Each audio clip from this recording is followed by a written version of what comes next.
Hello, my dear friends, and welcome back to Chilly Midnight. I'm Leanh, and I'm very happy to spend another night with you. Before tonight's story begins, I want to quickly explain something about the advertisements you may hear on some of the newer videos. The ads are intended to appear, mainly within the first 10 minutes. After that, I want you to be able to relax, close your eyes, and let the story continue for hours, without unnecessary interruptions. However, because YouTube sometimes takes a little time to fully update the advertising settings on newly uploaded videos, you may occasionally hear another ad much later, perhaps 3 or 4 hours into the story. If that happens and it bothers you, please feel free to choose one of the 2 or 3 videos I uploaded before the newest one.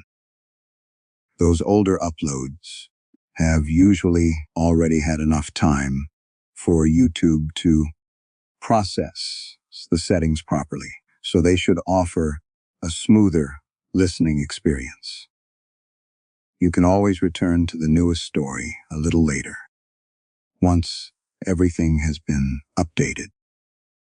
I know many of you listen to Chilly Midnight while resting, working overnight, or slowly falling asleep. So I understand how disruptive an unexpected advertisement can be after you've already settled into the story. Thank you for your patience and for continuing to spend these long nights with me. And now, I'd love to know where you're listening from. What country, city, or town are you in right now? And what time is it there?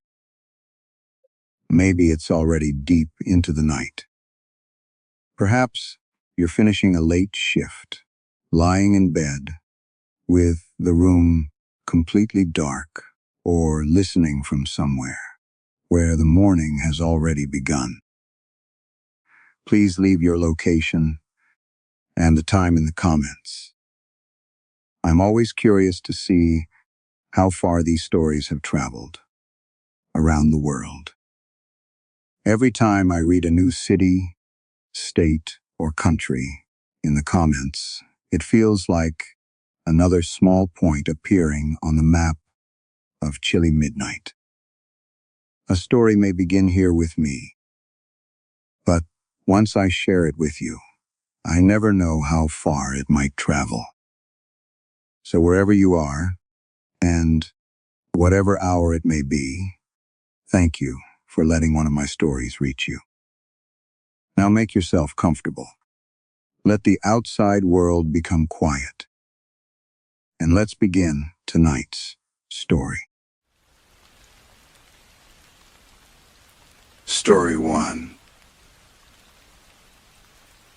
Daniel Cho first heard the baby at 11 minutes past midnight, while standing alone in the elevator with a bag of leaking garbage. It was not unusual to hear children crying in Harbor Crest. The building held 206 units, and sound traveled through its concrete bones in ways that made arguments seem to occur inside ventilations, grills.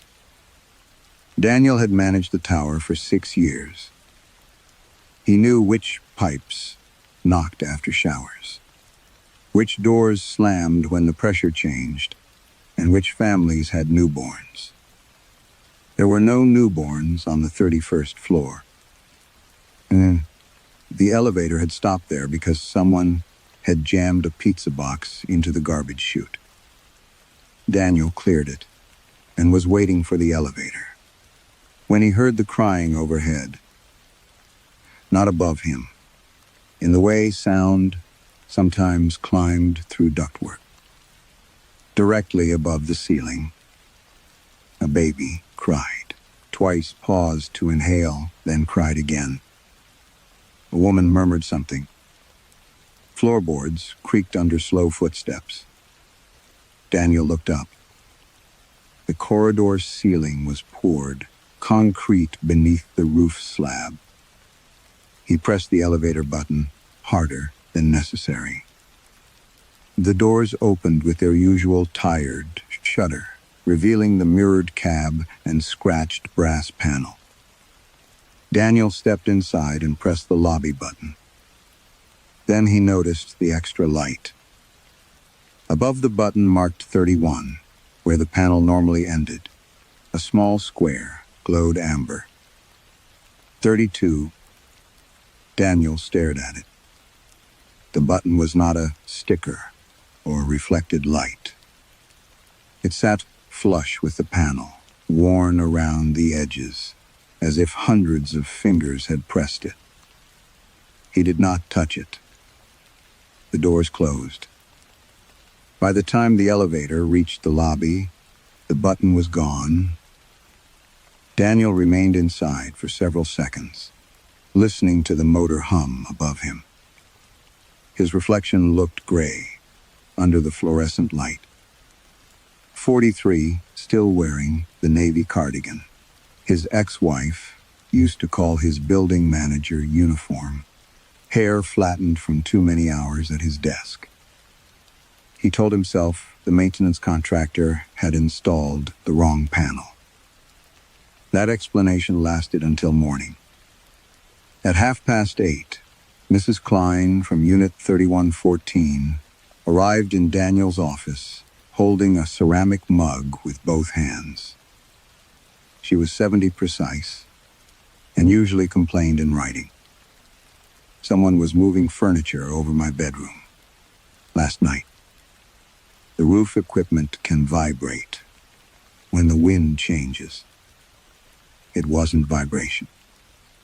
Mechanical crews were here yesterday. They were arguing. Daniel looked up. Mrs. Klein's expression remained controlled, but coffee trembled against the rim of her mug. "A man and a woman," she said. The woman said, "Not like that," again. Then they started the whole argument over. What argument? She accused him of leaving wet towels on the bathroom floor. He denied it. She cried. Then everything stopped. Mrs. Klein swallowed. A few minutes later, they started again. Same words, same footsteps. Daniel smiled in the professional way he used. When residents described smells no one else could detect. "I'll check the roof." Her eyes moved to the filing cabinet behind him. For an instant, Daniel thought she was looking at the bottom drawer, where an old tenant file sat beneath boiler reports. A file without a move-out signature. A file belonging to a man whose disappearance Daniel had explained as an undocumented tenant, leaving without notice. Then, Mrs. Klein said, "You should check above the roof." Daniel's smile disappeared. "There is no above." She studied him. "That's what I told them." Them? But she was already leaving. Daniel waited until the door closed before opening the security system. Camera 31B showed the top-floor elevator lobby from the previous night. He scrubbed backward until he saw himself dragging the garbage bag toward the elevator. The corridor was empty. Then, 1 second before the elevator doors opened, Daniel on the screen stopped moving. He tilted his head toward the ceiling. So did someone else. At the very top edge of the frame, where there should have been only concrete. A second. Daniel Cho leaned down from somewhere above the camera. Watching him listen. Daniel replayed the security footage until the image began to lose meaning. The second figure remained there every time. It appeared, only from the shoulders up, leaning into the upper edge of the frame as though there were another corridor directly above the ceiling. Same cardigan, same thinning hair, same careful frown. Daniel wore whenever he was trying not to appear concerned.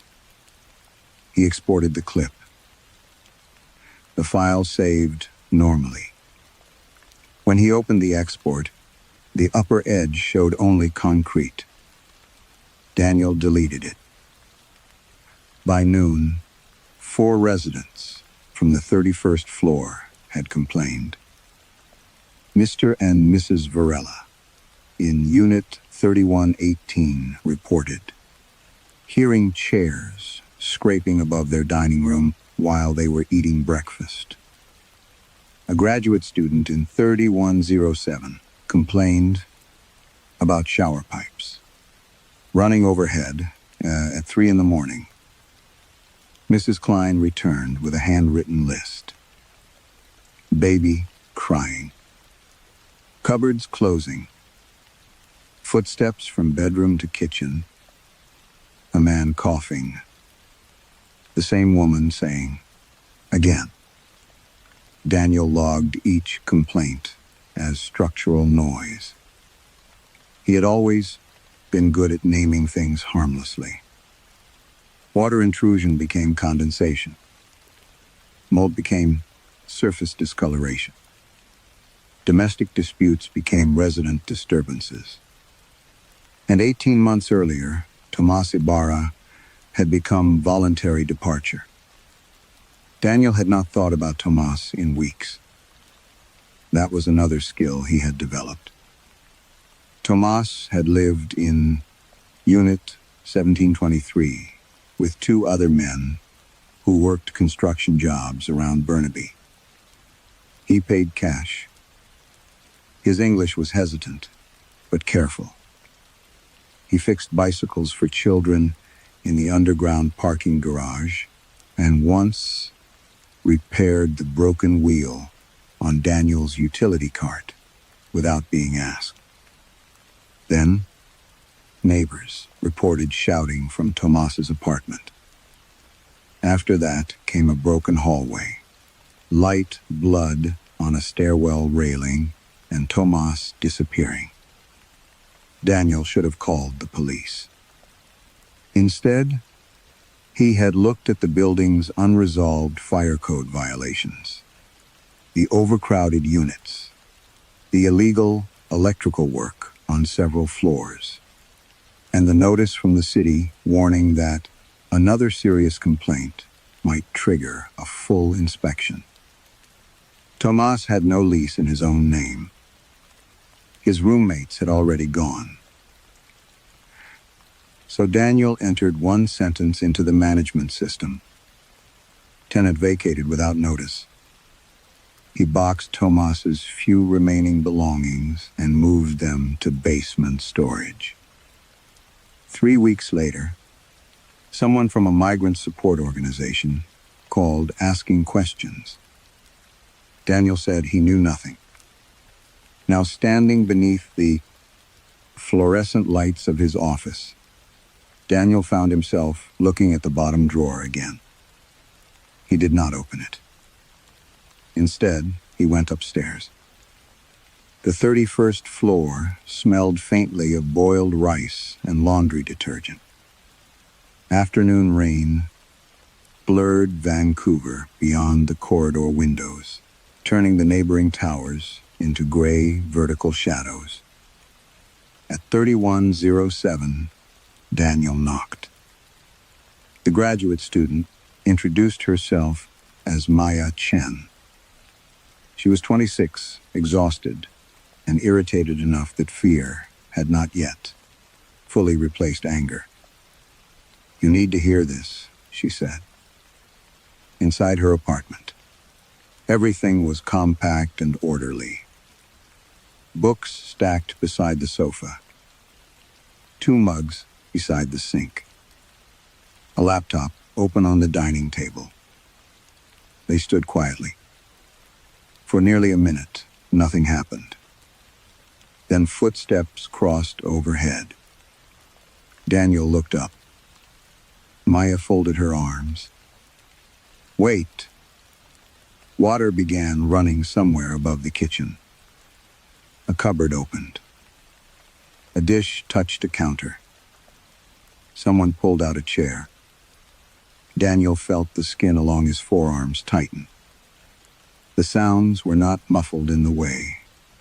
Noise usually traveled through concrete.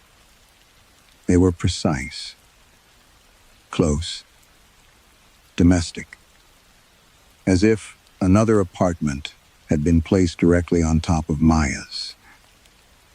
Then a woman spoke. Daniel stopped breathing. The voice sounded exactly like Maya. I can't keep doing this every Thursday. Maya's face changed. A second voice answered. A man lower and indistinct. The woman said, No, you always say that, after you've already decided. Maya took one step backward. That's me. Above them, the conversation continued. You don't get to make me feel unreasonable, because you waited until the last minute. The man replied, something Daniel could not make out. Then Maya's voice said, very softly, I think you should take your things tonight. Silence. Maya stared at the ceiling. My boyfriend is coming tomorrow. Daniel looked at her. What? We're supposed to talk tomorrow. He doesn't live here. The chair scraped overhead. Then the woman's voice said, again. The entire conversation began from the first sentence. Daniel stayed until it repeated 3 times. He told Maya not to worry. He told her he would inspect the roof. He told her old buildings carried sound strangely. Harbor Crest was 14 years old. The following evening, Daniel was passing Maya's door when he heard voices inside. Her boyfriend had arrived early. Daniel stopped in the corridor. Through the door, Maya said, I can't keep doing this every Thursday. A man answered. Daniel's hand slowly closed around his master keys. No, Maya said. You always say that after you've already decided. Every word came in the same rhythm. The same pauses. The same breath. Daniel stood outside until she reached the final sentence. I think you should take your things tonight.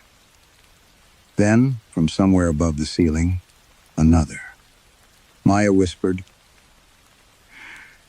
Better. Daniel did not knock on Maya Chen's door again that night. He stood in the corridor until her boyfriend left, then watched Maya close the door behind him. She remained motionless for several seconds, forehead resting against the wood. Above her apartment, nothing moved. No footsteps. No chair scraping. No voice saying again. Daniel returned to his office and opened the security system. He told himself he was looking for a technical fault. Camera 31A covered the eastern corridor. Camera 31B faced the elevators. A third camera watched the fire stairwell leading to the roof. He started with the previous 48 hours. At first, everything looked normal. Residents carried groceries home. Delivery drivers checked unit numbers. Mrs. Klein walked her small white dog each morning.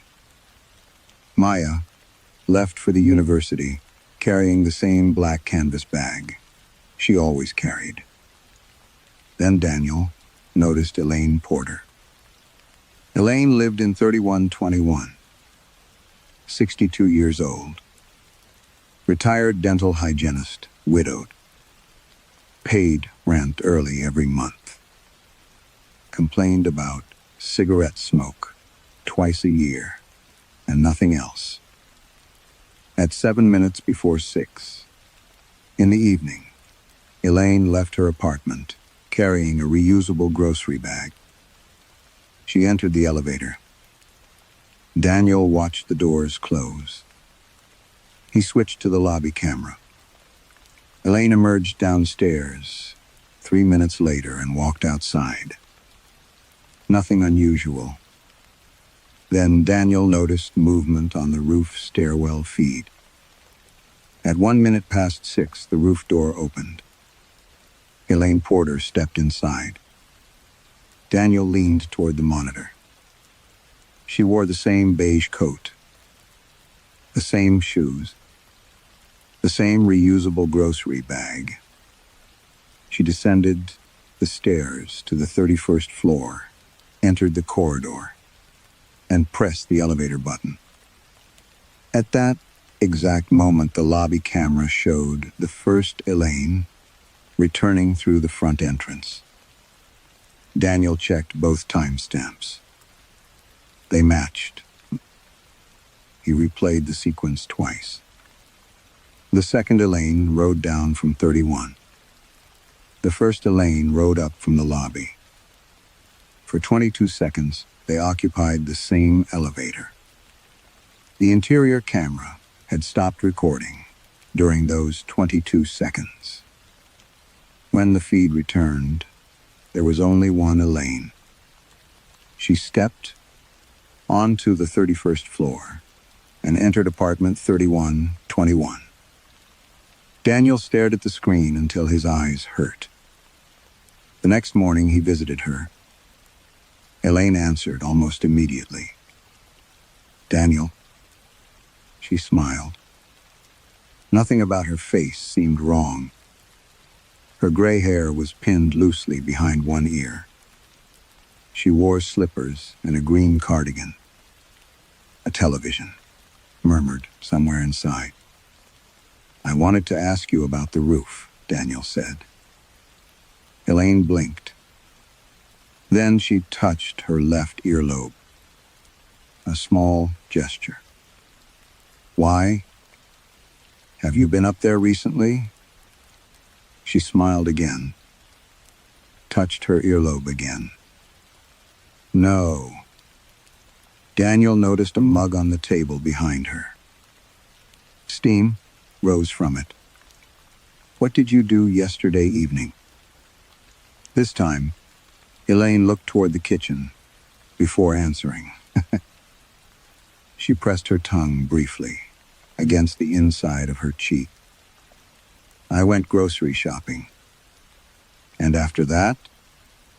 Earlobe, cheek, a slight inhale. "I came home." There was nothing inherently unnatural about any of it. People touched their faces. People paused before speaking. Daniel knew that. But once he noticed the pattern, he could not stop seeing it. Every question produced preparation, a tiny physical rehearsal. Her fingers straightened. Her shoulders settled. Her lips parted once without sound. Then came the answer. "Did you hear anything above your apartment last night?" Elaine's smile remained in place. Her right hand moved toward her earlobe. Stopped. Halfway. For the first time, she looked directly at the ceiling. "No." Daniel waited. Elaine looked back at him. "Should I have?"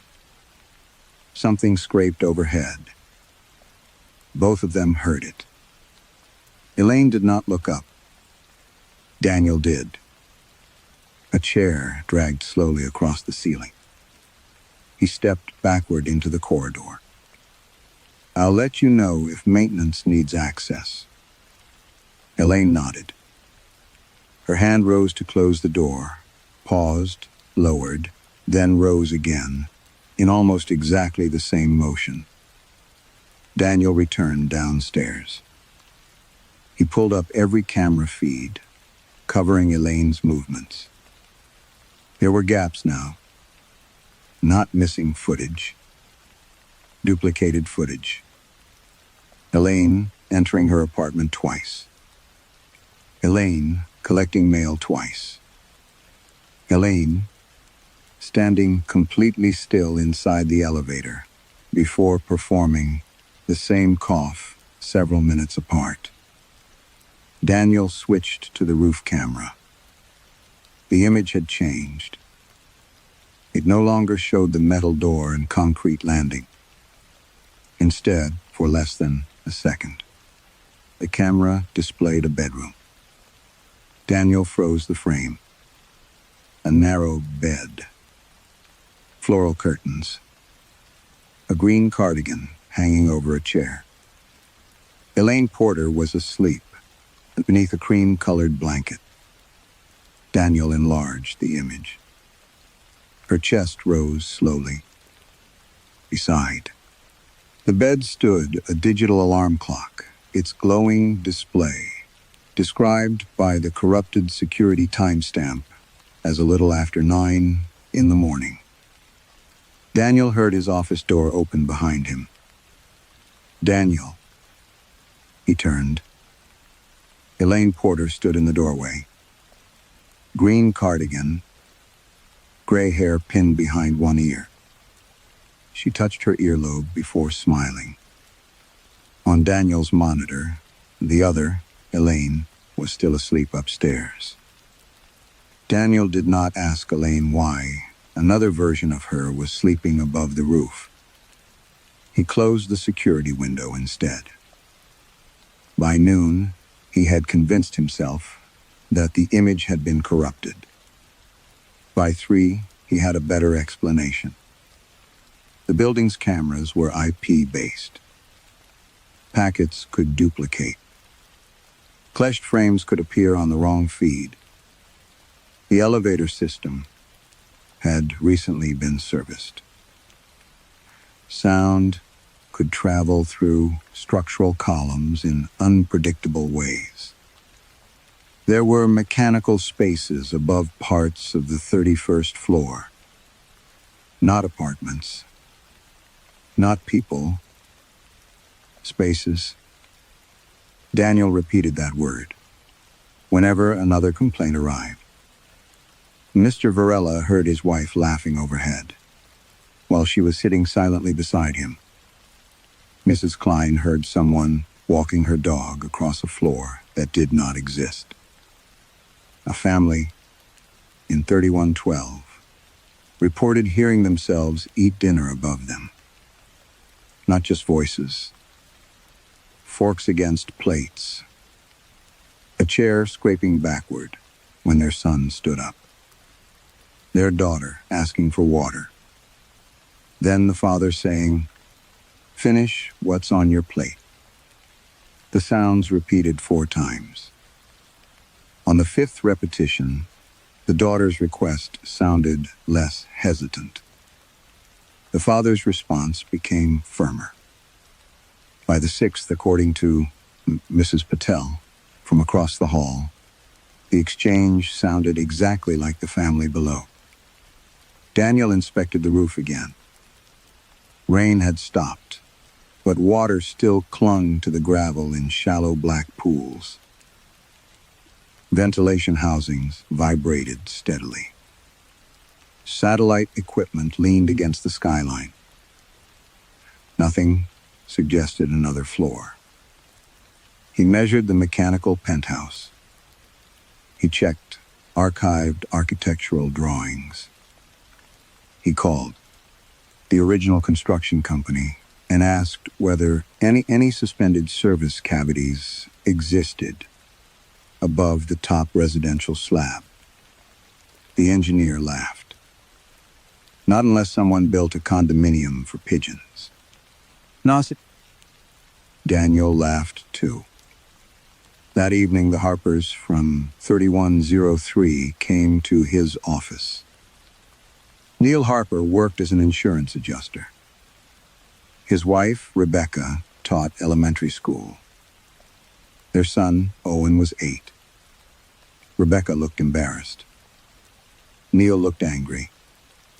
"We hurt ourselves," he said. Daniel gestured toward the chairs. Neil remained standing.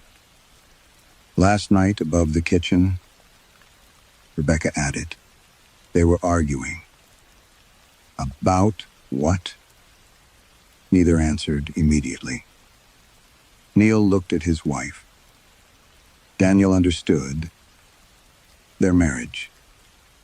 "The argument kept restarting," Rebecca said. "The first few times, the woman was too calm." Neil frowned at her. "She didn't sound like you." "She did by the end." "What exactly did you hear?" Rebecca rubbed her palms together. "My voice said, 'You always make him choose sides.'" Neil went still. Daniel watched the change in his expression. "That's not something you said last night?" Daniel asked. "No." Rebecca looked down. "Not yet." Daniel felt cold beneath his shirt. Then Neil said, "There was something else." A pause. A crash. "What kind?" "Glass first, then Owen screaming." Rebecca's face tightened. Then me yelling his name. Daniel told them it was probably sound traveling from another unit. Neil stared at him. "Another unit with our names?" The next morning, Daniel requested access to every apartment on 31 under the pretext of investigating plumbing vibration. He found no structural explanation. That afternoon, Rebecca called. Her voice was shaking. Owen had come home from school, dropped his backpack, and run into the kitchen. Neil had left a glass pitcher too close to the counter's edge. Owen clipped it with his elbow. The pitcher shattered. A fragment cut his palm deeply enough to require stitches. Before Rebecca finished describing it, Daniel already knew what she was going to say next. Owen had screamed. Rebecca had shouted his name. Neil had blamed himself. Then Rebecca said, "And we had the argument." Daniel gripped the phone. "The same one?" "Every word." That evening, he returned to the 31st floor. The Harpers' apartment door stood open while Rebecca carried groceries inside with one hand and held Owen's bandaged wrist with the other. Mrs. Klein passed them in the corridor. Daniel stopped her. "Did you hear the Harper family last night?" She looked puzzled. "The Harpers?" "From above." Mrs. Klein frowned. "There's nothing above us. You complained about that yourself." Her expression hardened with concern. "I complained about roof noise." "No. You told me you heard people repeating conversations." She gave a nervous laugh. "I never said that." Daniel looked toward the Harpers. Rebecca was speaking to a neighbor. "You heard it too," Daniel said. "Their accident before it happened." Rebecca turned. "What accident?" Daniel pointed to Owen's bandaged hand. Rebecca looked down at it as though seeing it for the first time. "He fell at school." "No. The pitcher." Neil appeared behind her. "What pitcher?" Daniel stared at all of them. No one looked frightened. No one looked confused enough. They looked concerned for him. Then Daniel understood the true wrongness. It was not that everyone had forgotten, hearing two versions of the Harper family. They had forgotten. There had ever been two versions at all. Daniel stopped trusting conversations before he stopped trusting faces. The change happened gradually. At first, he wrote down discrepancies. Mrs. Klein had complained about repeated footsteps, then denied it. Rebecca Harper had described the picture breaking before it happened, then remembered Owen injuring himself at school. Elaine Porter existed in two places on security footage, yet greeted Daniel each morning with the same restrained smile she had worn for years. Daniel kept a yellow legal pad beneath his keyboard and recorded everything by hand. Paper, he decided, was harder to persuade. 3 days later, Unit 3109 became the first vacancy that was not vacant. Its tenant, Colin Mercer, was a 34-year-old accountant who had lived in Harbor Crest for almost 2 years. Daniel knew him, mainly because Colin complained whenever someone left recycling beside the garbage room. On Monday morning, Daniel saw Colin enter the elevator carrying a blue gym bag. On Tuesday, the bag was black. That alone meant nothing. But Colin also wore glasses. Daniel remembered this because the frames were thick and rectangular, and Colin habitually pushed them up with one finger when annoyed. The man who entered Daniel's office on Tuesday wore no glasses. "Rent portal's acting weird," Colin said. He pushed an invisible frame up the bridge of his nose. Daniel stared. Colin's finger paused against bare skin, then dropped. "You changed your glasses?" Colin smiled. "I don't wear glasses." Daniel opened the tenant photograph in the management system. No glasses. He checked the identification scan. No glasses. The profile picture attached to Colin's emergency contact form showed him standing beside his sister on a beach. No glasses. Daniel knew what he remembered. He also knew memory could fail. So, he searched archived maintenance footage. 3 months earlier, Colin entered the lobby. No glasses. 6 months earlier. No glasses. A year earlier. No glasses.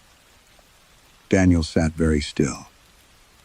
The legal beside his keyboard contained 4 separate notes about Colin, complaining that his glasses fogged whenever the lobby doors opened in winter. Daniel underlined them until the pen tore the paper. After that, people began changing faster. A woman from 2916 stopped smoking, though Daniel remembered issuing her 2 warnings for dropping cigarette ends from her balcony. A man on 27 claimed he had always worked nights, despite years of exchanging morning greetings with Daniel. Mrs. Klein's dog disappeared. When Daniel asked where it was, she laughed. "I've never owned a dog." Her apartment lease contained no pet registration. No veterinary invoice remained in the records. Even the security footage showed her walking alone. Yet Daniel still found white hairs clinging to the hem of her coat. There were no missing person reports, no frantic relatives, no police visits. Rent payments arrived on schedule. Packages were collected. Residents went to work. Children attended school. Partners kissed in the lobby. Life continued with such precision that Daniel began wondering whether disappearance was the wrong word. Perhaps replacement was only disappearance when someone noticed. And nobody noticed. Nobody except him. The realization sent him back to the management database. He checked every tenant on the 31st floor. Police histories had changed. Emergency contacts shifted. Old complaints vanished. Apartment photographs updated themselves. Even names sometimes appeared in records. Daniel remembered belonging to someone else. The system did not display revisions. It behaved as if the current version had always been true. Daniel opened his yellow pad. The handwriting remained unchanged. That frightened him more than the altered files. Why was he being left outside? Whatever was happening, the answer came quietly. Because Daniel controlled the records. Every lease, amendment, complaint, move-out form, access log, and archived tenant file passed through him. Perhaps the building could change what residents remembered. Perhaps it could change what computers displayed. But Daniel had spent 6 years memorizing inconsistencies, because correcting them had been his job. He went to the filing cabinet. The bottom drawer resisted. He pulled harder. Inside were old paper folders waiting for destruction. Most matched the database perfectly. Then he found one that did not. The folder was swollen with damp. The label had been rewritten several times, but the original name remained visible beneath the newer ink. Tomas Ibarra. Daniel opened it. The computer listed the former occupant of 1723 as Marcus Bell, moved out 2 years earlier after purchasing property in Surrey. Daniel looked down at the paper file. Tomas's cash receipts were still there.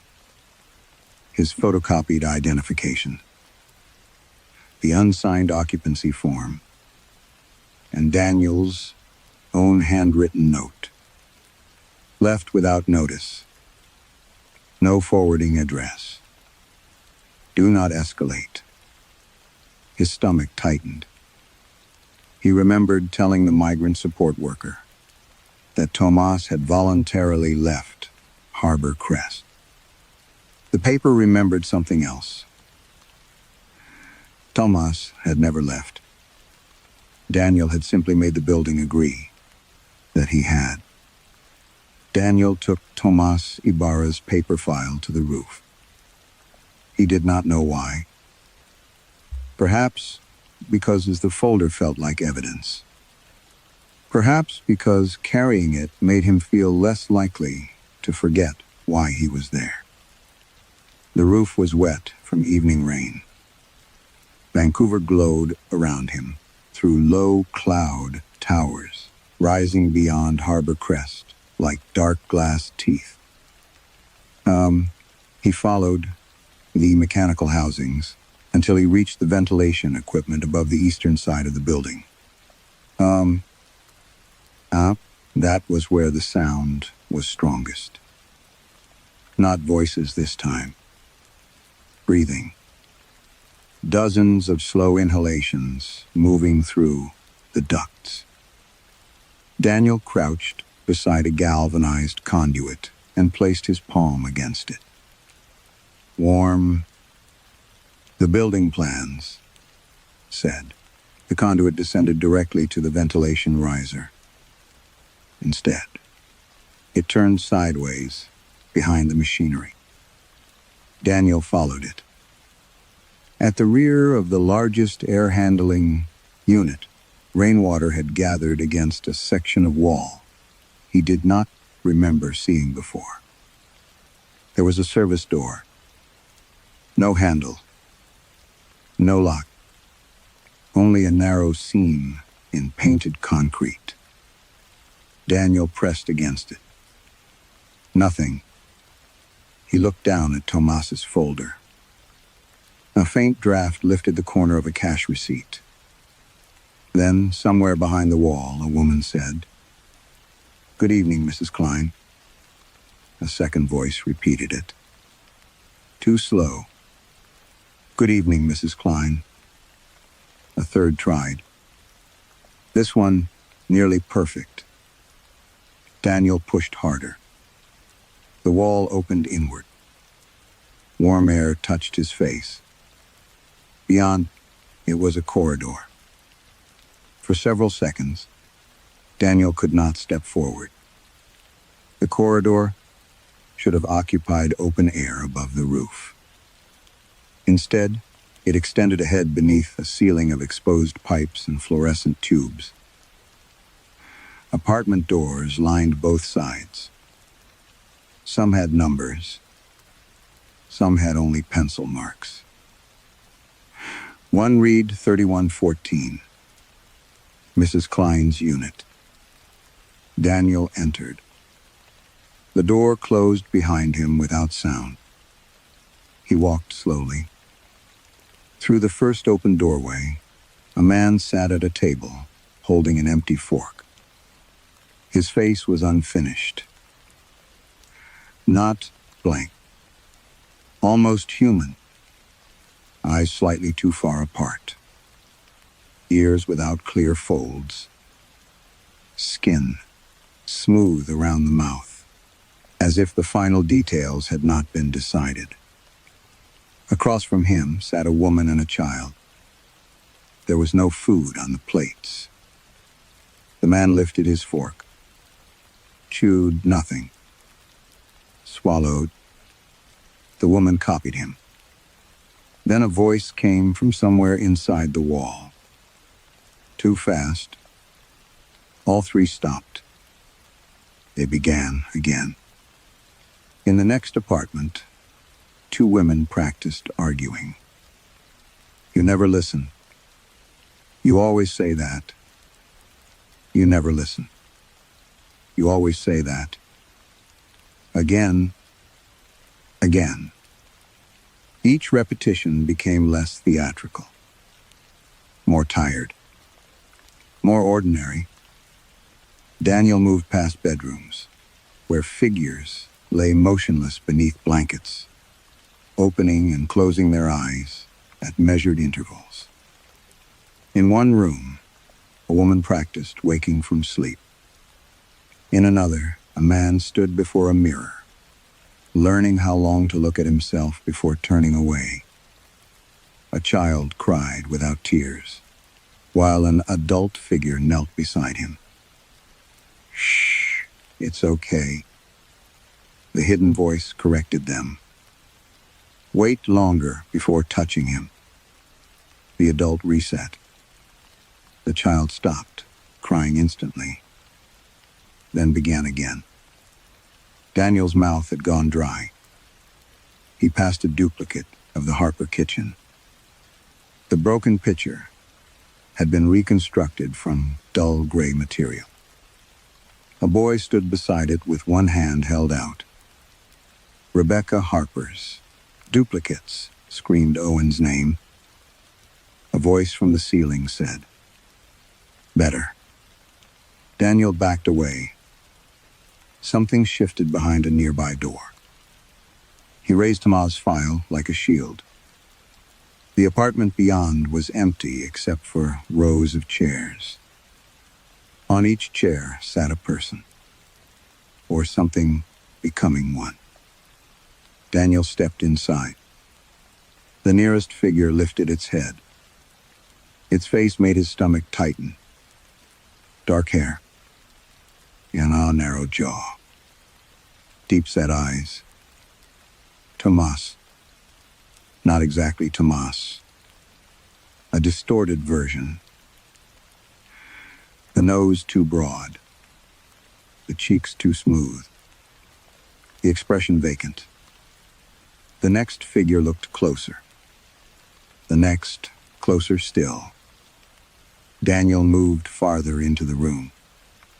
Rose continued, beyond the fluorescent light. Men. Women. Children. Bodies of every height and shape. But each face had been built from the same original structure. Tomas's eyes. Tomas's mouth. Tomas's jaw altered, stretched, softened, narrowed, copied, corrected. Daniel heard a soft mechanical click behind him. Hundreds of heads turned at once. Every unfinished face looked toward him. And every one of them wore some version of Tomas Ibarra. For several seconds, nothing in the room moved except Daniel. The unfinished faces watched him without blinking. Then one of them smiled. Not naturally. The mouth widened first. The eyes followed a fraction. Too late. A voice from the ceiling said, "No." The smile vanished. Every head turned away from Daniel at once. He ran. The corridor seemed longer than before. Apartments repeated, on either side. Some recognizable, some assembled from pieces of different homes below. Mrs. Klein's wallpaper beside the Harper kitchen. Maya's books on Elaine Porter's table. A child's bedroom opening directly into a laundry room. Daniel knew belonged 6 floors down. Behind one door, someone practiced knocking. 3 taps. Pause. 3 taps. Again. Daniel kept moving until he heard something that stopped him harder than any scream could have. His name. Daniel. The voice was weak. Human. He turned. At the end of a narrow side passage stood a door marked 1723. Tomas's apartment. Daniel opened it. The room beyond was wrong in a different way. It had been rebuilt too many times. Layers of wallpaper overlapped at the corners. 3 different kitchen counters intersected one another. A bathroom door opened onto another bathroom door. Furniture had been moved, copied, removed, then copied again, leaving pale, rectangular ghosts across the floor. A man sat against the far wall. Daniel recognized him immediately. Tomas Ibarra had lost so much weight that his cheekbones looked sharp beneath his skin. His beard had grown unevenly. One ankle was secured by a length of cable disappearing through the wall. But it was him. Not a variation. Not an approximation. Tomas. His eyes dropped to the folder in Daniel's hand. You kept it. Daniel could barely speak. I thought you were dead. Tomas gave a dry laugh. No, you thought I was gone. The distinction struck deeper. Daniel stepped forward. What are they? Tomas looked toward the ceiling. Quiet. Nothing happened. Then he whispered, They listen when people explain things. Daniel crouched beside him. Tomas smelled of sweat, dust, and something metallic. They were here before this building, he said. Before the condos, before the parking garages, utility tunnels, service spaces, places behind walls, places nobody owns because nobody remembers. They're there. Daniel thought of the impossible corridor above the roof. They took people? Tomas nodded. People like me first. His mouth tightened. Workers paid cash runaways. Addicts, old men, in rooming houses. People using someone else's address. People whose bosses didn't know their last names. Why? To learn. Tomas looked toward the ruined kitchen. They watched us, made copies. Bad ones, good enough sometimes. Daniel remembered the rows of faces. They used your face. They needed something to start from. Why you? Tomas stared at him. Because nobody came. Daniel looked away. Tomas continued quietly. When they took someone before, they had a problem. The copy could look right, talk right. But paperwork stayed wrong. Families asked questions. Landlords remembered. Employers noticed. His eyes returned to the folder. Then you showed them. Daniel's grip tightened around it. I didn't know. No. Tomas almost smiled. That's why it worked. Daniel shook his head. I filed a move out. You erased me. I was trying to keep the building open. You changed the record before anybody knew what happened. Daniel had no answer. Tomas leaned forward. They watched you do it. Watched the calls stop. Watched the system accept the story. Then they learned the important part. What? That they don't have to make the copy perfect first. A sound came from somewhere beyond the apartment. A woman laughing.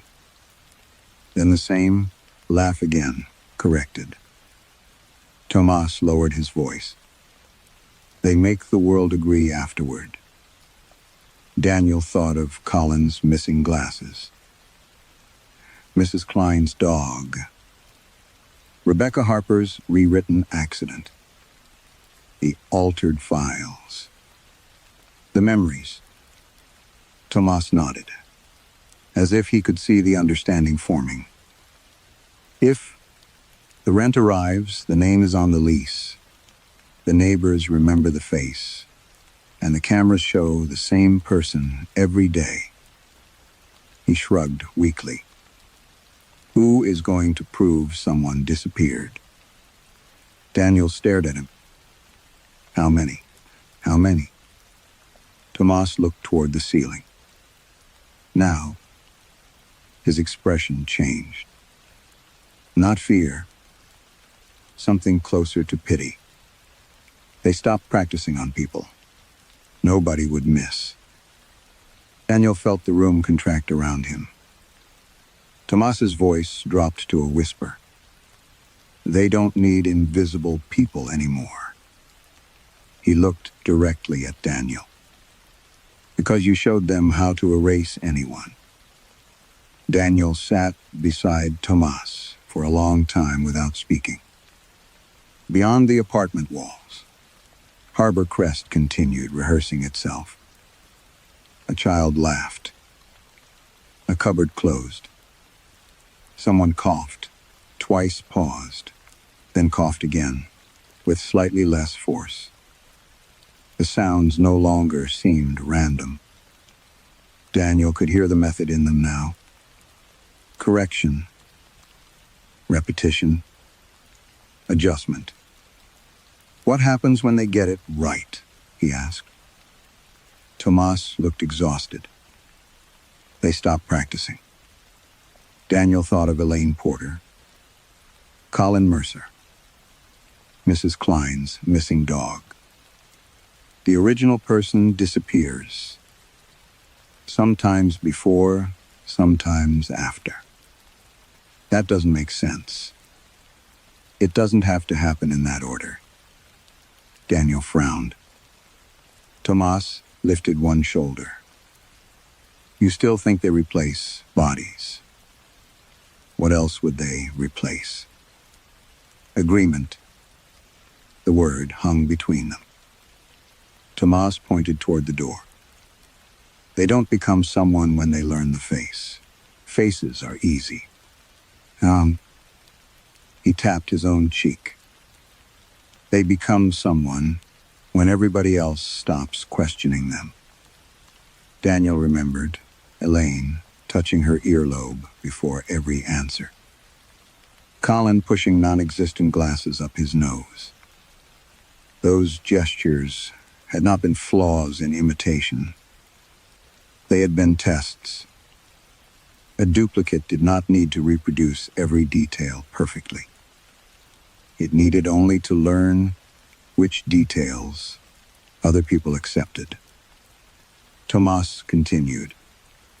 They watch meals because families recognize each other while eating. They practice arguments because anger has patterns.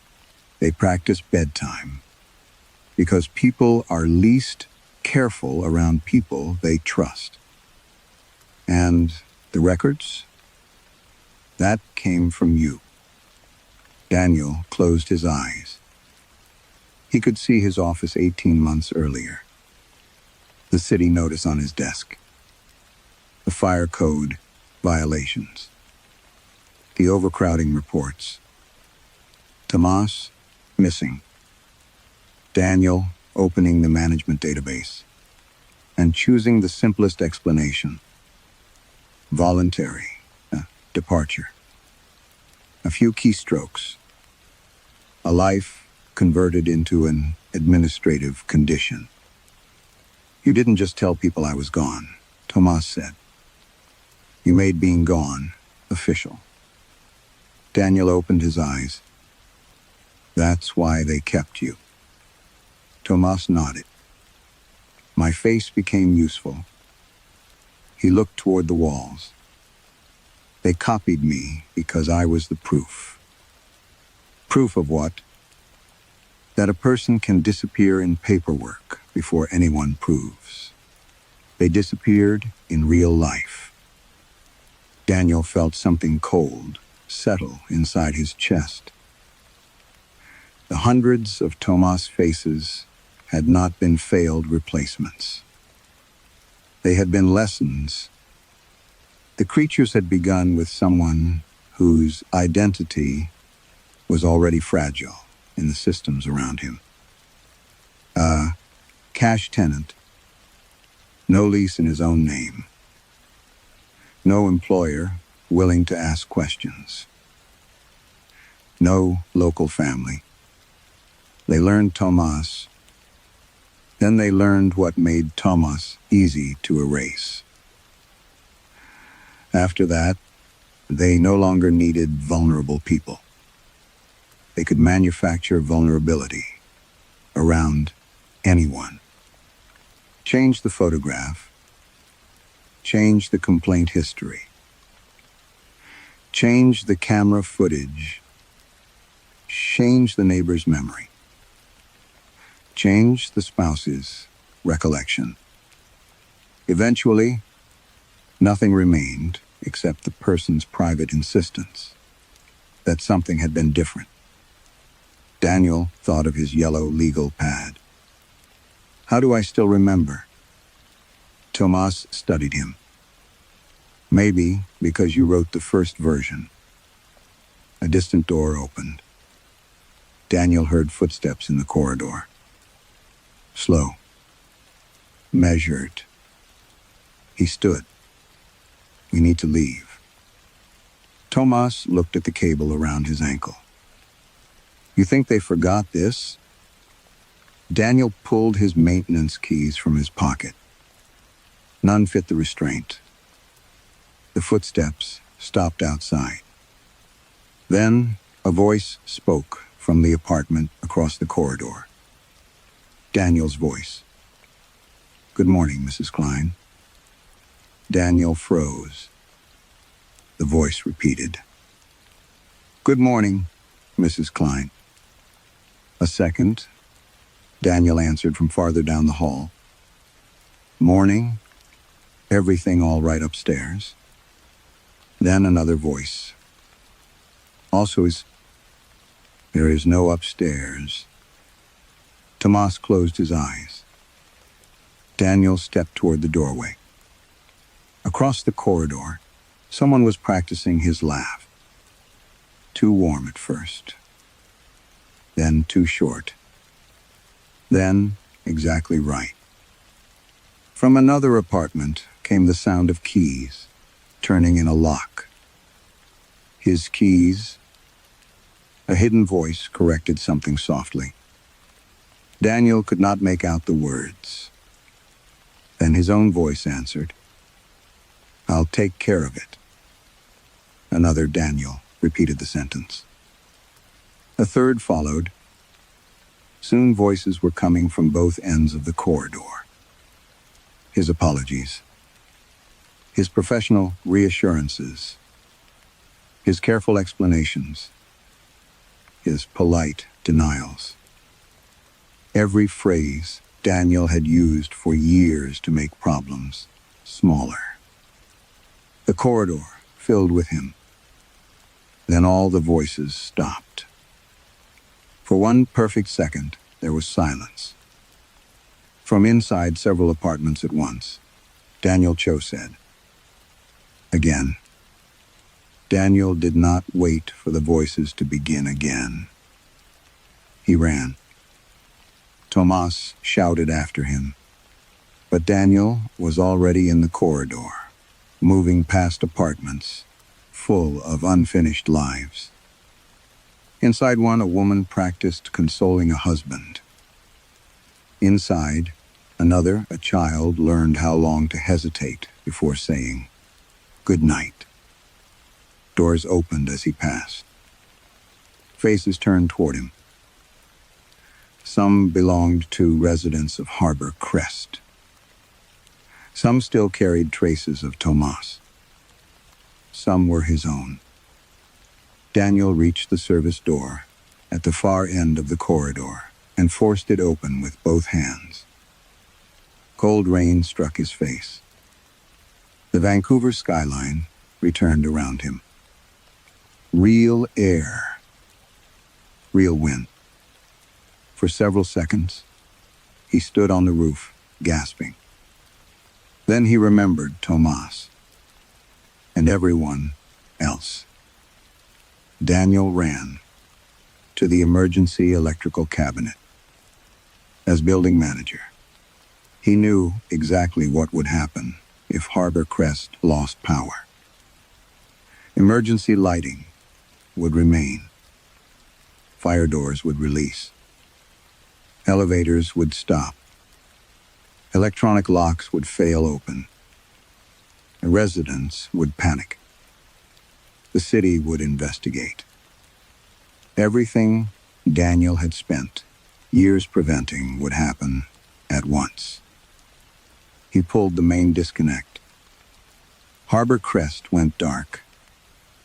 The rooftop machinery died with a descending mechanical groan. Across the city, towers still glittered. His own building became a black column among them. Then the screaming started. Not below.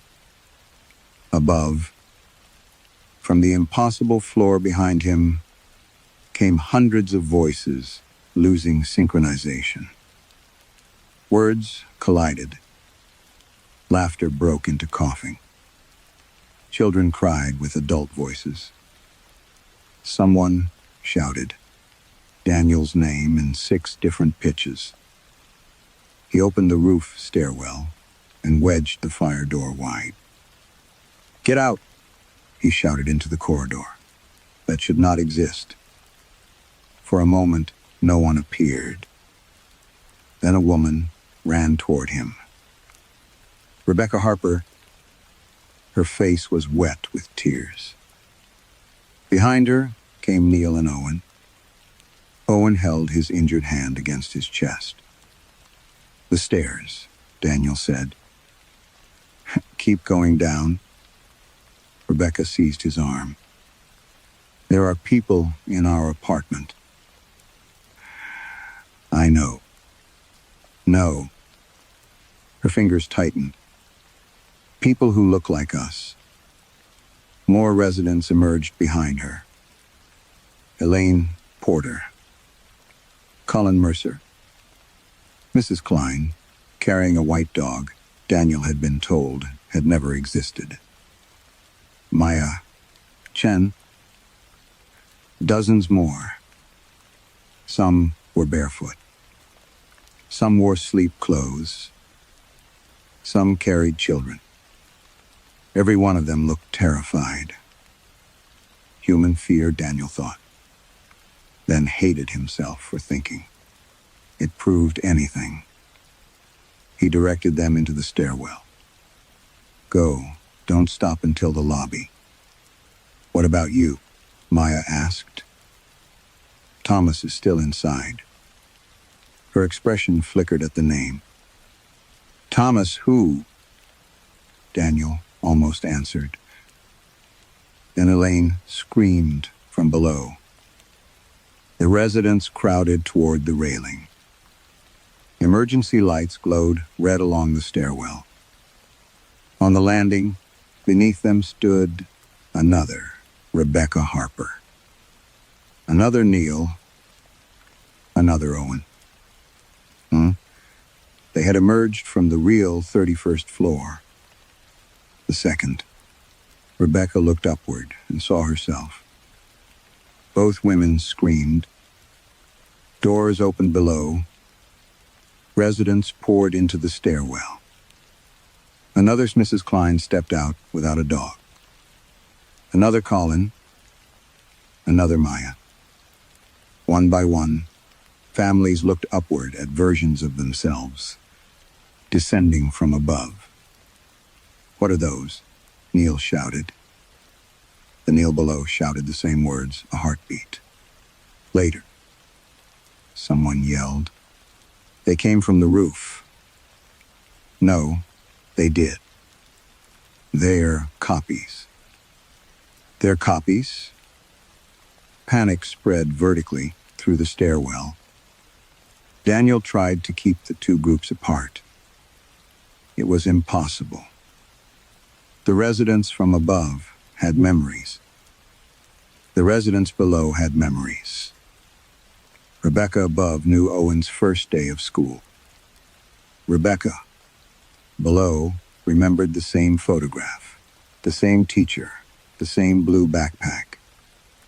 Maya above knew what her boyfriend had whispered after their argument. Maya below began crying when Daniel asked, because she knew too. Mrs. Klein above held the dog and named the shelter where she had adopted him. Mrs. Klein below produced photographs on her phone, showing 30 years without ever owning one. Both histories felt complete. Both contained evidence. Both women looked at Daniel as though their lives depended on him believing them. He reached for the only test he had left. The yellow legal pad, his handwritten record. He pulled it from inside his coat. The pages were blank. Daniel stared at them. No notes about Colin's glasses. No dog. No duplicate footage. No Harper accident. Only clean yellow paper. Around him, two populations of Harbor Crest shouted the same names. remembered the same birthdays, accused each other with the same terror. Daniel understood then that he had been wrong about the copies. There was no point at which imitation became reality. Reality was simply the version that enough records, memories, and witnesses agreed to keep.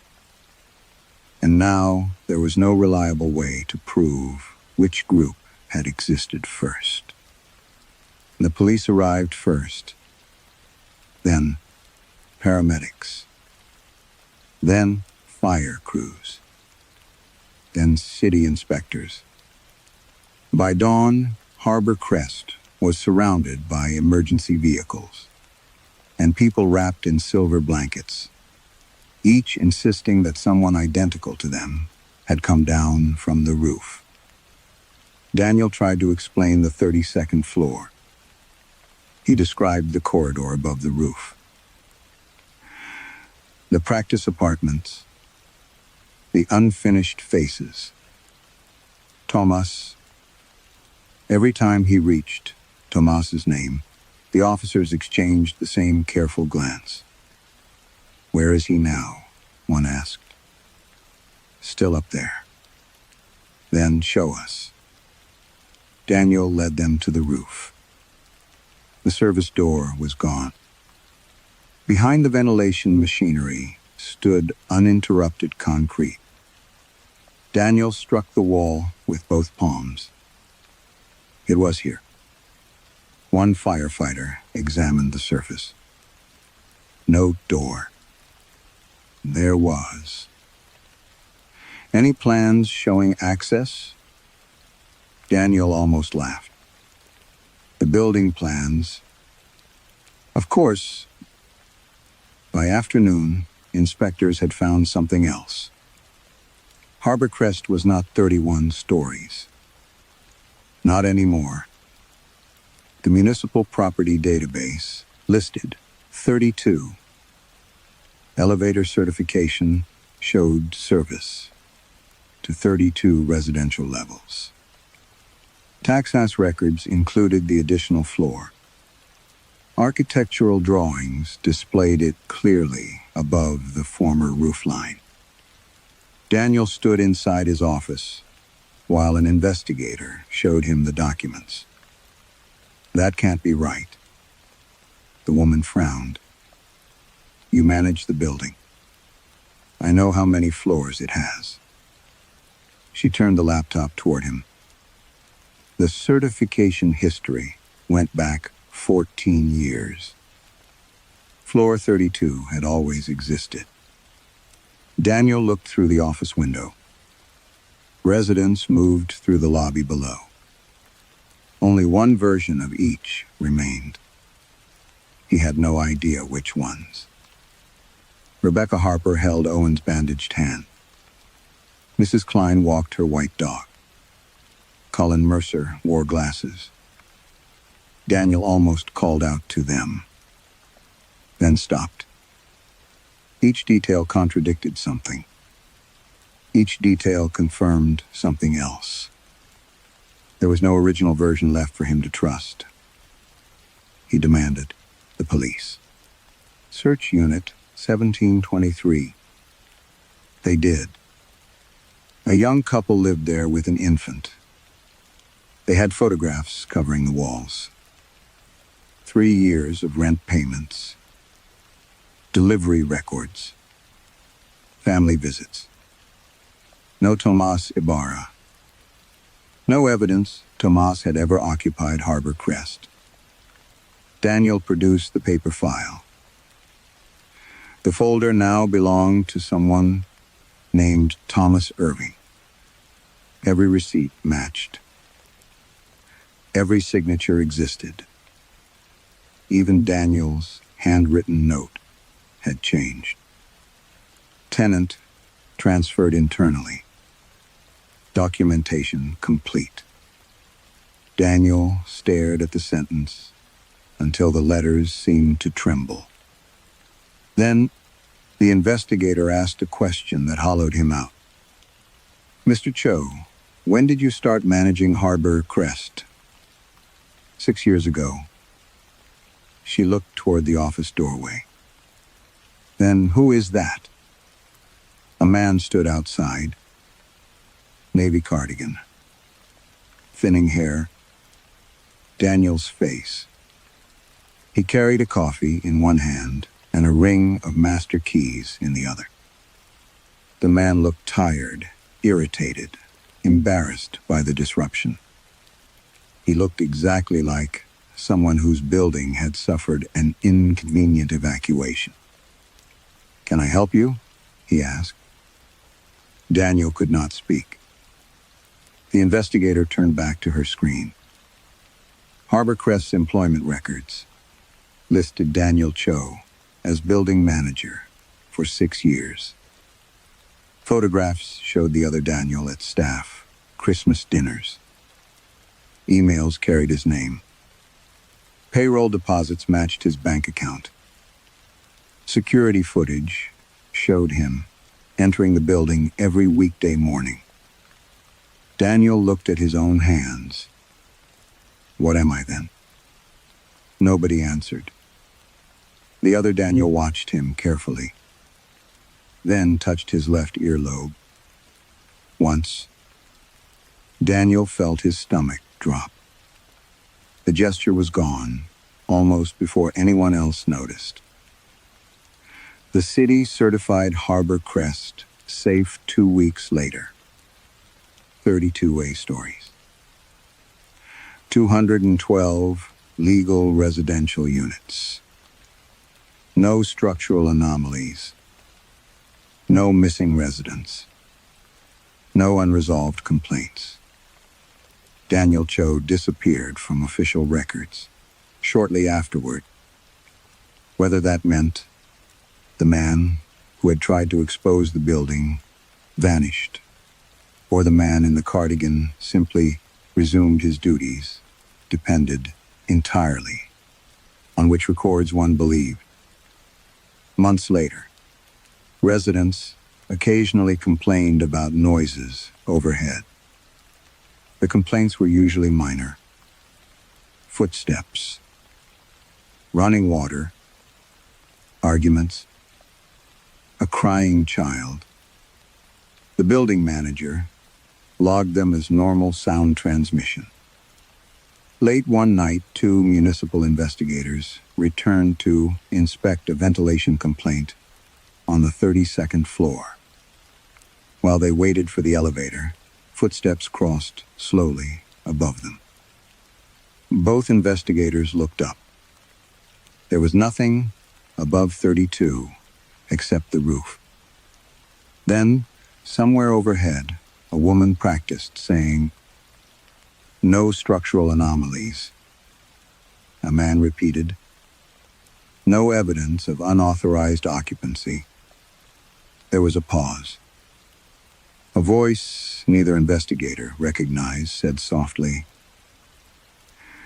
"Again," and the footsteps started over. Some disappearances begin long before anyone is physically gone. A name removed from a lease, a complaint ignored, a record corrected for convenience. Small administrative choices can decide whose absence matters and whose does not. Daniel believed that paperwork merely described reality. Harbor Crest taught him something worse. Enough records, memories, and witnesses can manufacture reality. Instead, the creatures upstairs did not become human by perfecting faces. They became human by learning what everyone else was willing to accept. If every system confirms that a stranger has always been you, how long could you remain certain that you were ever there first?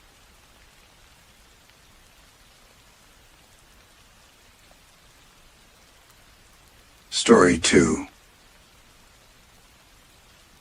The first thing Caleb Vance noticed was that the woods had gone quiet below the switchback. not silent. Quiet.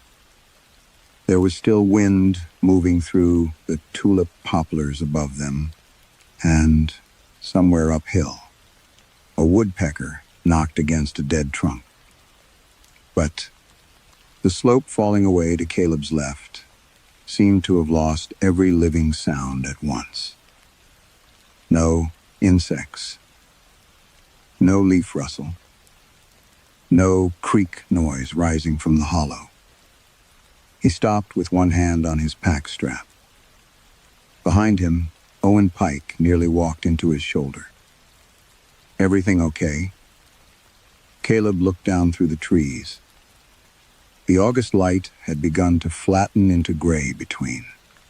The trunks, though sunset was still more than an hour away. Ferns covered the hillside in layered shelves. Farther down mountain, laurel thickened into shadow. "Just listening," Caleb said. Owen gave a small laugh. "That a guide thing?" "It's a standing still thing." The others caught up. Priya Shah adjusted the red bandana tied around her wrist. Her younger brother Nikhil leaned against a tree and drank too much water too quickly. The fourth client, Meredith Cole, said nothing. She had spent most of the afternoon photographing fungi, rusted fence wire, and pale scars where old logging roads had healed into the mountain. They were 2 days into a 4-day backcountry route through private land bordering Monongahela National Forest. Caleb had designed the trip for people who wanted wilderness without survivalist theater. No staged emergencies, no invented danger.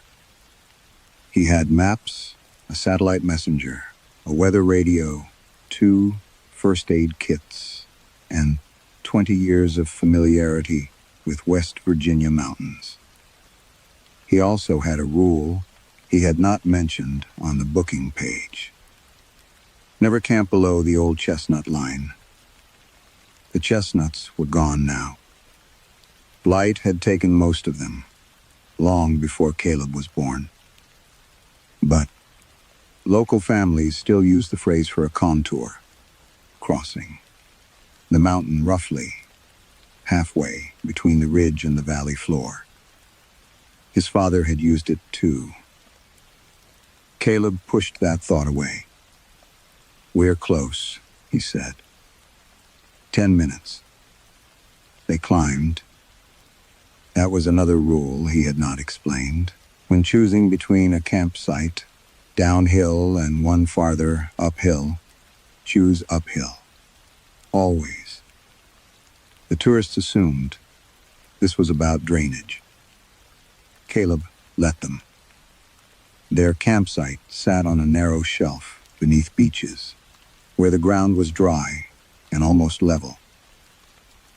By the time the tents were up, the sky beyond the ridge had turned the color of old pewter. Priya boiled water. Owen complained cheerfully about his knees. Nikhil tried to hang a food bag and had to redo the knot twice. Meredith wandered to the edge of the shelf. "Caleb?" He was checking the weather radio. "Yeah?" "Do voices carry strangely here?" His thumb stopped on the dial.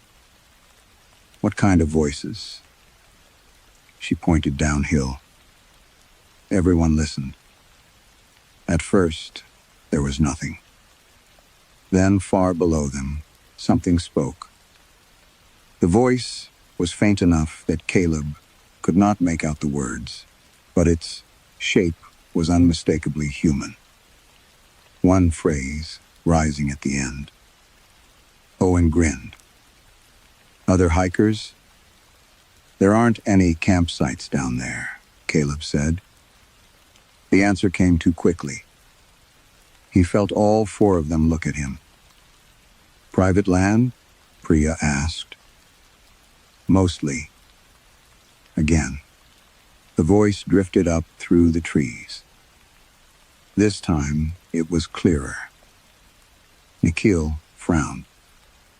That sounded like me.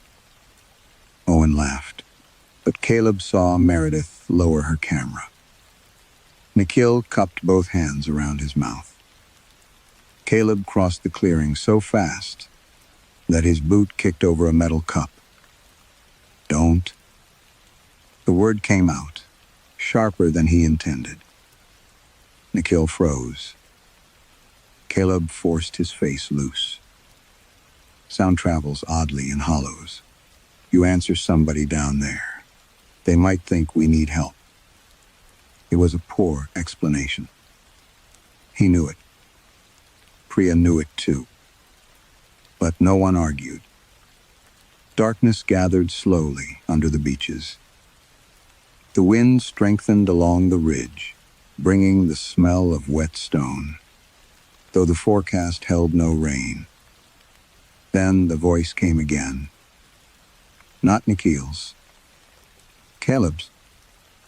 From somewhere far below the chestnut line, his own voice said perfectly calm, "Don't worry, I know this mountain." Caleb stared downhill. He had not said those words. Not yet. Behind him, Owen asked, "What the hell was that?" And before Caleb could answer, the voice below spoke again. This time it said exactly what Caleb had been about to say. The sentence Caleb had been about to say was simple. "Probably somebody messing with us." The voice below said it first. Not approximately. Not with the muddy distortion of an echo. It used his cadence, his flat ending, even the slight catch. He got in his throat when trying to sound less concerned than he felt. Nobody spoke for several seconds. Then Meredith said, "You knew." The accusation irritated him because it was true. "There are stories," Caleb said. Owen laughed once at stories about people hearing themselves in the woods. Caleb did not answer. Priya folded her arms. "What are we supposed to do?" The old rule came back in his father's voice, lodged behind Caleb's ribs. "If it calls from below, go up. If it uses your voice, do not answer. And once you start climbing, don't look back." Caleb had been 9, the first time his father told him. They had been eating canned peaches beside an old ford near Seneca Creek. His father had explained it without drama, the way. He explained copperheads or flash and floods. Caleb had laughed. His father had not. Now Caleb said, "If you hear your own voice from downhill, ignore it." Owen stared at him. "That's your professional advice?" "My professional advice is that we break camp at first light and gain elevation. And if it happens again, we climb." Nikhil swallowed. "Why?" "Because that's the rule." The word sounded ridiculous in Caleb's mouth. Meredith noticed. "Whose rule?" "People who've lived around these mountains longer than I have." That ended the conversation, only because no one knew what to ask. Next. They kept the fire low. Caleb usually discouraged fires, but tonight he wanted light between the tents and the downhill edge of camp. The darkness beyond it seemed unusually complete. Later, Priya stood to refill her bottle. Her voice came from below. "Do you think it followed us?" Priya froze. Then she whispered, I was just about to ask you that. No one laughed. Nikhil heard himself say, "My phone has no signal." Several breaths. Lady checked the screen and whispered exactly those words. Meredith's came next. I took a picture down there. She had not yet raised her camera. When she did, hands trembling, she aimed toward the slope. "I took a picture down there," she said. The voice had been nearly 8 seconds early. Caleb began measuring the gaps. He told himself. A pattern meant there was a mechanism, and a mechanism could be understood. But the intervals were changing. His own voice had been, perhaps, 2 seconds ahead. Priya's 3. Nikhil's 5. Meredith's almost 8. As though something below them were learning to listen farther forward. Caleb did not share that thought. Near midnight, he ordered everyone into their tents. No one slept. The woods became crowded with almost a speech. Half a sentence from Priya, a cough in Nikhil's voice before Nikhil coughed. Meredith whispering Caleb's name, moments before she actually called from her tent. Then Owen's voice began. "This isn't funny." Owen sat upright. A few seconds later, the same words left his mouth. Then the downhill voice said, "I know you're there." Owen crawled out, face pale and furious. "Whoever's doing this has a speaker. Owen, stay here." From below, Owen's voice laughed. A moment later, Owen gave the same laugh himself. He stopped. For one instant, Caleb thought. Fear had finally overcome his anger. Then the voice changed. It sounded breathless. Terrified. "Owen, please." Owen's face went blank. Below them, his own voice began to sob. "Please come down here." Caleb stepped between him and the slope. "Don't listen." "Owen, please, I'm hurt." Owen shoved past him and grabbed his headlamp. "I'm done with this." Caleb caught his jacket. "You go downhill. You break the one rule I gave you." Owen switched on the lamp. "Then maybe your rule is bullshit." He tore free and started down. Caleb saw the beam jumping between trunks. Then the red strap of Owen's pack vanished below the beeches. From somewhere, much farther downhill, Owen's voice stopped crying. It began to laugh. Caleb went after Owen before anyone could argue. "Stay together," he told the others. "If you hear me calling from below, it isn't me." That sentence frightened him more than anything that had happened so far. He descended fast, following the erratic sweep of Owen's headlamp through the trees. The slope steepened beyond the campsite, the soil loose beneath wet leaves. Twice, Caleb nearly lost his footing. The deeper he went, the colder the air became. "Owen, eh?" No answer. Then, Caleb heard himself call from farther down. "Owen." Same urgency. Same breathlessness. He stopped immediately. The imitation came again, perhaps 50 yards below. "Owen." Caleb turned his head uphill instead. A pale headlamp beam moved between the trees above him.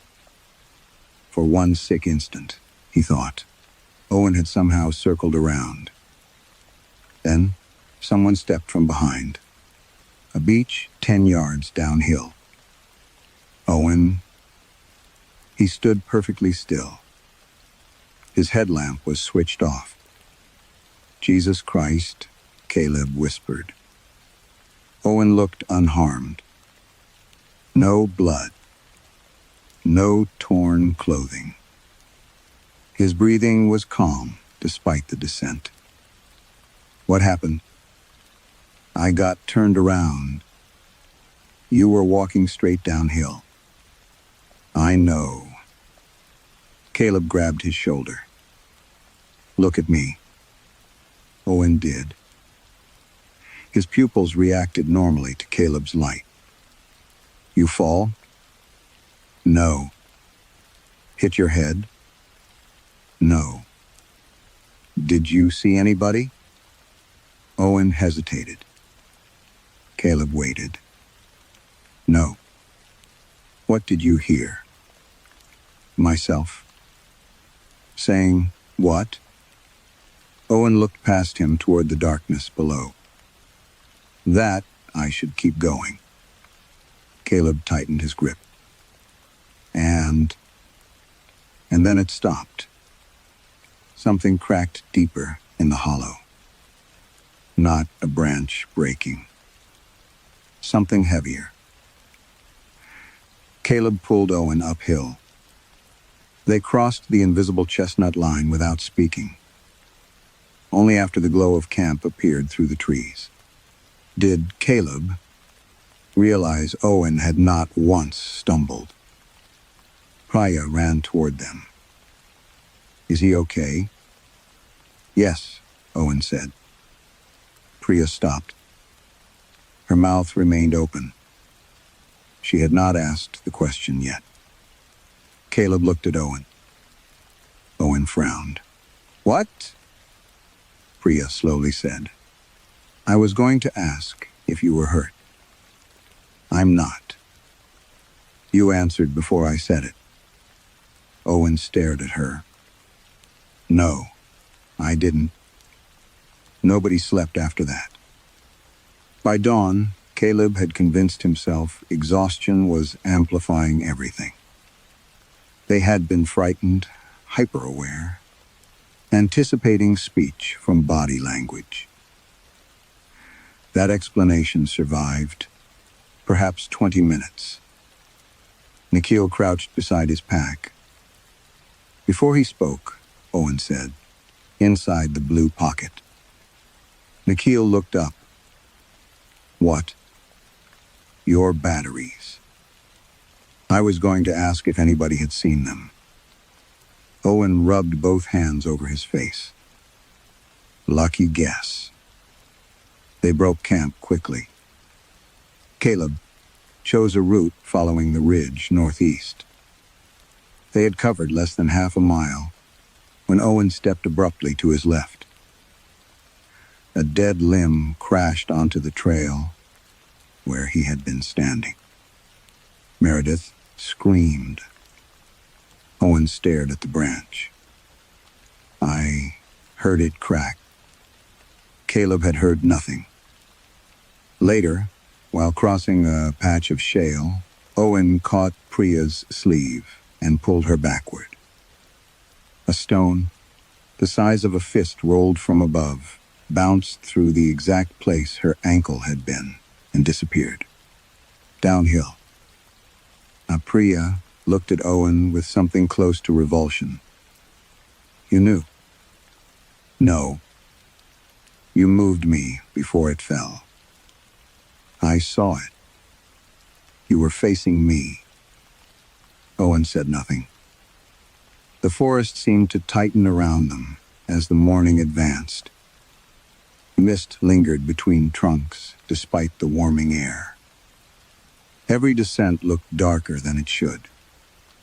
Every uphill stretch felt open and exposed. Caleb kept them climbing whenever possible. Near noon, the trail divided around an old logging cut. The left branch rose sharply toward broken sandstone. The right looked easier, curving around the mountain before disappearing behind rhododendron. Caleb studied his map. The right-hand path would eventually descend. The left would cost them time and energy, but it would keep them above the chestnut line. He folded the map without saying anything. He had made his decision silently. Before Caleb could move, Owen pointed toward the left-hand trail. "That one," he said. Caleb felt the skin along his arms tighten. Owen looked downhill, then back at him. "That one gets us closer."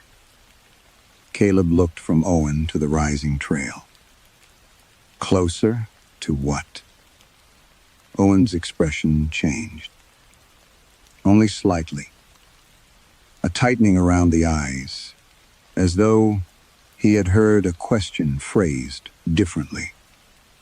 "The summit," he said. "The summit isn't on this route." Owen blinked. "Then, wherever we're going..." Priya moved nearer her brother. Caleb studied Owen for several seconds, searching for symptoms. He understood confusion, concussion, dehydration, shock. Shock could distort time. Fear could make people unusually sensitive to movement and tone. Owen might have noticed Caleb studying the contours on the map. He might have seen the loose stone above Priya. He might have heard the branch creaking before anyone else. Human beings predicted one another constantly without realizing it. That was all. This was. Caleb repeated the explanation until it almost sounded professional. They took the left trail. The slope became punishing. Old sandstone steps protruded through moss remnants of a logging grade that had not appeared on Caleb's maps for decades. Nikhil began breathing heavily. Meredith stopped taking photographs. Owen seemed refreshed. He walked near the front without asking for breaks. At one point, Caleb turned to tell everyone they would rest at the next flat stretch. 5 minutes, Owen said. Caleb had not spoken. Owen glanced back. "What?" Caleb said nothing. 5 minutes later, they reached a patch of level ground beneath a leaning oak. No one suggested stopping. Then Priya suddenly said, "How far are we from the ridge?" Before Caleb could answer, another. Priya spoke from below. "Actually, forget it. I don't want to know." The real Priya stared downhill. Her lips parted, then closed. "I was going to say that," Nikhil whispered. "Don't." Too late. His own voice answered from somewhere among the rhododendron. "I wasn't talking to you." Nikhil flinched. A second version of his voice followed farther away. "I know." Then another. "Caleb, something's following us." Nikhil turned pale. "I wasn't going to say that." Caleb felt a brief, desperate relief. Then Nikhil looked behind them. Something moved between the trees. His breath caught. "Caleb," he said, "something's following us." The woods began speaking possibilities. Not echoes. Possibilities. Meredith's voice complained about water. "Another," Meredith said. She had enough. A third, much farther down, began crying. Priya argued with Caleb about turning back. Another, Priya apologized. Another, demanded Owen, be left behind. Fragments drifted uphill from different elevations, versions of conversations unfolding before the group had chosen which ones to have. Caleb ordered everyone to stop responding. That only made the silence between the voices worse. They continued upward. Near evening, the terrain forced them against a rocky shoulder where the path narrowed between cliff and drop-off. Below, the mist had filled the valley until only treetops emerged through it, like dark islands. Owen stopped before Caleb did. Wait. A second later, Caleb heard stone grinding overhead. He threw an arm across Meredith's chest. A slab of shale broke loose and shattered across the trail. Dust floated through the trees. Owen watched it settle. "You heard that?" Caleb asked. "Not exactly. What does that mean?" Owen rubbed his thumb against his palm. "I knew you were going to stop." "That isn't what I asked." "I know." Caleb stepped closer. "When you went downhill last night, what happened?" "Nothing." "Stop saying nothing." Owen's eyes remained strangely calm. "I heard choices." Caleb felt his stomach tighten. "What choices?" "Things I might say. Places I might walk. Things you might do." And now, Owen looked toward the mist. "Now they're louder." From far below, Caleb's voice suddenly shouted, "Leave him." Everyone froze. Another, Caleb answered from farther east, "We can't carry him." Then, a third. He knew the rule. Priya whispered, "Who are you talking about?" Caleb did not know. The voices continued. Meredith screaming. Nikhil pleading. Owen saying nothing at all. Then, from somewhere so deep in the valley, it seemed to rise through the ground beneath their boots. Caleb heard himself speak with exhausted certainty. "By sunrise, one of you stays behind." Silence followed. Caleb looked at Owen. For the first time, he wanted Owen to appear frightened. Instead, Owen tilted his head, listening to something none of them could yet hear. "That version," he said calmly, "is probably correct."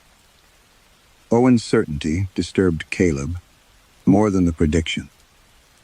"That version is probably correct." Not possible. Probable. As if the voices below were not inventing futures, but sorting them. Caleb made them move again before anyone could question. Owen further. The ridge lay west of their position. He knew the terrain well enough to reach it without a marked trail, and once they gained another few hundred feet of elevation, they could follow the spine north toward an emergency extraction point. At least, that was the plan. 20 minutes later, Caleb saw the first red marker. A strip of surveyor's tape fluttered from a young maple. He stopped. "What?" Meredith asked. Caleb touched the tape. Bright red fresh. Nodded twice around the branch. He used red tape himself when scouting temporary routes. But not here. "Someone marked this trail," Priya said. "No. You just said." "I said someone marked it. I didn't say it was a trail." He removed the tape and stuffed it into his pocket. Farther ahead, Another red strip waited. Then another.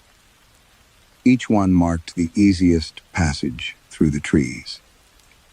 Each one led downhill. Caleb began cutting across them. The mountain resisted. A thicket blocked the first ascent. A fallen oak forced them around its root mass. Then, a sandstone wall appeared where Caleb remembered an open slope. He checked his compass twice. West, uphill. The needle was fine. The terrain was wrong. "Maybe we crossed farther north than you thought," Nikhil said. Caleb ignored him. He knew this mountain. He had guided hunting parties, geology students, photographers, and lost teenagers through these ridges. He knew where old logging cuts vanished into fern beds. He knew where water seeped through shale, even during drought. Yet every familiar landmark seemed subtly misplaced.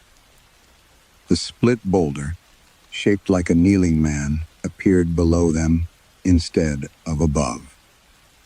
A dead hemlock Caleb used as a navigation reference stood beside a descending game trail.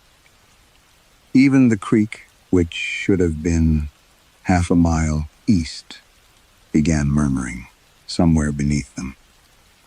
Downhill, always downhill. Owen walked without hesitation. Caleb noticed it gradually. At each obstruction, Owen shifted direction before Caleb gave instructions. Around the fallen tree, through a gap in laurel, toward a shallow saddle. Every choice looked reasonable. Every choice lost elevation. Caleb stopped him beside a moss-covered rock. "You're doing it." Owen turned. "Doing what?" "Steering us." Priya looked between them. Owen smiled faintly. "You're the guide. Then stop walking ahead of me." "I'm not. You move before I choose." Owen's smile disappeared. So every route you anticipate takes us lower." For the first time, Owen seemed genuinely confused. He looked back along the slope. "No, it doesn't." Caleb pulled out the altimeter clipped to his pack. "We've dropped nearly 300 feet since the shale wall." Nobody spoke. Meredith whispered, "We've been climbing." "I know." That was the worst part. Their legs burned as though they had been gaining elevation. Their breathing had grown heavier. The slope beneath their boots appeared to rise, but the altimeter insisted otherwise. Caleb checked his satellite unit. The elevation agreed. They were descending while their bodies believed they were climbing. Nikhil backed away from Owen. "Is that what it wants?" Owen looked at him sharply. From the valley came Nikhil's voice. "It wants us down there." The real Nikhil covered his mouth. Caleb grabbed Owen by the shoulder. "What did you hear when you went below the line?" "I told you." "Tell me again." "Choice." "Whose?" Owen's eyes shifted toward the trees. "Everybody's." "And where did they end?" Silence. Caleb tightened his grip. "Owen." Owen finally looked at him. Downhill, a coldness moved through Caleb that had nothing to do with the mountain air. Not predictions, instructions disguised as predictions. The thing below was showing Owen futures until he selected the ones that brought them closer.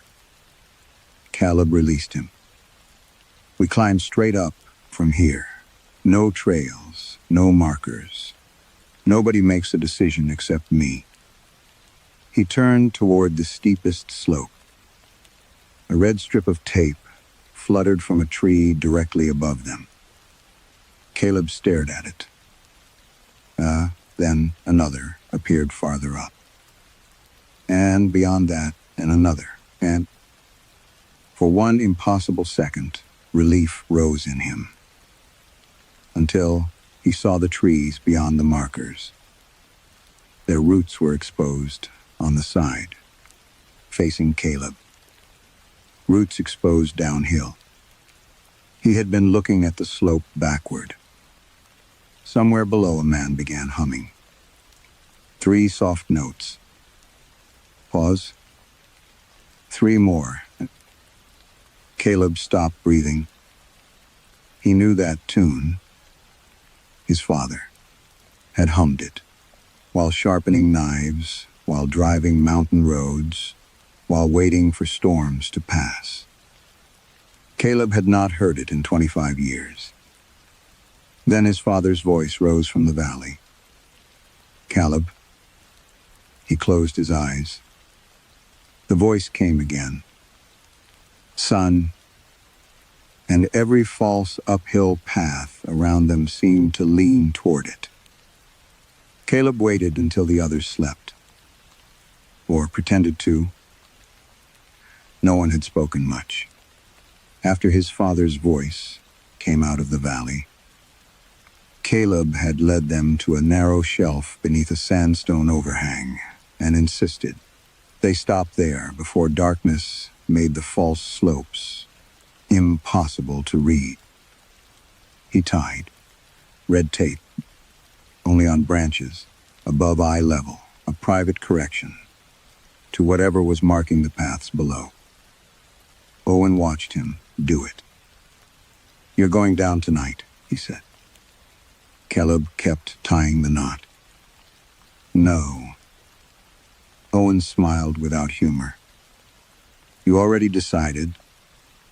That was why Caleb waited until Owen's breathing slowed. Then he took his headlamp, compass, knife, and satellite unit and slipped into the trees. He did not tell himself he was breaking the rule. The rule said, never follow your own voice downhill. This was his father's. That distinction lasted perhaps 30 yards. The mountain changed below the chestnut line. The air grew damp enough to bead on Caleb's forearms.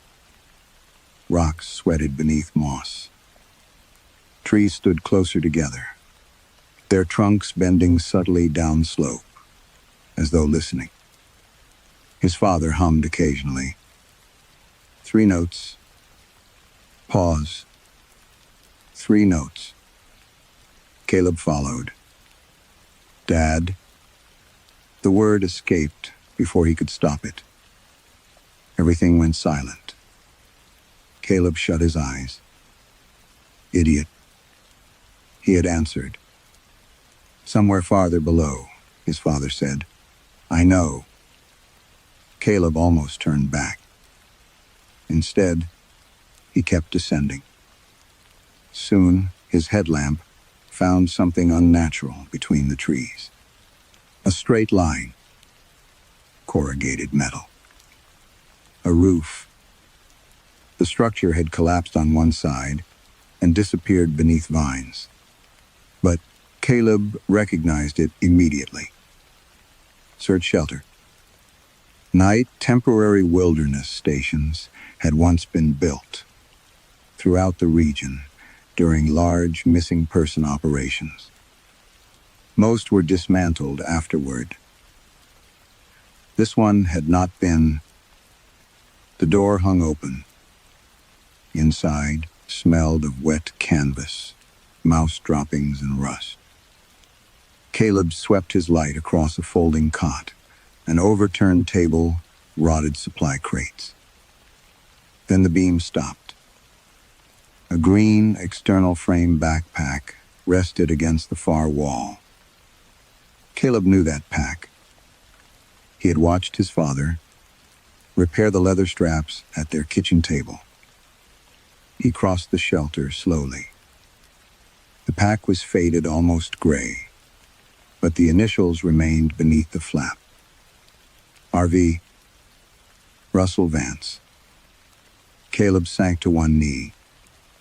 For 25 years, there had been no body, no pack, no explanation. Only people saying the wilderness sometimes kept what it took. His hands trembled as he opened it. Inside were waxed matches, a rusted compass, an empty canteen, 3 folded topographic maps, and a notebook sealed in a plastic bag. The first page was dated several days after Russell had supposedly disappeared. Caleb read standing up. I am not lost. He stopped. The next pages were worse. Descriptions of voices.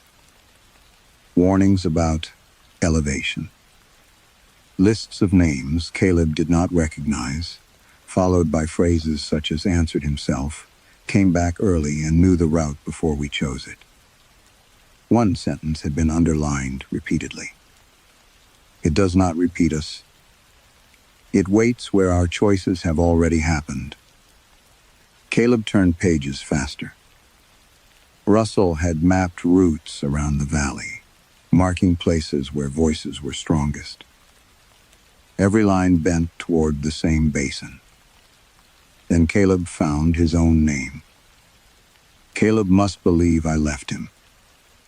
If he comes looking, it will learn him too. Caleb sat down hard on the cot. The metal frame groaned. His father had not abandoned him. The thought should have felt like relief. Instead, it felt like grief, arriving 25 years late. Outside, Russell's voice whispered, "You understand now." Caleb looked toward the doorway. "No," he said. This time, he answered deliberately. At the bottom of the pack was one final map, older than the others. Its edges were soft from being folded and unfolded. Several routes had been drawn in Russell's handwriting, but one path, descending from the chestnut line to the shelter, had been traced in blue crayon. Beside it, in crooked block letters, someone had written, "And Dad went this way." Caleb stared until his vision blurred. He knew that handwriting. He had written birthday cards like that. School labels. His name inside old books. It was his handwriting from childhood, and Caleb had no memory of ever walking this route. Caleb read the blue crayon words until they stopped looking like language. And Dad went this way. His first instinct was to reject the evidence. Children copied handwriting. Memories invented themselves. 25 years could distort anything. But the letter M leaned too far left. His childhood teacher had circled that mistake on every worksheet for almost a year. Caleb unfolded the remaining papers from Russell's pack. Several were not maps at all. They were diagrams. Circles connected by branching lines. Each branch labeled with short notes. Caleb stays home. Caleb follows. Caleb forgets. Caleb hears me. The branches multiplied until Russell's pencil marks crowded the page like roots. At the center, he had written, "It doesn't know what will happen. I'd hers what could." Caleb sat very still. Outside, the valley breathed through the trees. He turned the page. Russell's handwriting became increasingly cramped. He described experiments, performed with 3 search volunteers. They would stand above the chestnut line and silently choose between simple actions. Raise a hand, step left, say a number. Voices below spoke, several choices before they were made. At first, the voices were wrong, more often than right. Then they improved. Not because the thing was predicting better, because the people began choosing what they had already heard. Russell had underlined that realization. It doesn't need to predict us, if hearing, and the prediction changes what we choose. Caleb thought of Owen, pointing toward paths, before Caleb selected them. Not prophecy. Pressure. A future whispered. Early enough became a suggestion. Enough suggestions became direction. He found another page. Russell had begun calling the phenomenon the listener. Other notes used an older local word. Caleb remembered hearing from his grandmother. Mimic. But Russell had crossed that out. Wrong name. Mimics copy what already exists. This thing searches what hasn't happened yet. A later entry described a missing hunter who returned after 2 nights in the hollow. The man remembered his wife, his children, his house, even the combination to his gun safe. But he always answered before being questioned. He avoided accidents before they occurred. He persuaded searchers to take routes that descended. Russell wrote, "A replacement may not be a copy. It may be one possible version of the person pulled forward and made dominant. Same memories, same body, wrong direction." Caleb thought of Owen's calm face. His stomach tightened. He kept reading. The last section concerned containment. The listener's reach, Russell believed, depended on human possibility. It listened through minds, following choices, outward like trails. But one person remaining deliberately at the valley floor could limit that reach. A living anchor. Someone who refused to leave. Someone whose possible futures ended in the same place. Russell had tested it. When he stayed below the old chestnut line, reports of voices higher on the mountain decreased. When he climbed, they spread. Eventually, voices had been heard near roads, near homes. Once, according to Russell, a woman heard herself calling from a drainage ditch behind a school. Caleb stopped reading. His father had not become lost. He had chosen a place no one should choose. The missing person search had been theater for everyone except Russell. One final entry explained. Why? I brought Caleb down here once. I thought showing him the shelter would make him respect the rule. Instead, it hurt him. Caleb stared at the sentence. Something cold moved through his chest. The crayon route, the missing memory. His father had brought him here. And afterward, Russell had made sure. Caleb forgot. Caleb turned the final sheet. Only a few lines remained. If I stay at the bottom, it listens mostly through me. My futures have become narrow enough to hold it. Below that, Caleb must never come back. His life is wider than mine. More roads, more people, more possible choices. And then, beneath a line drawn so hard, the pencil had torn the paper. If Caleb ever hears my voice calling uphill, then I am no longer holding it. Caleb lifted his head. Outside the shelter, Russell's voice came softly through the darkness. Not from below. From somewhere above him. Caleb, it called. Come back up. The voice above the shelter used Russell Vance's gentlest tone. Caleb did not move. For 25 years, he had imagined hearing those words. In dreams and in the quiet, after his mother died. His father returning. His father explaining. But Russell's final note had given the voice a different meaning. If it came from uphill, containment had failed. Caleb folded the page and put it inside his jacket. Then Owen spoke from outside the shelter. You found it. Caleb turned. Owen stood in the doorway. He carried no flashlight. How did you get here? Owen looked past him toward Russell's pack.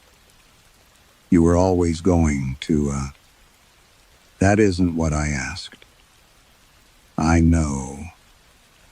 Caleb drew his knife. Owen noticed it and gave a tired smile.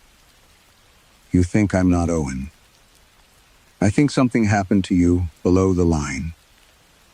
Something happens to everyone below the line. Caleb stepped sideways, keeping the table between them. What did it do? Owen considered the question. Nothing to the Owen who came back. The wording chilled him. The Owen who came back. There were others. Outside voices began moving through the trees. Owen laughing. Owen crying. Owen begging Caleb to run. Owen screaming that something was behind him. Dozens of possible Owens scattered across the valley. When I went downhill, he said, I could hear where all of them ended. Caleb's grip tightened around the knife. And you chose this one? No. Owen looked genuinely troubled. It chose the one that could still bring you here. That made Russell's notes fall into place. A replacement did not need to be fabricated. The listener only needed a possible person whose next decisions were useful. Same childhood, same scars, same memories, same conviction that he was real. It merely made one future arrive before the others. Caleb whispered, You're still Owen. Yes, but you're not the one who walked out of camp. Owen's eyes shifted. I remember walking out. That doesn't answer me. No, Owen said softly. It doesn't. A voice above them called again. Collab. This time Russell sounded frightened. Caleb almost responded. Then he remembered the blue crayon map. A childhood trip erased so completely that he had built his life around its absence. Did it do that too? Caleb asked. Owen's expression tightened. Do what? Make me forget my father brought me here, the valley answered. Instead, a child's voice rose from far below. Caleb's own voice, small, angry. I hate you. Caleb closed his eyes. Memory did not return cleanly. It arrived as sensations. His father gripping his wrist too hard. Wet stone beneath small boots. Russell crying. A voice downhill promising that if Caleb went home alone, everyone would believe his father had abandoned him. And a boy deciding that was easier than believing his father was afraid. Caleb opened his eyes. The personal lie he had carried for decades had not been invented from nothing. It had been selected. One possible explanation among many. A future simple enough for a child to survive. And because Caleb had repeated it, my father left me.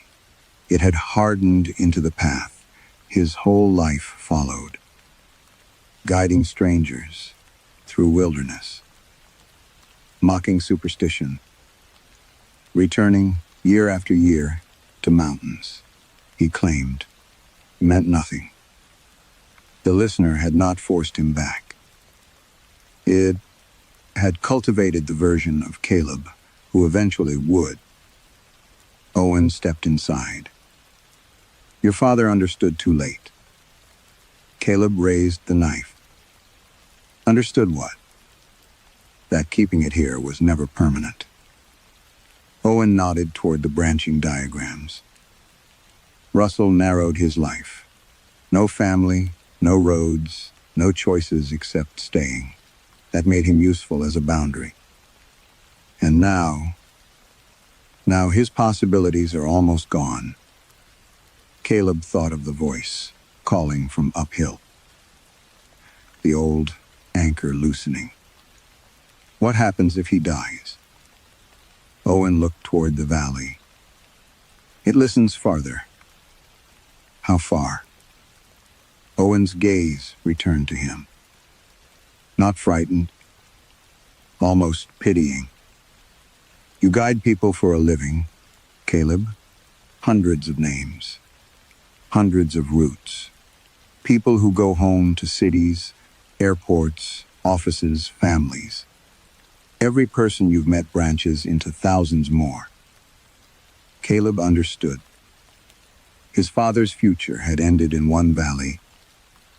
Caleb's did not. The thing below did not want his body. It wanted access to everything. His life could still become. And somewhere beneath the shelter, his own voice began laughing. Through futures that reached far beyond the mountain. Caleb made the decision before Owen finished speaking. That mattered. He understood that now. The listener could whisper possibilities, but a whispered future was not the same as a chosen one. Caleb stepped past Owen and left the shelter. Russell's voice called from uphill. Caleb, don't. Another version came from below. You're too late. Then Caleb heard himself. Hundreds of himself, some angry, some terrified, some calm enough to be persuasive. Go back to the others. Take Owen with you. Kill him. Stay in the shelter. Run downhill. Claim. The voices came from different elevations, scattered through the forest like invisible men surrounding him. Caleb closed his eyes. What happens if I choose wrong? He asked. Owen stood behind him. You probably already have. Caleb almost laughed. Instead, he turned uphill. They reached the others before the first gray light began thinning the darkness. Priya came toward Caleb immediately. "Where were you?" "At the shelter." "What shelter?" "No time." He pulled out Russell's compass and pressed it into her hand. "You four are going to the summit." Nikhil looked at Owen. "All four." Caleb did too. Whatever Owen had become, his face still carried the exhaustion of a frightened man. "Yes." Owen raised an eyebrow. Caleb ignored him. "Keep climbing. If a trail descends, leave it. If the ground feels uphill, but the altimeter drops, trust the instrument. Don't follow red markers unless they're tied above your head." Meredith stared at him. "And you?" Caleb took off his satellite unit and gave it to her. "I'm going down." Priya shook her head. "No." Caleb almost told her that this was the only way.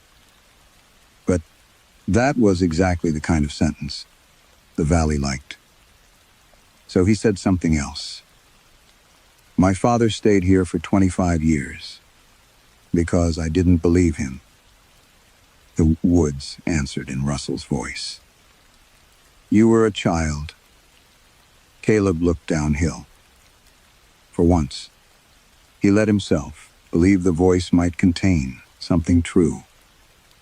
Not because the thing speaking was his father, because his father had written it down before the mountain could rewrite the meaning. Caleb turned back to Priya. "If you hear me below you, keep climbing. What if you need help? Especially then." Owen spoke quietly. "And if you hear him above you." Caleb looked at him. Owen smiled faintly. "Then decide which Caleb you want to believe." They left before dawn. Caleb watched their lights rise through the trees. Priya first, Nikhil behind her. Meredith, Owen last. For several minutes, Owen's light stopped moving. Then it continued upward. Caleb turned downhill. Immediately his own voices multiplied. "You don't have to do this. Your father is already dead. You can still catch them. Priya falls if you leave. Nikhil breaks his leg. Meredith turns around. Owen kills them." Each sentence opened a future in Caleb's mind. He saw himself running uphill, calling warnings, changing routes, saving one person and losing another. Every possibility spread outward, branching faster than thought. He understood why his father had stayed. Containment was not imprisonment. It was refusal. Caleb kept descending. The air grew colder. Wet stone glistened beneath his boots. His childhood voice called from somewhere ahead. "And Dad?" Then Russell answered, "I'm here." Caleb stopped. For 25 years, he had believed one version of his father, because it hurt less cleanly than uncertainty. Abandonment was simple. Sacrifice was not. Sacrifice demanded that Caleb admit his father had loved him enough to disappear. The thought broke something open inside him. "I believe you," Caleb said. The mountain went still.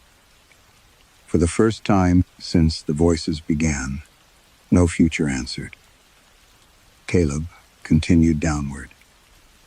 Above him, 4 headlamps climbed toward the summit.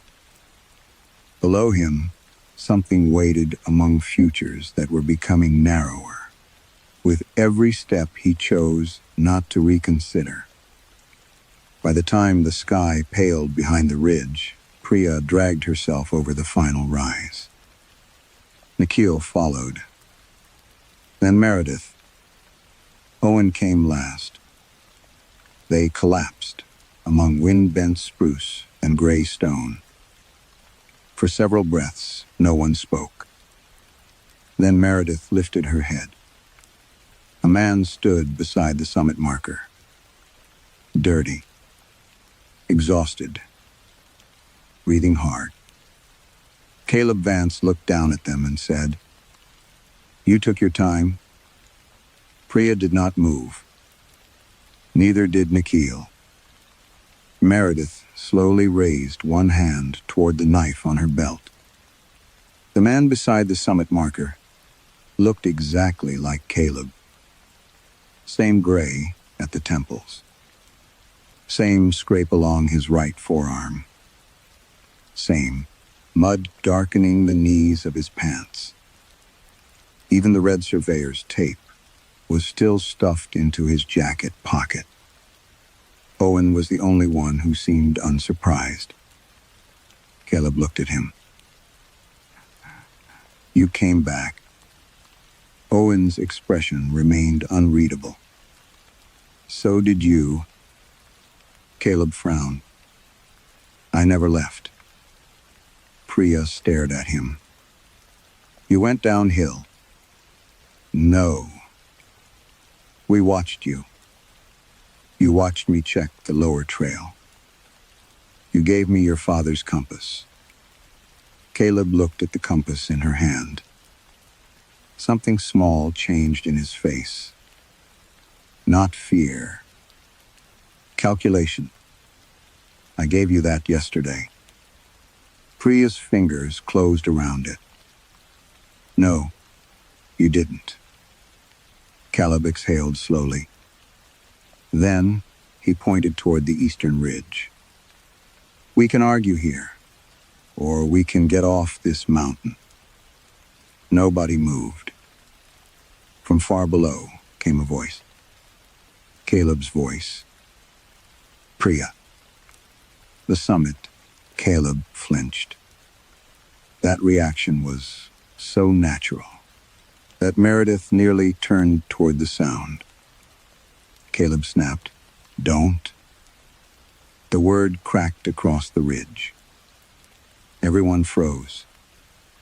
His expression hardened. If your own voice calls from downhill, you keep climbing. You don't answer. You don't look back. Priya whispered. "That's what he said." Caleb stared at her. "I am he." Below them, Caleb called again. This time his voice sounded exhausted. "Keep climbing." The summit, Caleb closed his eyes. For a moment, both versions of him occupied the mountain at once. One above, one below, neither claiming to be a monster. Owen stepped closer to Priya. "We should go." She looked at him with disgust. "You don't get to decide that." "No," Owen said. "But something will." The words settled the matter. They followed Caleb. He led them northeast along the ridge, never once choosing a descending trail. When the ground seemed to slope upward, while Meredith's altimeter showed a loss in elevation, Caleb corrected immediately. When red markers appeared below eye level, he tore them down. He knew every rule. He knew every landmark. He knew them better than the Caleb who had guided them into the forest. By afternoon, they reached the service road. A ranger vehicle found them before sunset. The official explanation was dehydration, disorientation, and panic caused by difficult terrain. Owen refused medical treatment. Within a week, he disappeared from his apartment. No missing person report was ever filed.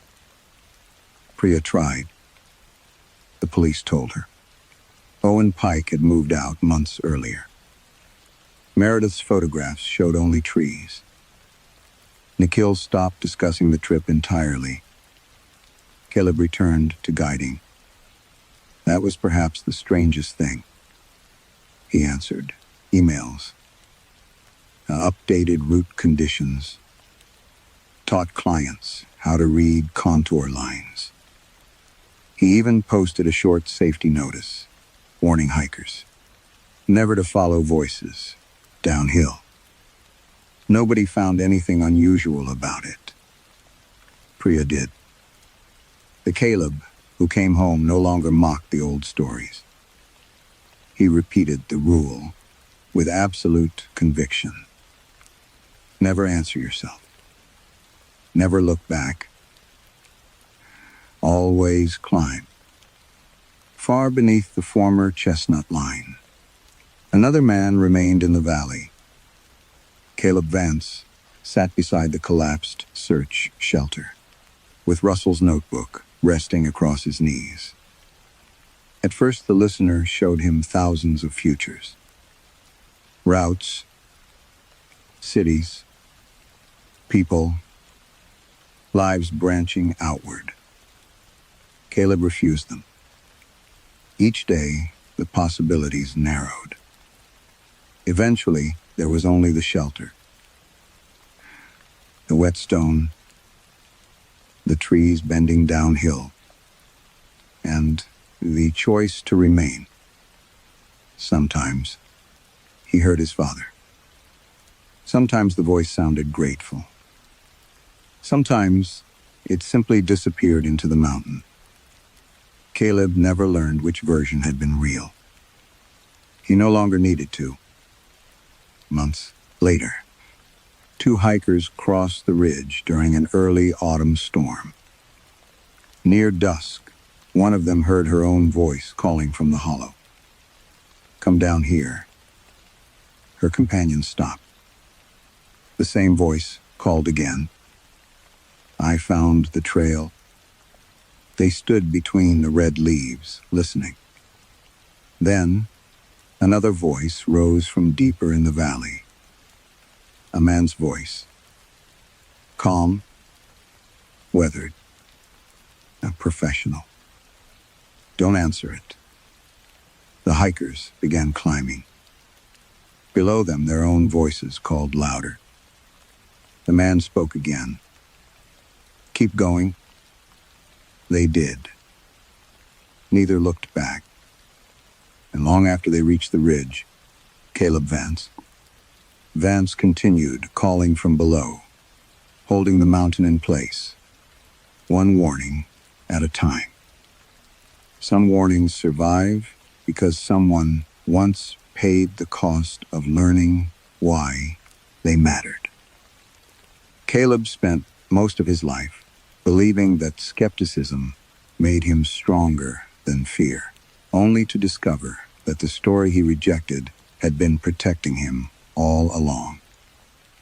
Perhaps the mimic's greatest power was never predicting the future. Perhaps it was convincing people that one possible future was inevitable. Caleb finally broke that pattern by choosing belief. Not blind belief in superstition, but belief in the sacrifice his father had made. If you heard your own voice calling from somewhere below you, would you trust yourself enough not to answer?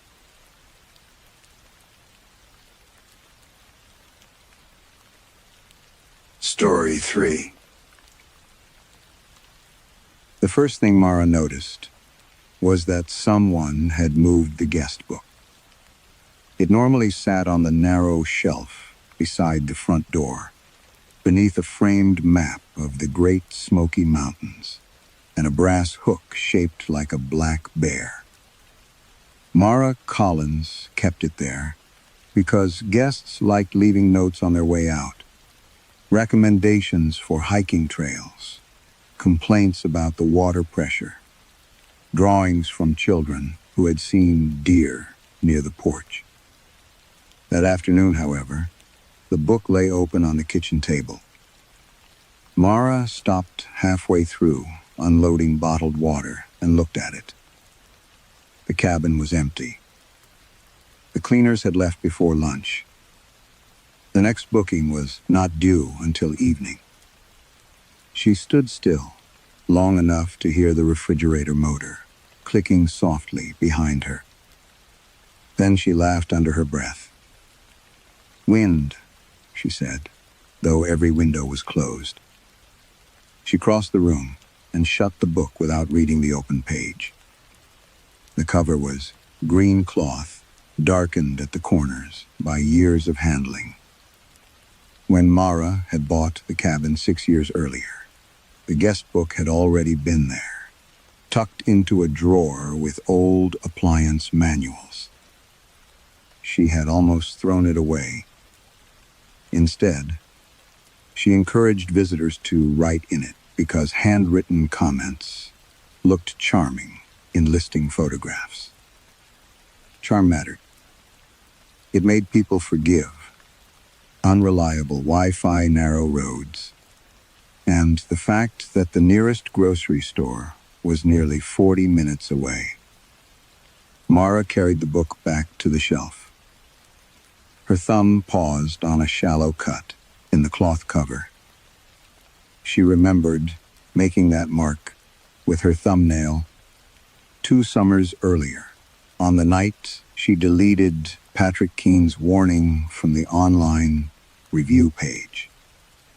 Not deleted, exactly.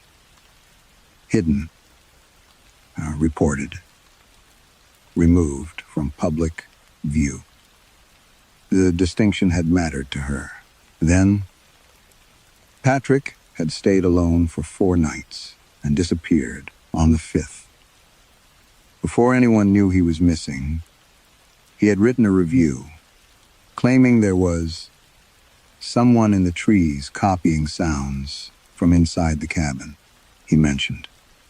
Footsteps pacing the porch after dark, an axe striking wood where no neighbor lived, and a voice beneath the floor that had used his sister's name. Mara had read it at breakfast and immediately imagined cancellations. She reported the review as fabricated harassment. By that evening, it was gone. 3 days later, Patrick's car was found at a trailhead 10 miles away. They never found Patrick.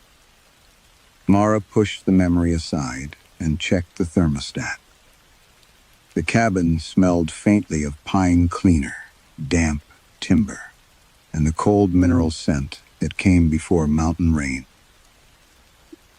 Outside, the ridge had disappeared into fog. It pressed between the trees in pale layers until the forest looked unfinished. At 5:30, headlights finally appeared between the trunks. The new guests arrived laughing. 4 of them: Celia Grant, her brother Noah, and their friends Ben Larkin and Elise Rowe. Late 20s, hiking gear too clean, grocery bags full of beer and trail snacks. They had driven from Charlotte and were already arguing about who had forgotten coffee. Mara gave them the usual tour. Breaker panel, fire extinguisher, emergency numbers. Do not leave food outside. Do not approach bears. No fires beyond the stone ring. And the guest book, she said, pointing toward the shelf. People leave trail tips in there sometimes. Elise immediately picked it up. Any horror stories? Mara smiled, because guests often made that joke. only about the driveway. Elise flipped through several pages. Names, dates, doodles, restaurants, suggestions. Then she frowned. What's this? Mara looked over. A sentence had been written across the center of an otherwise blank page. The ink was black and slightly smeared. No whist. Leanh after dusk. Ben laughed. Good rule. Noah leaned closer. Who wrote it? Mara felt something tighten beneath her ribs. The handwriting was large, slanted, and uneven. She had seen it before. Not online. Not in a police report. In the original Guestbook, 2 summers ago, on the page Patrick Keene had used before he disappeared. Mara reached for the book, but Celia had already turned the page. There was nothing else written there. Only one sentence. One rule. Mara forced a shrug. Probably someone trying to be creepy. Outside, somewhere beyond the fog, a bird gave a thin, descending call. Then, another sound followed it. A soft human whistle. 3 clear notes. Ben walked toward the window. Did one of you do that? No one answered. The whistle came again. This time, from directly beneath the porch. The whistle stopped before anyone reached the porch. Ben stood with one hand on the curtain, smiling uncertainly at the others. Probably another cabin. There isn't another cabin that close, Mara said. She regretted answering so quickly. Outside fog had swallowed the gravel drive. The nearest neighboring property was across a ravine and far enough away that voices rarely carried, even in clear weather. A low roll of thunder moved behind the mountains. Mara took out her phone. No signal. That was not unusual, but the weather alert she had downloaded earlier was still visible. Flash flooding possible along the lower road. When she tried the property radio, only static answered. Within 20 minutes, rain hammered the metal roof, hard enough to make conversation difficult. Mara checked the road camera through the cabin's local security system. Muddy water had already begun, crossing the narrow descent below the bridge. You're staying, Celia said. It sounded less like an invitation than a conclusion. Mara looked toward the windows. She had driven that road in worse weather before, but not since the county had warned property owners about the weakened shoulder. I'll wait until it eases. She said it casually. Then she carried her overnight emergency bag in from the truck. The guests opened wine and began making pasta. For a while, ordinary noise reclaimed the cabin.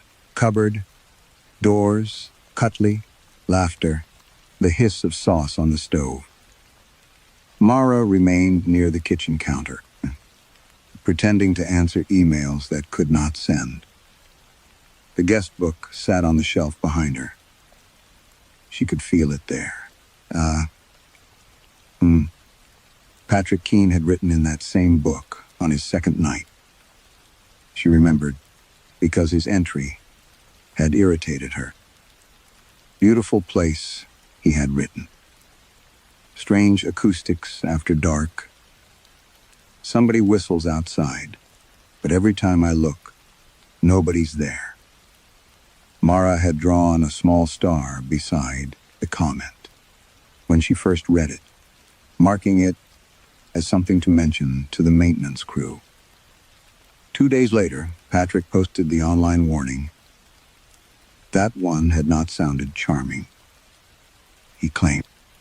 Something was circling the cabin, he said. It copied his cough. He said, an axe had started chopping beyond the trees. After midnight, though there was no logging on the property, he said. Somebody had whispered from under the floor. Mara reported the review before calling him. That detail had never made it into her statement to the sheriff. She had always told herself the order did not matter. Remove the review.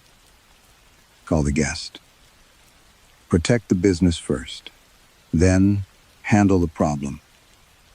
By the time she called, Patrick's phone went straight to voicemail. The rain thickened. At the dining table, Ben began whistling. 3 notes. Mara's head came up. Ben was scrolling through his phone, tapping one heel against the chair leg. 3 notes again. Exactly the same descending pattern they had heard beneath the porch. Stop that. Everyone looked at her. Ben blinked. Stop what? The whistling. He gave a short laugh. Was I? Elise pointed toward the guestbook. Rule number 1. Something changed in Ben's face. What rule? The creepy note. I never read it. You were standing right there. No, Ben shook his head. You guys were messing with the book. I was bringing bags in. Celia frowned. Mara remembered him beside Elise. Or thought she did. There had been 4 people in the doorway. Wet boots, grocery sacks, too many voices. But when she tried to place Ben's hands on the guestbook, the image refused to settle. Just don't whistle, Mara said. Ben lifted both palms. Fine. The evening dragged. The road remained flooded. One by one, the guests went upstairs. Celia and Elise took the loft bedrooms. Noah claimed the smaller room beside the stairs. Ben fell asleep on the downstairs sofa, halfway through a movie, one arm hanging toward the floor. Mara stayed at the kitchen table. Shortly after midnight, the cabin became strangely quiet. Even the rain had weakened. Then came the sound of a page turning. Mara looked toward the shelf. The guest book lay open again. She had not heard anyone approach it. She crossed the room slowly. A fresh sentence filled the next blank page. The ink still shone wet. Do not open the door when you hear wood being chopped. Mara stared at the letters. Then she looked toward Ben asleep on the sofa. Beside his hand lay a grocery receipt. Across its back, he had earlier scribbled the cabin Wi-Fi password. The handwriting was identical. Mara compared the 2 samples until there was nothing left to compare. Ben's careless loop on the letter D. The narrow O.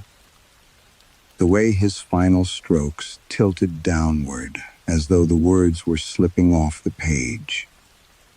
The rule had been written by him, except Ben had been asleep. Mara touched his shoulder. Ben. He stirred, frowned, then opened his eyes. What happened? Did you write in the guest book? He looked toward the shelf. What? The rule? Celia and Noah appeared at the foot of the stairs, awakened by their voices. Elise followed a moment later, wrapped in a blanket. Then read the new sentence twice. That's not funny. Mara showed him the receipt. His expression changed. I didn't write that. No one said you did, Noah replied. You're all looking at me like I did. A sound came from outside. Thunk.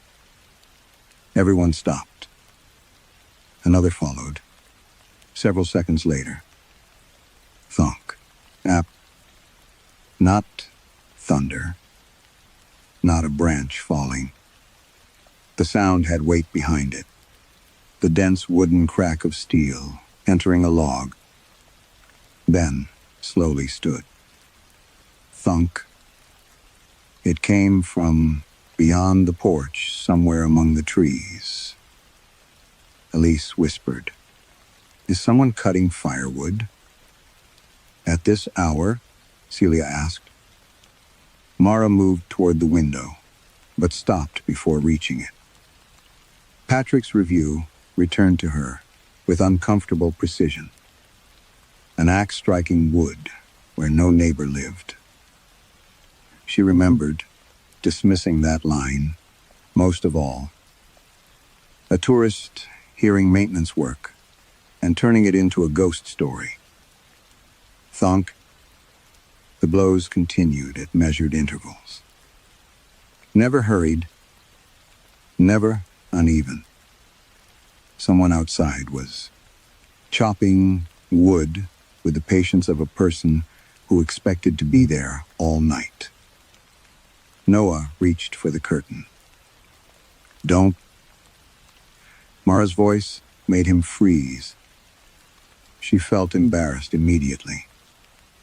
"There could be flooding," she added. "If somebody's out there, we don't know why." Noah lowered his hand. The chopping stopped. The silence afterward seemed larger than the sound had been. Rain dripped from the roof. Water whispered through the gutters. Then someone knocked on the front door. 3 gentle taps. Nobody moved. A man spoke from the porch. "Sorry to bother you." His voice was calm, slightly breathless. "I saw the lights." Ben looked at Mara. The man continued.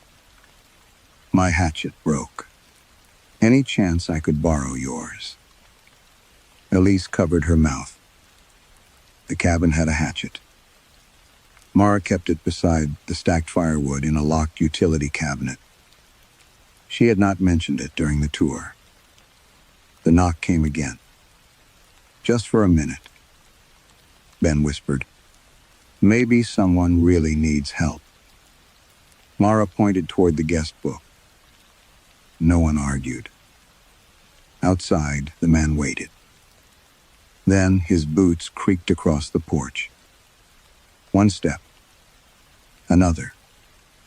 They stopped directly beneath the kitchen window. A faint whistle began. 3 descending notes. Ben's face drained of color. The sound moved along the wall toward the back of the cabin, though no footsteps accompanied it. Then it disappeared. No one slept afterward. Near dawn, Noah made coffee, while Celia checked the road camera repeatedly. Elise sat cross-legged on the floor, reading old Guestbook entries. Mara wanted her to stop. She did not know why. Most pages were harmless. Anniversaries, hiking recommendations, complaints about mosquitoes. Then Elise said, "Ben." He looked up. "You've stayed here before?" "No." She turned the book around. An entry covered half a yellowed page. The date was from 7 years earlier, long before Mara owned the cabin. The handwriting was unfamiliar, but the name at the bottom was not. Benjamin Larkin. Ben stared at it. That's somebody else. Elise began reading aloud. Beautiful place. Came up alone for a few days. Heard whistling in the trees last night. Probably birds. Ben reached for the book. The next line stopped him. It described a scar beneath his left knee. A scar Elise knew he had gotten in a cycling accident 3 years ago. Ben slowly pulled up his trouser leg. The scar was there. At the bottom of the old entry, beneath his signature, someone had added one final sentence. Next time, I will remember not to whistle. Ben read the final sentence 3 times. Then he shut the guest book. No. Nobody answered. That isn't me. Elise looked at him carefully. It has your name. So, it knows about your scar. Ben stood too quickly, knocking his coffee against the table. Dark liquid spread across the wood. I got that scar 3 years ago. That entry is 7 years old. Mara grabbed a dish towel, grateful for something ordinary to do. There are other Benjamin Larkins. With the same scar? Someone could have added that later. Who? Mara pressed the towel against the spill. Nobody answered. When she looked again, the guest book was open. The entry seemed longer. Mara was certain. It had ended beneath the sentence about whistling. Now, another paragraph filled the bottom of the page. Stayed with Celia and Noah. Elise complained about the mattress. We drove up from Charlotte after stopping for fuel near Bryson City. Night. Noah forgot the coffee. Elise backed away. No. Celia stared at the page. That happened yesterday. Ben touched the paper as if expecting wet ink. It was dry. The handwriting looked faded with age. No, he repeated. We did not come here 7 years ago. Mara closed the book and carried it to a kitchen cabinet. She locked it inside. Everyone's exhausted. Ben laughed once. Your explanation is exhaustion? People panic when they reinforce each other. You think we imagined the writing? I think none of us slept properly. It was the kind of sentence Mara had used before. With Patrick. With the sheriff. With herself. People hear strange things in unfamiliar places. Mountain acoustics distort sound. Isolation makes ordinary noises feel intentional. There was always a vocabulary for dismissing fear. By morning, the rain had weakened to mist. Cell service returned in brief, unreliable bursts. Celia immediately began checking photographs. We took pictures yesterday. She scrolled. Mara watched her expression change. What? Celia turned the phone around. A photograph showed the 4 guests standing beside the cabin sign. Except there were only 3 people. Celia, Noah, Elise.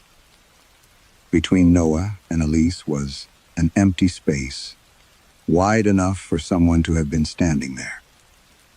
Ben stared at it. I took that picture.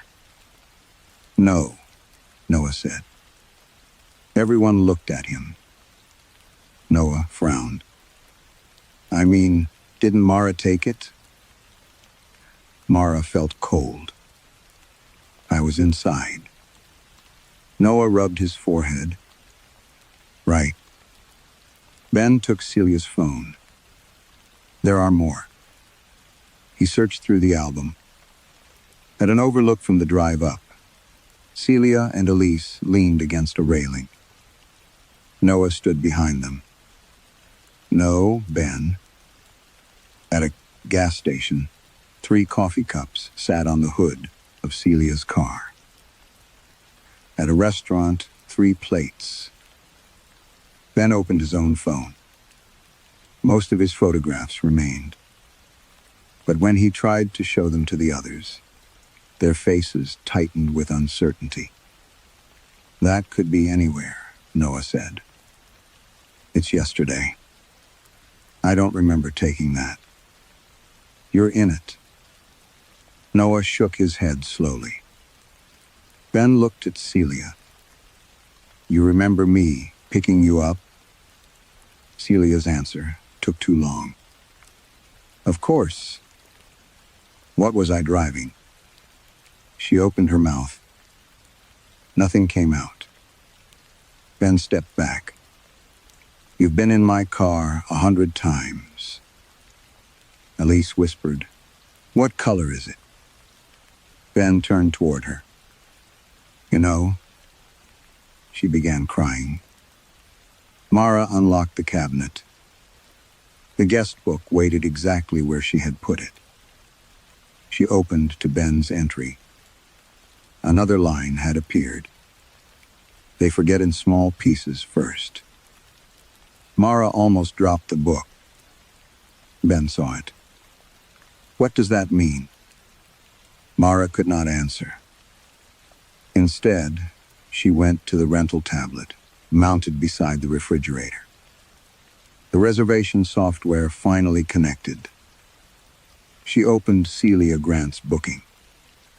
4 guests had checked in. Mara remembered confirming it herself. She remembered 4 identification forms.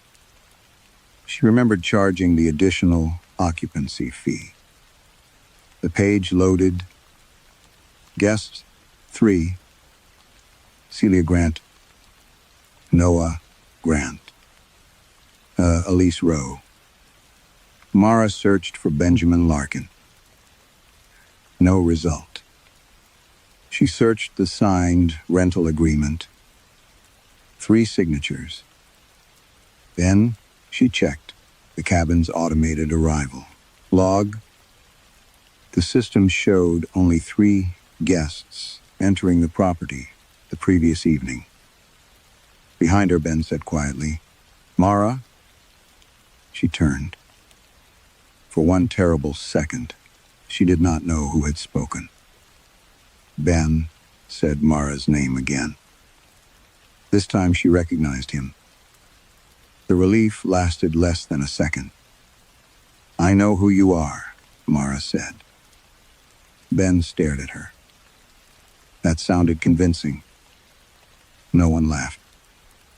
By afternoon, the road camera showed water still moving across the bridge.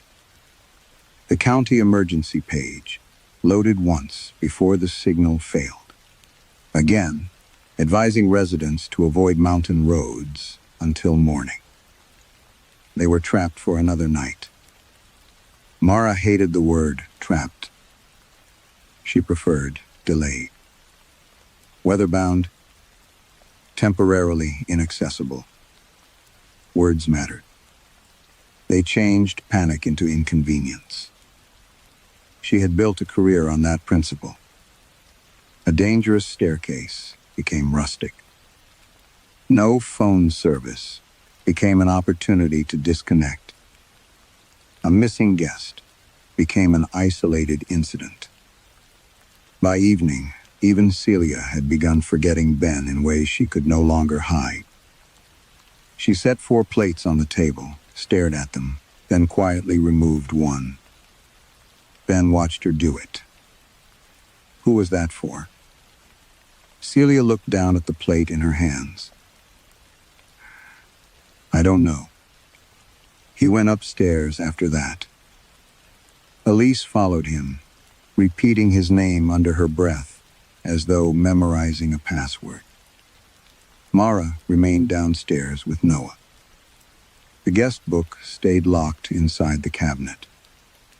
Neither of them mentioned it. Near midnight, something moved beneath the kitchen floor. Not scratching, not footsteps. A soft pressure against the boards. Mara felt it through the soles of her shoes. Then came the sound of paper sliding. She opened the cabinet. The guest book lay open. A new rule covered the next page. If someone calls to you from beneath the floorboards, do not answer. Noah read it over her shoulder. That's your handwriting. Mara looked at him. What? He pointed. The letters were narrow and controlled. The capital letters leaned slightly left. The word, someone had the same cramped Ims Mara used on maintenance notes. No. She found an invoice from her bag. The handwriting matched. Upstairs, a floorboard creaked. Then another sound came from below them. Mara? It was a woman's voice. Mara froze. Noah whispered, "Who is that?" The voice came again. Mara, honey? Her mother. Not vaguely similar. Not an imitation built from tone alone. Her mother's exact voice, including the faint rasp she had developed after pneumonia the previous winter. Mara, are you there? Mara's mouth opened. Noah grabbed her wrist. The rule. She closed her lips. The voice beneath the floor sighed. Then it changed. A child began crying. Dad? Noah stiffened. Dad, I can't find the flashlight. His face collapsed. That's my daughter. Mara turned sharply. I thought you didn't have children. I don't. The crying stopped. Noah stared at the floor. I don't know why I said that. Something moved beneath them. Slowly. From the kitchen toward the living room. The boards gave tiny complaints above it. Then, Ben's voice called from below. Elise? Upstairs, a door opened. Mara shouted, "Don't answer." Elise appeared at the stairs. Ben was behind her. Yet his voice continued beneath the floor. Elise, I fell. Ben went pale. The voice changed again. A woman Mara did not recognize asked for Celia. Then a man whispered Noah's name. Then another. Different ages. Different accents. Some frightened. Some calm. Some sounding exhausted. Enough to have been calling for years. Mara understood before she wanted to. These were not random voices. They were guests. People who had stayed here. People whose names had once filled reservation records and then somehow vanished from them. The floorboards beneath Mara's feet gave a small knock. Once, twice, then silence. She could hear everyone breathing. A final voice rose from beneath the kitchen. Male, measured, slightly nasal. Mara had heard it only once in her life, through a voicemail she had replayed for the sheriff. Patrick Keene. Mara. Her stomach turned. Nobody else moved. Patrick's voice spoke gently from beneath the boards. "You remember me, don't you?" Mara stared at the floor. The wood beneath her shoes felt warm. Then Patrick asked, "Why did you delete the only warning that might have saved me?" Mara did not answer Patrick. For several seconds, nobody in the cabin moved.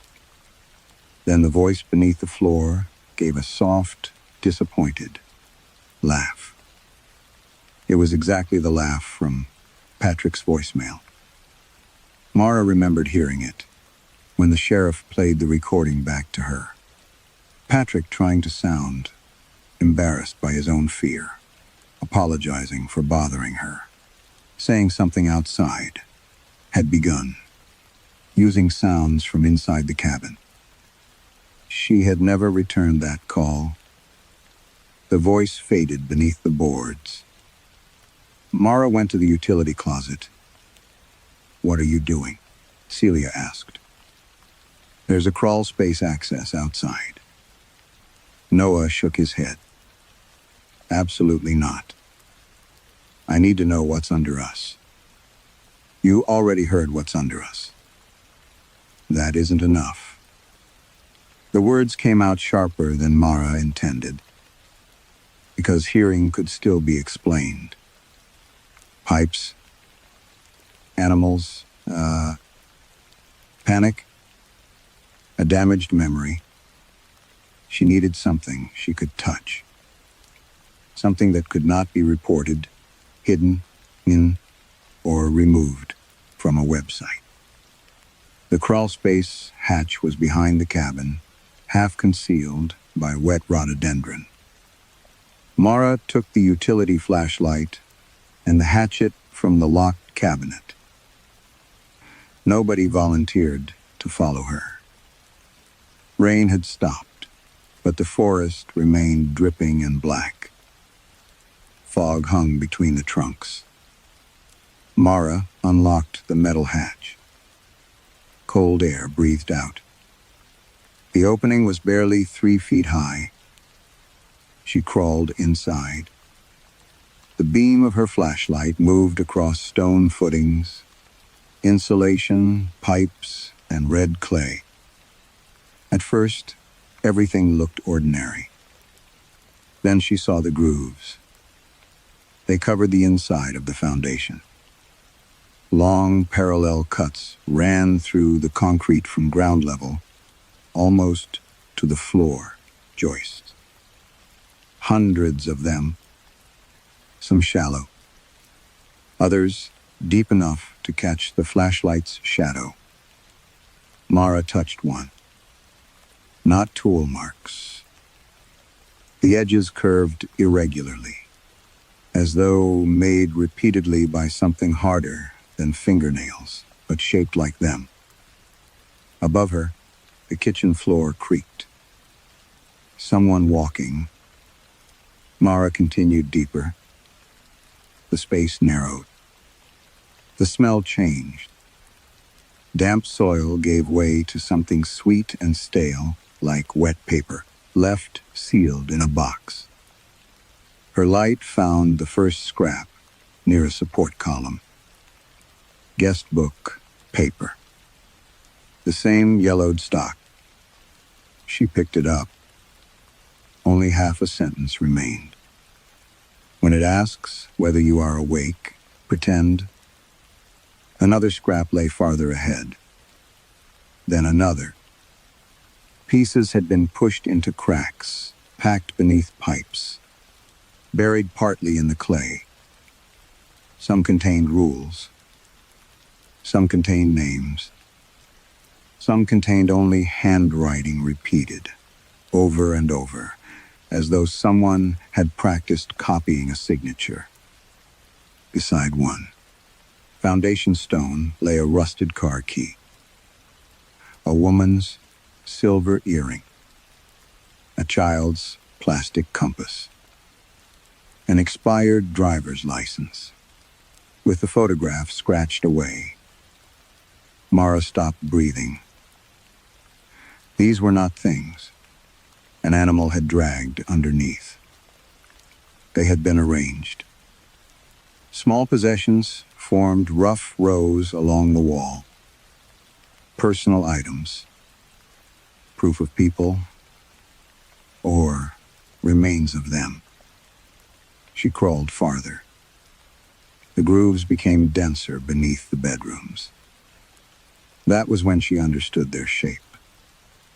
Something had spent years beneath sleeping guests, not clawing its way out, reaching upward, listening, learning where bodies shifted in sleep, learning breathing, learning voices. Mara's flashlight trembled. A whisper moved somewhere ahead. Not words. Her own breathing repeated half a second after she exhaled. She backed away. The copied breath stopped when hers did. Then her flashlight found something blue in the mud. A bracelet. Cheap plastic beads threaded around faded elastic. One bead was shaped like a yellow star. Mara stared at it for so long that her knees began to hurt against the clay. She knew that bracelet. Her father had bought it for her at a roadside gift shop when she was 9. She had worn it all summer until it disappeared during a family trip to Tennessee. Her mother had accused her of losing it near a creek. Mara had cried for 2 days. She had never seen this cabin then, had never visited this property, had never brought the bracelet here. Behind her, from somewhere deeper in the crawl space, a child's voice whispered, "I found it for you, Mara." Mara backed out of the crawl space with the bracelet clenched in her fist. By the time she reached the porch, mud covered both knees and one sleeve. The others were waiting inside the doorway. Nobody asked about the hatchet. Nobody asked whether she had found Patrick. They were staring at the bracelet. Celia recognized something in Mara's face. "What is it?" Mara opened her hand. "A thing I lost when I was 9. Ben gave a tired laugh that contained no humor. "Here." "No." "Then how is it under the cabin?" Mara looked past him toward the kitchen. "I don't know." That was finally true. She had spent 2 days manufacturing explanations faster than fear could reach her. Exhaustion, weather, manipulated photographs, corrupted software, someone playing a cruel joke. The bracelet had survived every explanation. She went to the locked cabinet beneath the television and pulled out the property archive box. The cabin's previous owner had left years of maintenance invoices, handwritten booking calendars, insurance forms, and printed guest correspondence. Mara had never thrown them away, because older rural properties often came with disputed boundaries and undocumented repairs. Now, she spread everything across the dining table. They searched together. At first, the records seemed meaningless. Then Elise found Patrick. A printed booking confirmation. Patrick Keene. 4 nights. Beside, it was a photocopy of the guestbook entry. Mara remembered. The note about strange acoustics and whistling after dark. Behind that was another page. A rule. No whistling after dusk. The handwriting belonged to a woman named Leanh Pike. According to the attached booking form, Leanh had stayed at the cabin 3 weeks before Patrick. She had disappeared on a hiking trail 2 days after checkout. Mara felt her stomach tighten. They kept searching. Another missing guest. Another rule. A man named Curtis Bell had vanished 6 years earlier. His guestbook page contained a warning. Do not open the door when you hear wood being chopped. The handwriting matched a note attached to his reservation. Then, a second document showed that a guest who stayed immediately before Curtis had reported hearing a stranger outside asking to borrow an axe. Mara arranged the papers chronologically. The pattern emerged. Not every disappearance created a rule. The rule came first. Always written by someone sleeping in the cabin. Then, during the next day, something attempted the behavior described. Whistling, knocking, calling from beneath the floor. Each time it failed in some small way. Too repetitive. Too perfectly timed.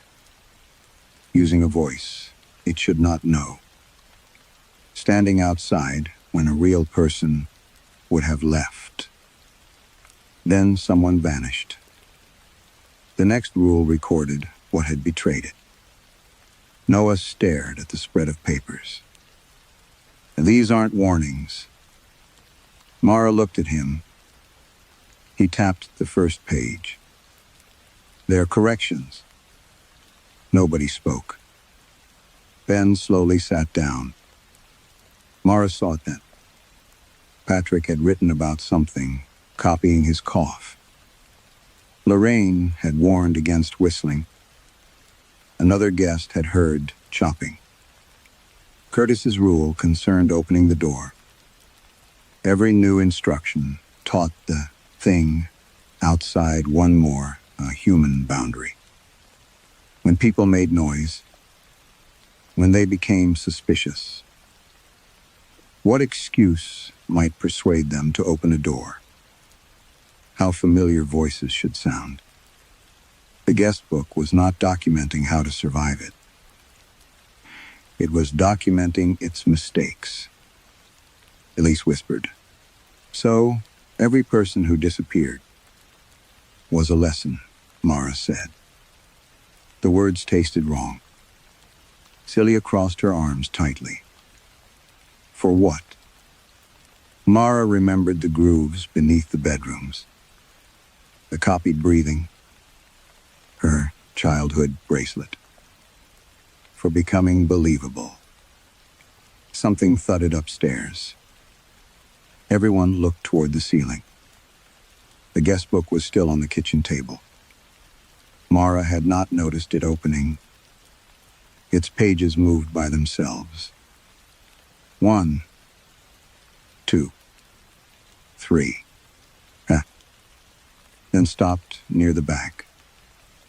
The newest sheet was almost blank. Almost. Across the top, a sentence had begun in fresh black ink. Mara approached slowly. The handwriting was hers.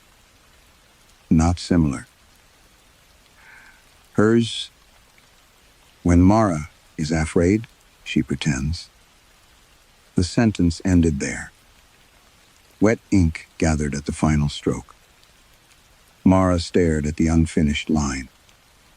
She had never written it.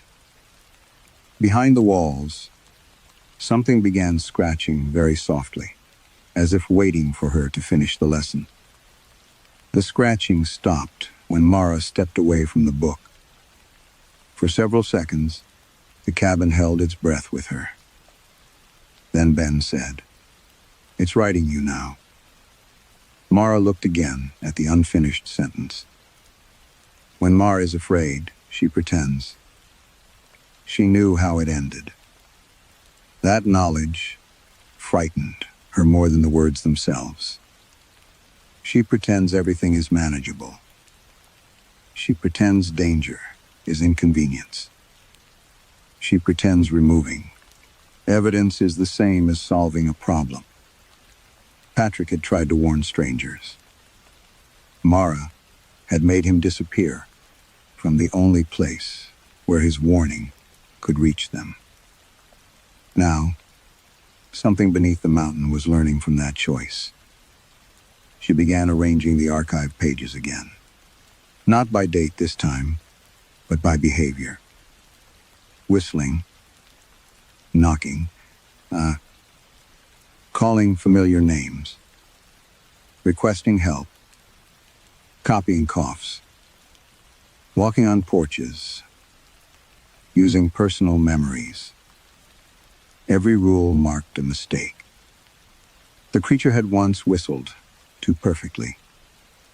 So the book recorded when humans should not whistle.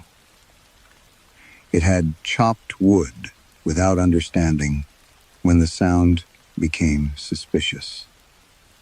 So another rule taught it, the social boundary. It had called from beneath a floor when a human voice should have been outside.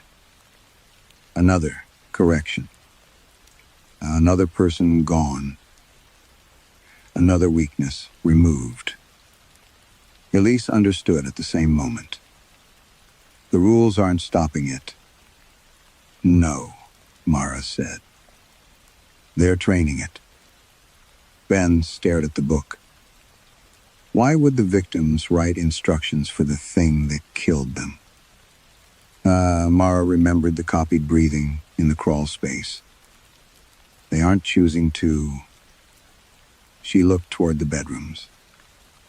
It listens while people sleep, deep sleep, when they aren't controlling anything. Noah's face tightened. The handwriting. Mara nodded.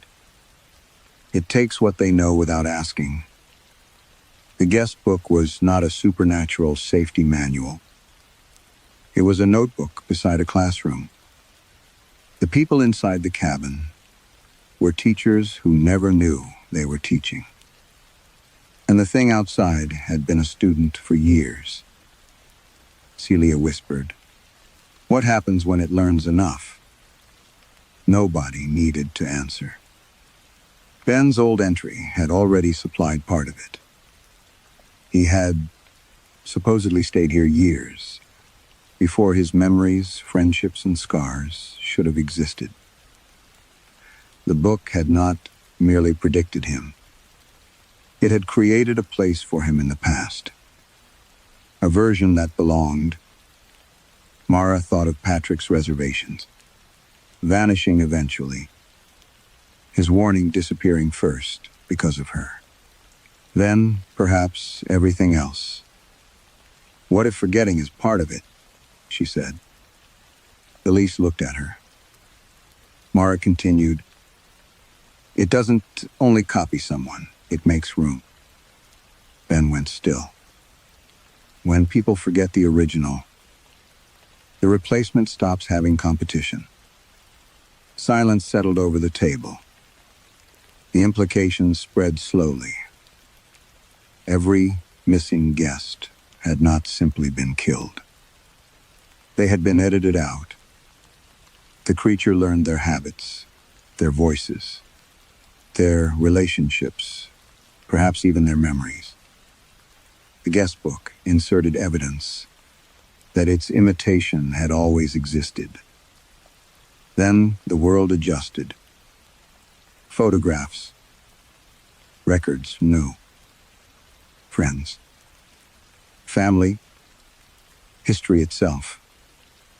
Mara looked at the bracelet in her palm. Her childhood bracelet. A memory from long before she owned the property. A detail. Something here had acquired years earlier. Perhaps it had been studying her before she ever knew the cabin existed. Perhaps buying this place had not been chance. A knock sounded at the front door. One gentle tap, then another. Everyone turned. No chopping preceded it. No whistle.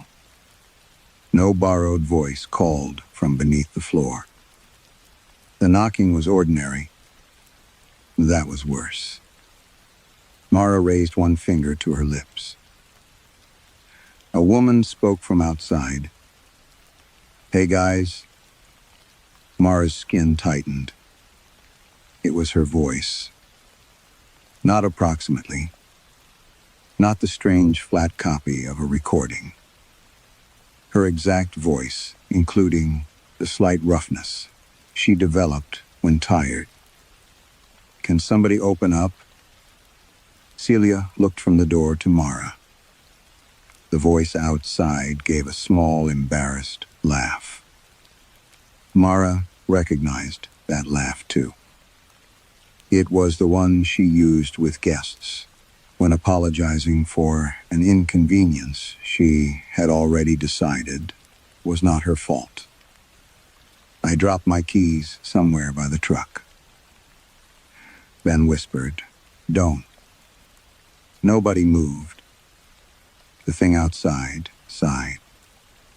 Then it said, in Mara's voice, with precisely her rhythm, hesitation, warmth, and practiced reassurance, "Come on, it's me. Everything's under control." The voice outside did not knock again. That made Mara more afraid than if it had. Everyone stood around the table listening to the rainwater tick from the eaves. Then Noah said, "We burn it." His eyes were fixed on the Guestbook. Mara almost told him that was reckless. The response rose automatically.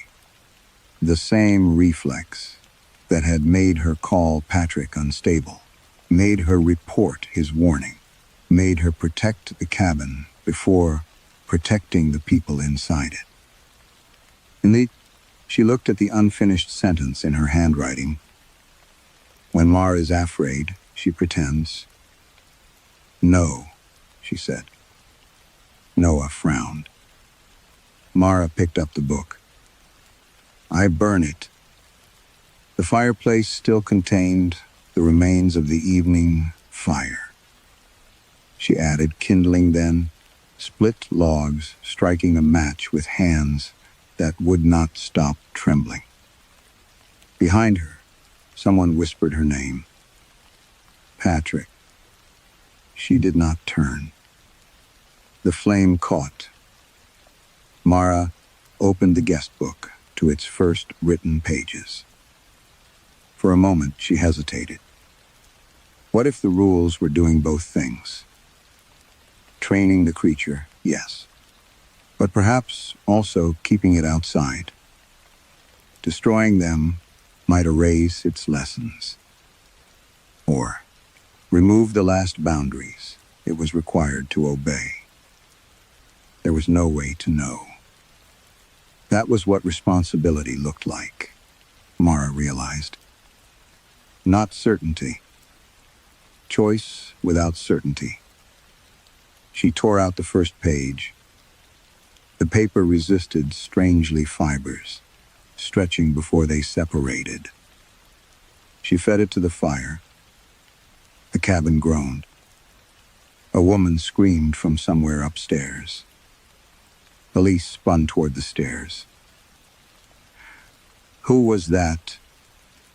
Nobody answered. Another voice came from the hallway. Please. Then another from behind the kitchen wall. Don't leave me here. Names began surfacing among the voices. Some Mara recognized from archived reservations. Lorraine Pike, Curtis Bell, Patrick Keene.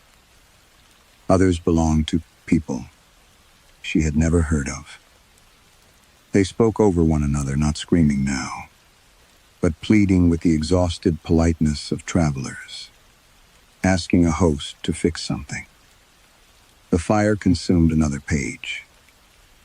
A photograph on Celia's phone changed. She gasped. Ben was gone from it. "Who's Ben?" Noah asked. Ben stared at him. "I'm standing right here." Noah recoiled. "Who are you?" Celia grabbed his arm. "That's Ben." "Ben who?"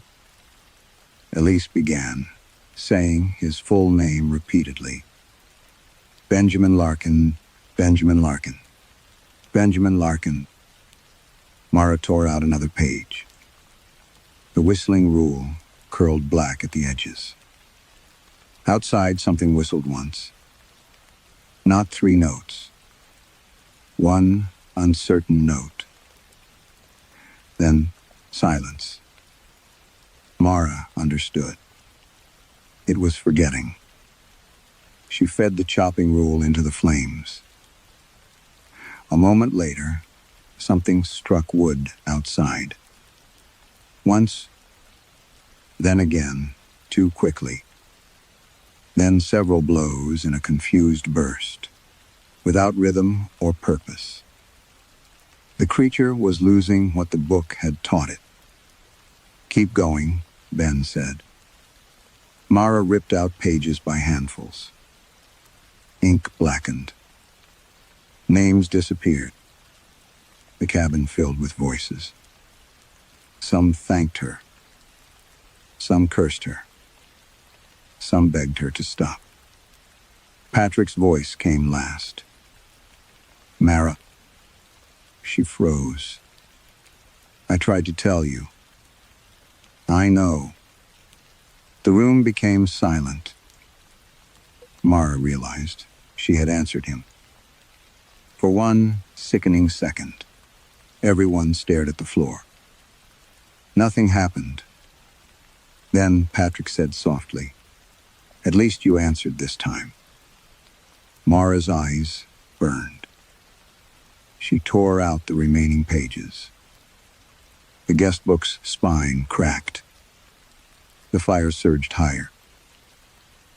Outside, Mara's copied voice speaking nonsense.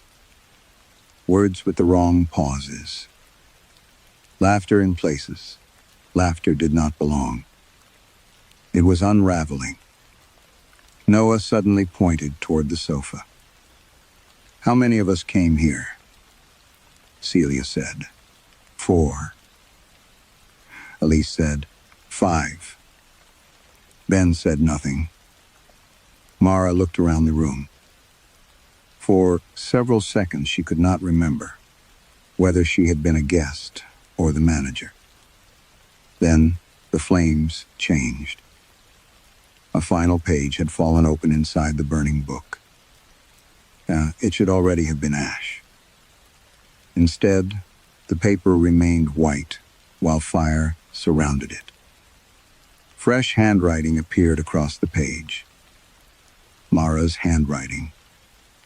Complete this time. She leaned closer. The last rule read, "When Mara is afraid, she makes the danger small enough to ignore. If she says everything is under control, do not believe her." The page finally caught, and from directly behind, Mara, her own voice, whispered, "Everything is under control." Mara turned. Nobody stood behind her. Only the black window reflected the room. Celia, near the stairs, Elise. Beside the table, Noah, holding the fireplace, Poker Ben, half visible near the sofa. And Mara, herself. Except her reflection was smiling. Mara was not. She stumbled away from the glass. The smile vanished. Behind her, the last pages of the guestbook collapsed into embers. Outside, something ran across the porch. Not with human footsteps. Too many impacts. Too fast. Then it plunged into the woods. For several minutes, nobody spoke. The voices in the walls had stopped. The chopping had stopped. Even the fog seemed to be thinning. By dawn, the road camera showed the floodwater receding. The reservation returned to Mara's tablet. 4 guests. Celia Grant. Noah Grant. Elise Rowe. Benjamin Larkin. Ben laughed when Mara showed him. Celia remembered the color of his car. Elise remembered where they had first met. Noah remembered teasing him about the cycling scar. For the first time since arriving, Ben looked entirely real. Mara should have felt relief. Instead, she kept touching the blue bracelet in her pocket. The cabin knew things about her that the Guestbook had never contained. Burning, the lessons did not mean destroying the student. At sunrise, they packed. Nobody discussed. Staying another minute. Mara stood at the edge of the porch while Celia loaded the car. "You're coming with us," Celia said. Mara looked back at the cabin. "I need to close the property." "No, I can't leave it open." "Mara." Celia's voice softened. "That's what you always do, isn't it?" Mara understood. "Make the danger administrative. Close the listing. File the report. Change the lock. Control the damage." She looked toward the trees. Something stood deep between the trunks.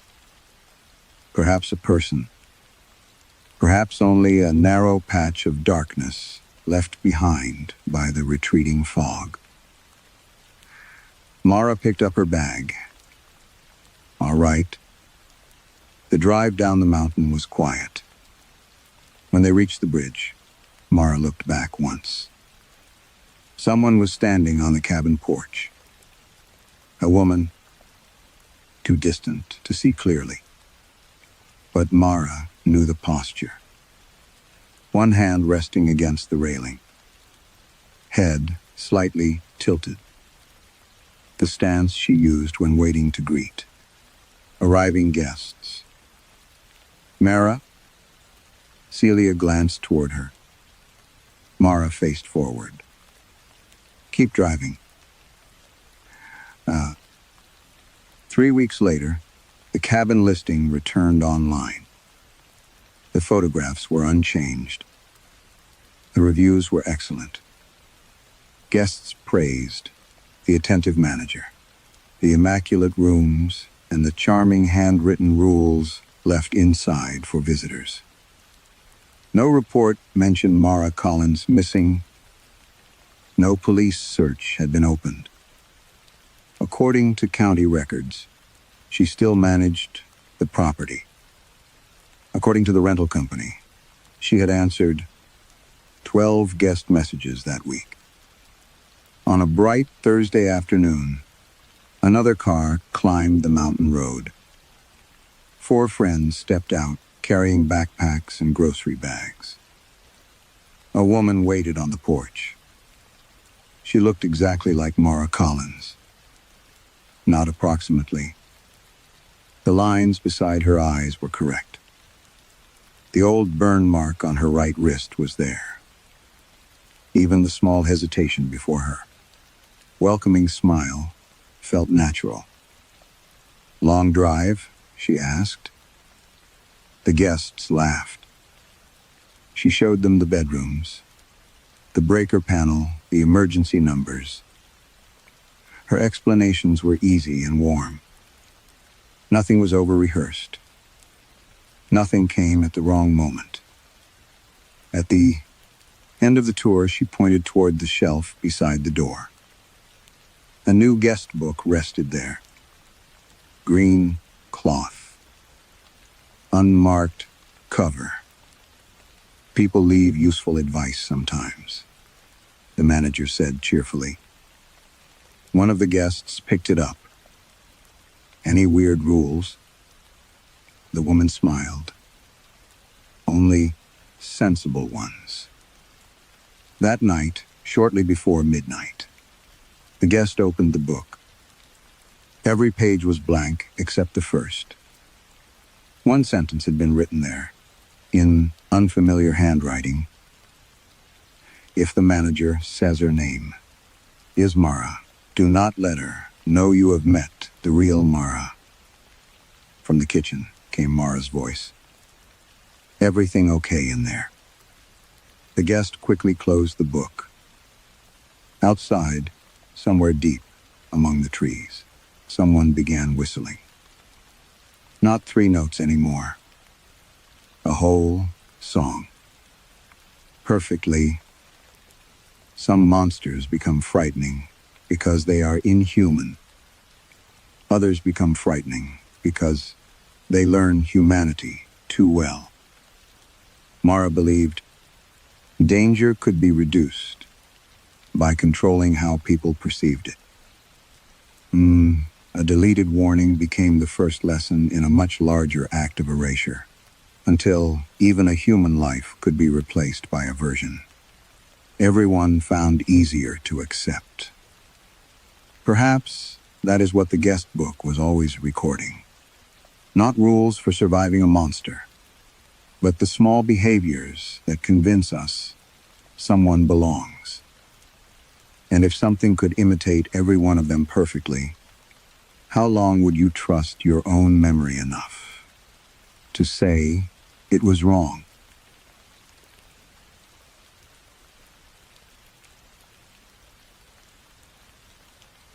Story 4. The extra tent was already waiting beside the fire ring when Rachel Monroe arrived at Briar Hollow. At first, she assumed it belonged to someone else. It was small, old-fashioned, and dark green, pitched beneath 2 tulip poplars at the far edge of campsite 14. Pine needles had gathered along its seams. Its entrance faced the woods rather than the fire pit, and every zipper had been pulled tightly closed. Cool, Ben said from the back seat. We get 2. We get 1, Rachel told him. Grace climbed out without speaking. At 11, she had recently developed the ability to make silence feel intentional. She stood beside the car, in Nathan's oversized Virginia Tech sweatshirt, staring at the green tent, as though it had personally disappointed her. Rachel opened the trunk. All right. Phones stay in the car except for pictures. Everybody helps. Nobody complains until after dinner. Ben raised his hand. You're already complaining? I was going to ask if complaining about mosquitoes counts. It counts double.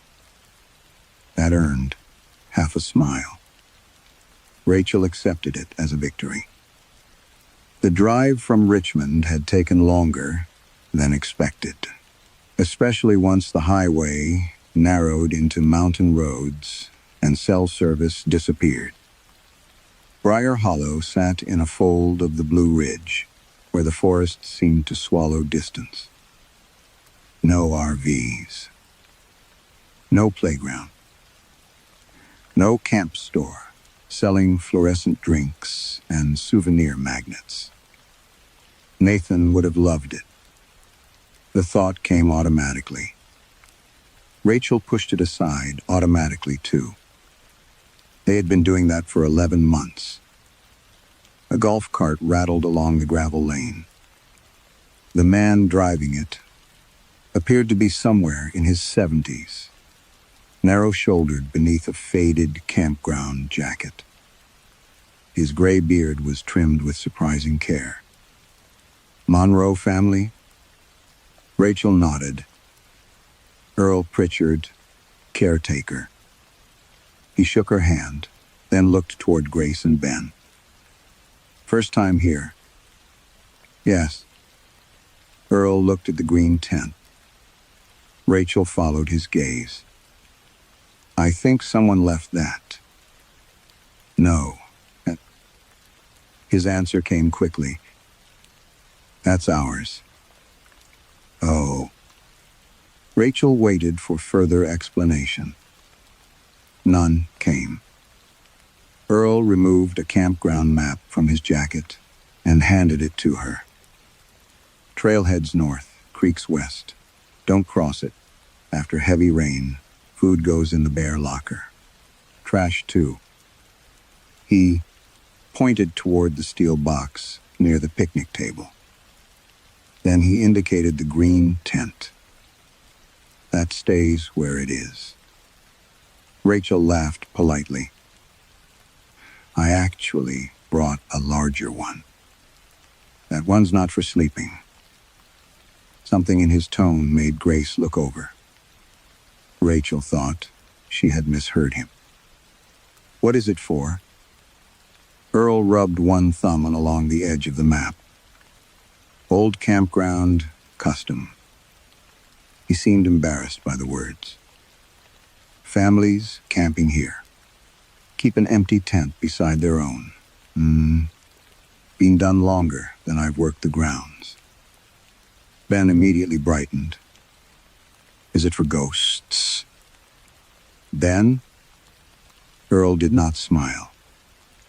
No one sleeps in it, he said. No one stores anything in it. And nobody opens it. Rachel studied him. The forest behind the man was motionless. Not quiet. There were cicadas somewhere, high in the trees, water moving over stone farther downhill, but still in the peculiar way. Woods sometimes became still when you noticed them. Earl looked directly at her. Keep it zipped. Grace folded her arms. What happens if we don't? For several seconds, Earl seemed to consider how seriously to answer a child. Usually nothing. Usually. Rachel noticed the word. Then Earl smiled, and the tension collapsed so neatly. She wondered whether she had imagined it. Local superstition, he said. Hammer an old man. He drove away. By sunset, they had erected their blue family tent burned, 2 hot dogs, rescued Ben's marshmallow from the fire, and argued only once. Rachel considered that another victory. After darkness settled, the mountains disappeared completely. The children went to sleep shortly after. Rachel remained beside the dying fire. Smoke drifted through the campsite in thin gray ribbons. Across from her, the empty green tent sat beneath the trees. Closed. Still. She looked away. A minute later, fabric shifted. Rachel raised her head. Nothing. She listened. The sound came again. Not scratching. Not an animal pushing against canvas. A soft expansion of fabric. Then release. Several seconds passed. Expansion. Release. Rachel stood slowly. The green wall of the tent moved outward by less than an inch. Then inward. Out. In. Like lungs beneath a blanket. She remembered Earl's warning. Nobody opens it. Rachel told herself. There had to be an animal inside. She took one step toward the tent. The breathing stopped. And from inside the sealed darkness, Something quietly sighed in the exact exhausted way Nathan used to sigh when he knew she was angry with him. Rachel remained beside the fire until the cold reached through her sweatshirt. The green tent did not move again.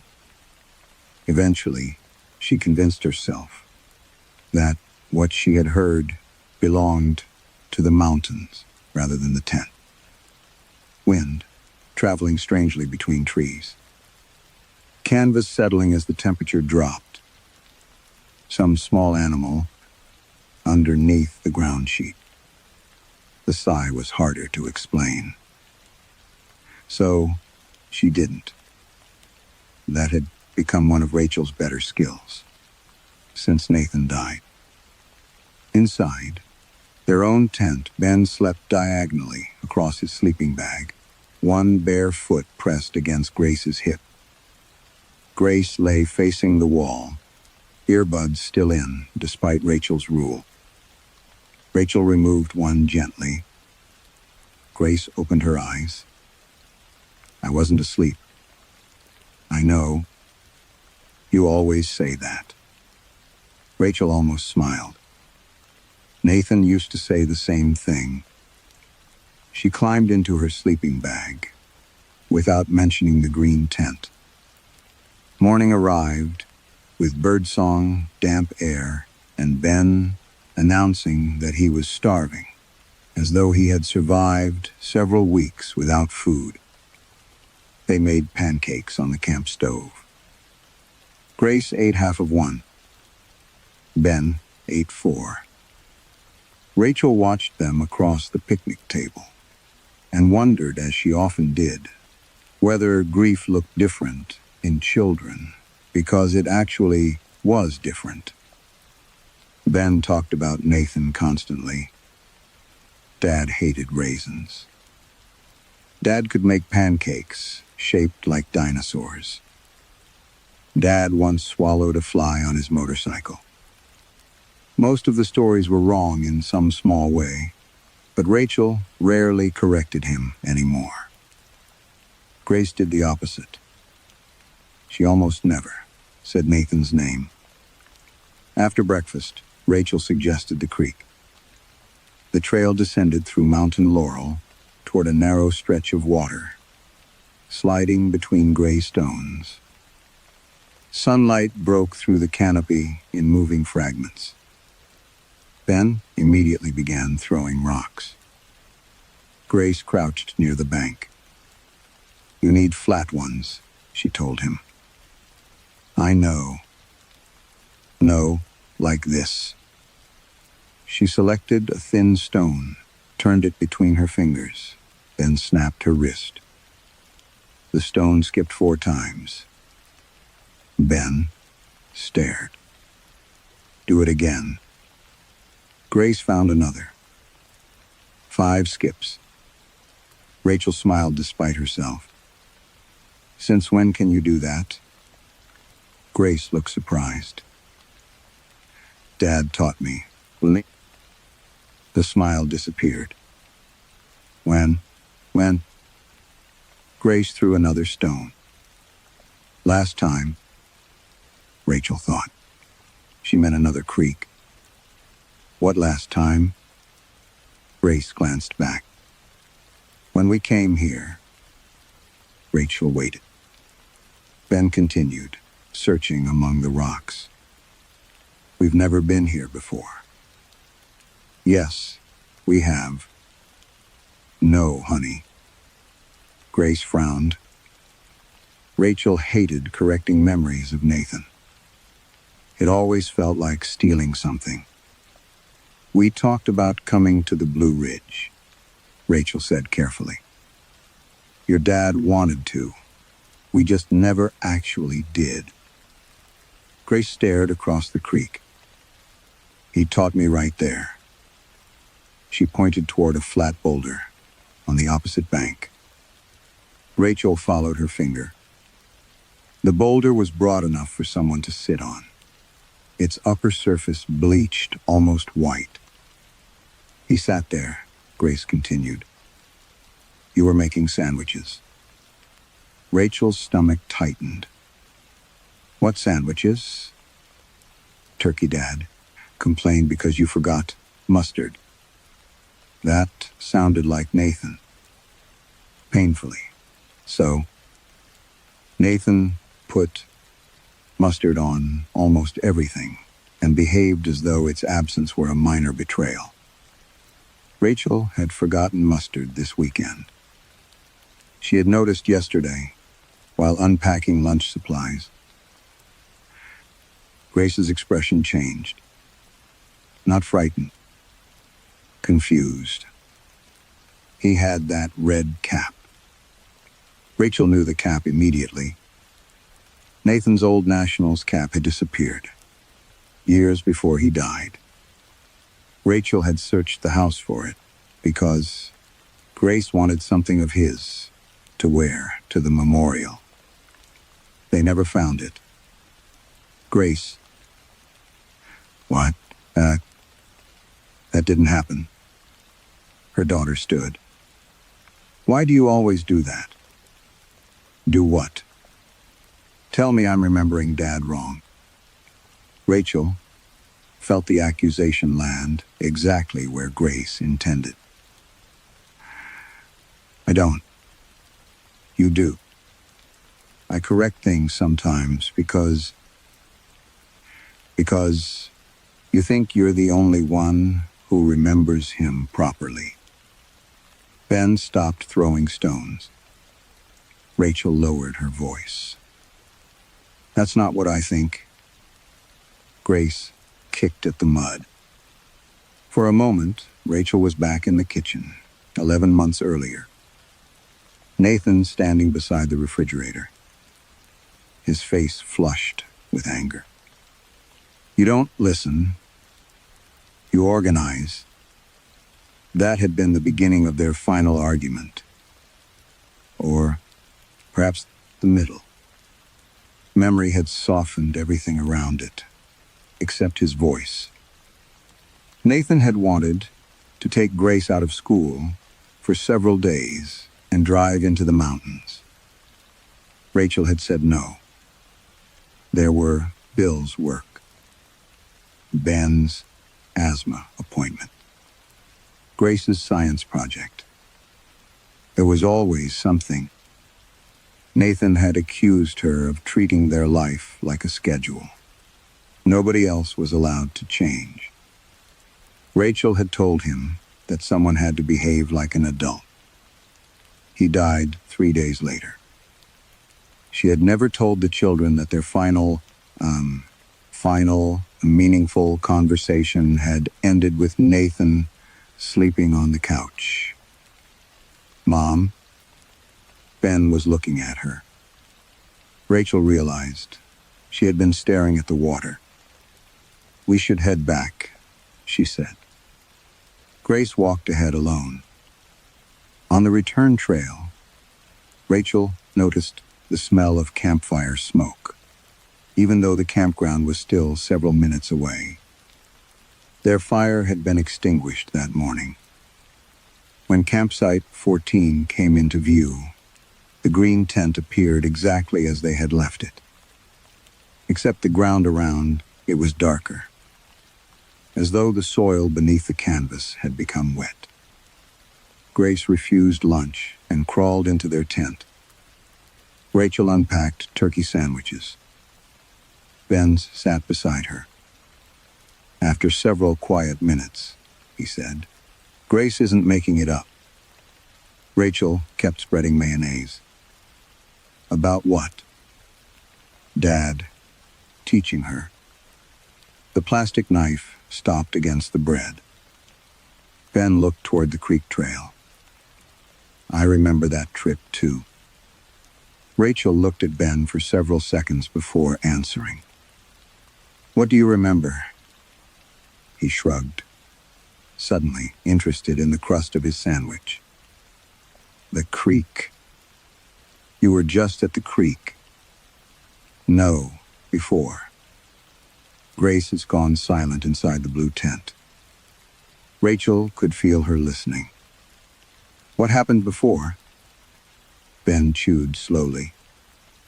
Dad kept trying to make rocks bounce, but his kept sinking. Grace was better. That was wrong in precisely the way a child's memory could be wrong. Nathan had been annoyingly good at skipping stones. He could send them halfway across a pond. Rachel nearly laughed from relief. See?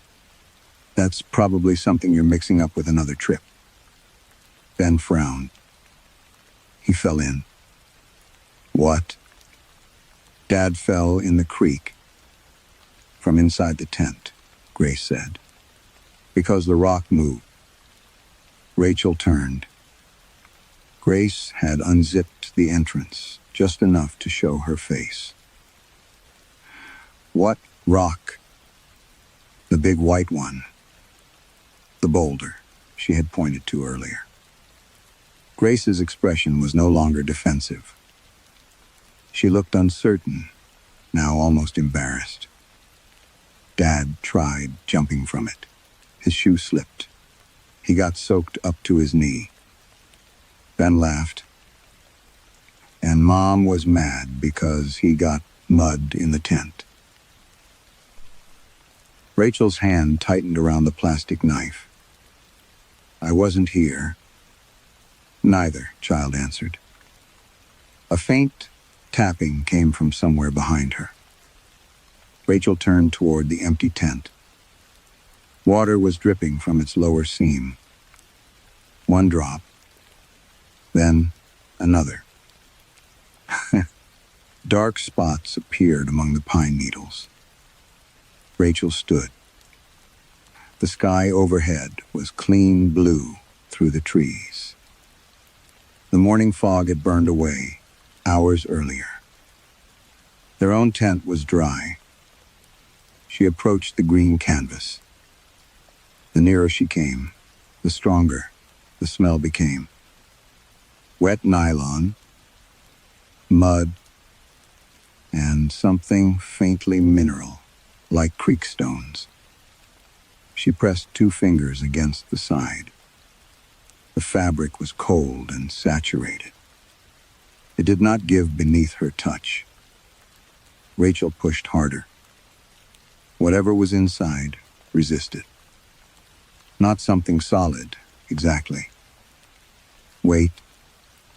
The entire tent felt packed tightly from floor to roof. She jerked her hand away.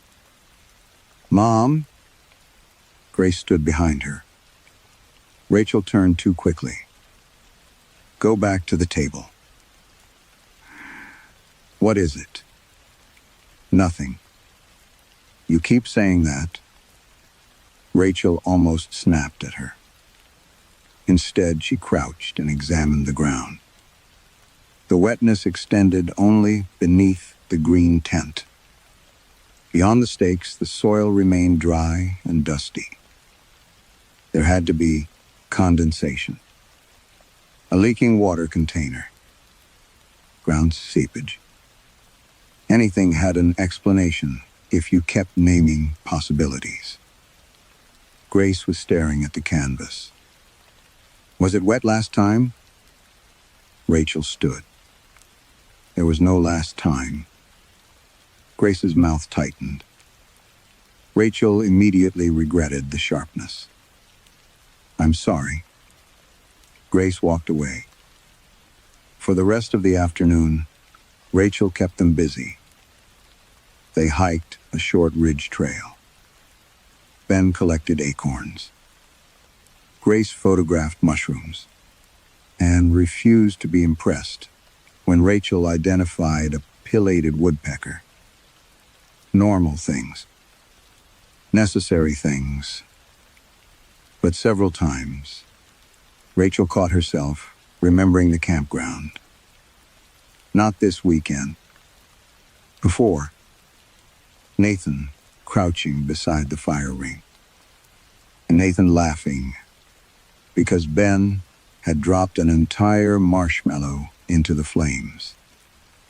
Nathan shaking creek, water from his shoe. Each image arrived with sensory detail attached. Smoke in his sweatshirt, mud on his ankle, the scrape of his wedding ring against a metal camping mug. Rachel stopped on the trail. She had never owned metal camping mugs, yet she could see them.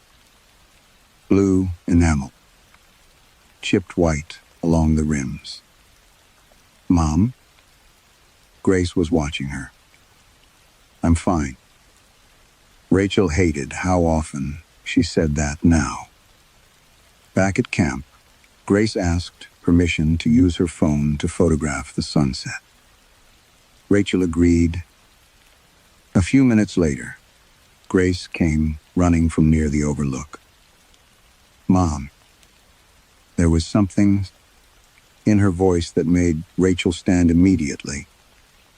Grace held out the phone. "I didn't take this."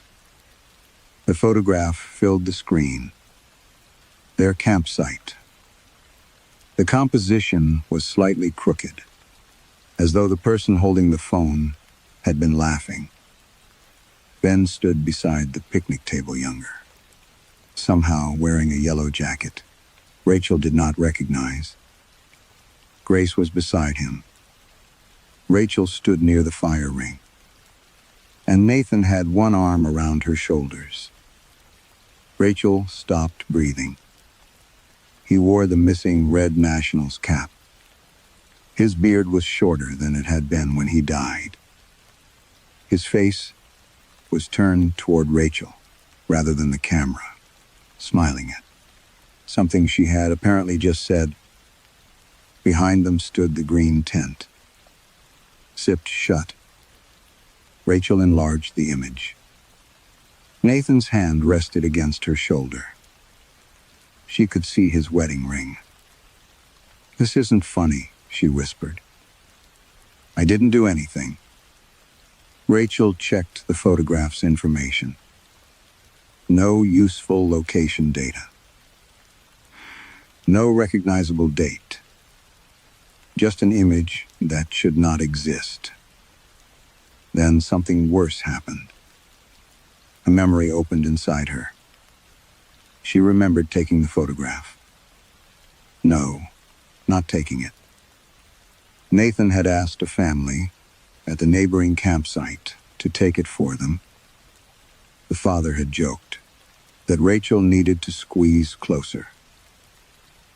Nathan had smelled of smoke. Ben had complained about being hungry. Grace had rolled her eyes. Rachel remembered all of it. She even remembered looking at the photograph afterward and telling Nathan she hated how tired she looked. Her fingers began trembling, because beneath that memory was another one, equally clear. 11 months ago, while sorting Nathan's belongings after his funeral, Rachel had found the untouched reservation confirmation for Briar Hollow in his desk. A trip he had planned. A trip they had never taken. Rachel stared at the photograph while both memories occupied her mind at once. She remembered being here with Nathan. And she remembered, with exactly the same certainty, that Nathan had died before they ever came. Rachel did not show the photograph to the children again. She took Grace's phone, locked the screen, and slipped it into her jacket pocket. "Stay here." Grace's face hardened. "Where are you going?" "To talk to Earl." "About Dad?" Rachel flinched. "About the tent." She found the caretaker near the bathhouse, replacing a warped plank on the wooden steps. He looked up, once saw her expression, and set down his hammer. Rachel held out the phone. "You need to explain this." Earl studied the photograph without touching the screen. His eyes stopped on Nathan, then moved immediately to to the green tent behind him. "You said this was your first visit." "It is? You sure?" Rachel felt anger rise, quick and welcome. My husband died 11 months ago. I found a reservation for this campground in his desk after the funeral. We never came here." Earl rubbed his jaw. "Grief does strange things to memory. My children remember being here. Children build stories out of pieces. So do adults, apparently." Earl handed the phone back. Rachel disliked how carefully he avoided looking at the image again. "My daughter remembers her father, teaching her to skip stones at the creek. My son remembers him falling in. I remember mud on his shoes.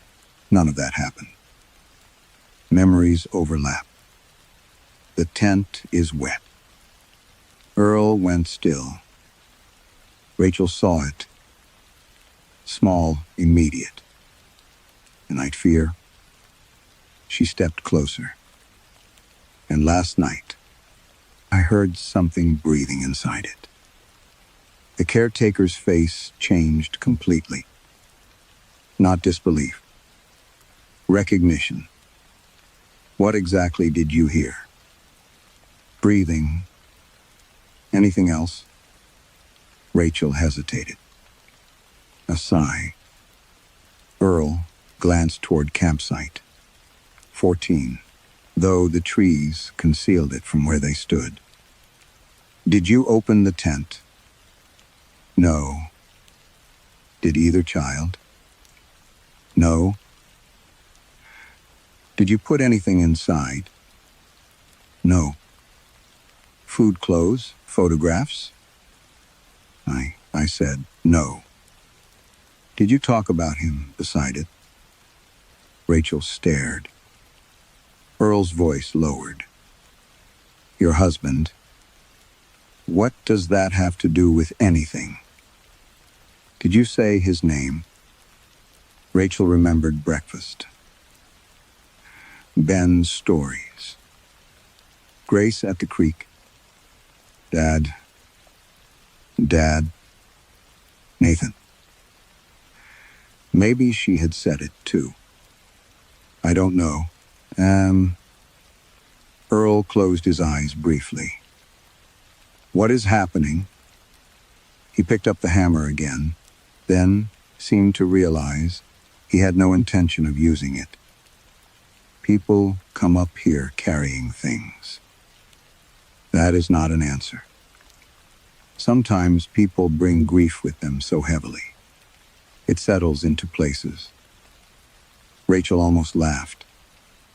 "Instead," she said, "my dead husband is in a photograph, taken at my campsite.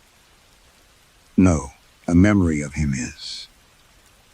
That photograph isn't a memory." Earl looked at her then. "Everything is, eventually." The words chilled her, more than the explanation deserved. Rachel folded her arms. "I'm packing the car." "Good. And I'm taking that tent down." "No." The force of his answer stopped her. Earl stepped closer. "Leave it exactly where it is. It's on my campsite. It isn't yours. Then remove it." "I can't." Rachel stared at him. The bathhouse fan hummed behind them. Somewhere deeper in the campground, a child laughed. Earl lowered his voice further. "Listen carefully. Don't open it. Don't unzip, even one corner. Don't look through a gap. Don't put your hand underneath." Rachel felt the absurdity of the conversation slipping away. "What's inside?" His mouth tightened. "Right now, probably not much." "Not much of what?" He ignored the question. And stop talking about your husband near it. Rachel's skin prickled. Why? Because that's how you feed it. The word hung between them. Feed what? Earl looked tired suddenly. Older, and go back to your children. Keep them away from the tent. Pack quietly. Leave before dark. Rachel stepped in front of him as he tried to turn away. You told us to pitch it. No, I told you to leave it pitched. You knew this could happen. I hoped it wouldn't. That's not good enough. No, Earl said. It isn't. For the first time, shame entered his face. Rachel wanted to press him further, but Grace screamed her name from the direction of the campsite. Rachel ran. She found both children standing beside the picnic table. Neither appeared. Hurt. What happened? Grace pointed. The green tent had changed. Its canvas bulged outward now. Not dramatically, but enough to make the seams strain. Water darkened the ground beneath it. Ben stood pale and motionless. I heard somebody talking. Rachel grabbed both children and pulled them backward. Get in the car. Mom. Now. Grace obeyed. Ben didn't. He was staring at the tent. Rachel turned toward it. The zipper remained fully closed. The canvas rose, fell, rose again. Breathing. Then a voice came through the fabric. Soft. Male. Familiar. Enough that Rachel's knees weakened before she understood the words. Rachi. Rachel stopped breathing. Nathan had been the only person who ever called her that. And no one living knew how much she had hated it until the week before he died. Rachel did not answer the voice. She forced Ben into the car, pushed Grace in after him, and slammed both doors hard enough to make the vehicle rock. Lock them. Grace stared at her through the window. Mom. Lock them. The locks clicked. Rachel backed away from the green tent. For several seconds, nothing moved. Then the canvas exhaled. The sound was soft, almost disappointed. Rachel drove them to the far end of the campground, where a picnic shelter overlooked the valley. She parked beneath a stand of oaks and kept the engine off. Neither child asked why they were not leaving. That frightened her more than questions would have. Ben leaned his forehead against the window. Dad called you Rachi. Rachel looked at him. How do you know that? He shrugged. He used to. No. Nathan had never used the nickname around the children. At least, Rachel believed he hadn't. A memory surfaced. Christmas morning. Nathan crouched beside the tree, wrapping paper around his ankles. Come on, Rashi. One picture. Rachel holding the camera. Grace. Laughing. Ben wearing pajamas covered in cartoon rockets. The memory felt warm. Complete. Wrong? That Christmas had been terrible. Nathan had worked half the day. Ben had developed a fever. Grace had cried. because Nathan forgot the art set she wanted. Rachel remembered washing dishes alone while Nathan slept on the sofa after an argument about money. Yet, when she reached for that memory now, another one pressed over it. Nathan cooking breakfast, music playing, Grace dancing on the rug, a snowman-shaped pancake. Rachel gripped the steering wheel. Mom. Grace was watching her. What? Do you remember the beach house? Rachel almost said no. Then she saw it. A pale rental cottage, somewhere on the Outer Banks. Nathan carrying Ben on his shoulders. Grace collecting shells. Rachel laughing when a wave soaked her jeans. They had never rented a beach house. They could not have afforded one that year. Dad buried me in the sand, Ben said. Grace smiled. And he gave you that stupid shell necklace. Rachel looked at her daughter. What shell necklace? Grace touched her own throat, as though surprised it was missing.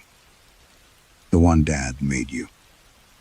Rachel remembered, throwing that necklace away after the string broke. No, she had never owned it. The two memories struck together so violently that nausea rolled through her. We're leaving. This time, neither child argued. They returned to campsite 14, only long enough to collect their things. Rachel kept the children beside the car while she moved quickly. Sleeping bags, food bin, lantern, backpacks. She did not look at the green tent until she had to. Their blue family tent stood 6 feet from it. 6 feet. Rachel knew that distance because she had complained the first evening that Earl had left them too little space. Now the gap looked smaller. Not because the tents had moved, because the green one looked wider. Its stakes remained in the same patches of earth. Its outer dimensions had not changed. But when Rachel passed it, she heard something inside shift several steps away from the wall. Her body stopped before her mind understood. Why? Several steps. Impossible. The tent was barely large enough for one person to lie down. Something moved again. Not near the canvas. Farther in, Rachel heard the faint crunch of footsteps over dry leaves. Inside the tent, then Nathan's voice, distant now, as though speaking from the far end of a room. Rachel. She fled from it. Grace was standing beside the car, with her arms crossed. You're scared of him. Rachel shoved a sleeping bag into the trunk. That isn't your father. You don't know that. I do. How? Because I watched him die. The words rose into Rachel's mouth and stopped there. She had watched Nathan collapse in their kitchen, had watched the paramedics work, had followed the ambulance, had sat beneath fluorescent lights while a doctor explained what had happened. Hadn't she? For one horrifying second, she could not remember Nathan's face in the hospital. Only his hand. Cold. Or had she never touched it? Rachel closed the trunk. Grace was crying quietly. Now. He was happier on the trips. Rachel stared at her. What trips? All of them. Grace, the lake, the beach Christmas in Asheville, that cabin with the yellow door. None had happened. Yet Rachel could see each one. Nathan, smiling in every memory. Patient, present, never angry, never tired. A better father than the man Rachel had actually known. And in those memories, Rachel began noticing something else. She was always behind the camera, in another room, driving separately, arriving later, or simply absent from the edges of the scene. Grace wiped her face. That's the part I don't understand. Rachel felt cold despite the warm afternoon. What part? Grace looked at her with genuine confusion. When I remember those trips with Dad, you're never there. Rachel did not leave. She told herself it was because the road out of Briar Hollow was narrow and steep, because Grace was crying, because Ben had begun asking questions. She could not answer. The truth was simpler. She no longer trusted what waited outside the campground, any more than what waited inside it. If memories could change here, then leaving without understanding how might only carry the change home. Earl's golf cart was gone when Rachel reached the caretaker station. She had left Grace and Ben locked in the car with strict instructions not to open the doors for anyone, especially not their father. The station was a low wooden building near the entrance gate. A closed sign hung behind the glass. Rachel tried the door. Locked. She walked around back. One window stood partly open above a rusted air conditioning unit. Rachel hesitated only a moment before climbing through. Inside smelled of old paper, coffee, and damp wood. A desk occupied most of the room. Campground maps covered one wall. Another held photographs of smiling families beneath handwritten dates stretching back decades. Rachel moved closer. At first, they looked ordinary. Children holding fish. Couples beside fires. Families posed beneath the Briar Hollow entrance sign. Then, she noticed the green tents. Not in every photograph. Only some. Rachel pulled one from the wall. A family of 4 stood outside campsite. 9. Father, mother, 2 teenage boys. The green tent sat behind them. On the back, someone had written, "Parker family, second visit. Do not encourage recollection after saturation begins." Rachel's mouth went dry. She searched the desk. Receipts. Permit forms. Maintenance logs. Then, in the bottom drawer, she found a thick black ledger secured with an elastic band. The first pages contained names and reservation. Dates? Some entries had been marked with small, red circles. Beside, each circled family was another name. Rachel understood only after several pages. Ellison, party of 3. Deceased Margaret, Ellison wife. Bowen, party of 5. Deceased Luke Bowen son. Harris, party of 2.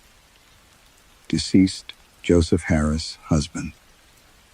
Under each entry were notes, written in several different hands. Inactive. After first night. Auditory imitation by third evening. Child recalled non-occurring birthday. Do not permit opening before substitution stabilizes. Rachel stopped. Substitution. She turned pages faster. Photographs had been taped between sections. In one, an elderly woman stood with 3 adult daughters. A note beneath it read, "Arrival, 4 living, 1 deceased recalled." The next photograph showed the same family preparing to leave. Still 4 people. Except the elderly woman was gone. In her place stood a smiling man. Rachel assumed had been their father. The caption confirmed it. Departure 4. Rachel stared until the faces blurred. She found more. A widower arriving with 2 daughters. A later photograph showing the daughters with their dead mother instead.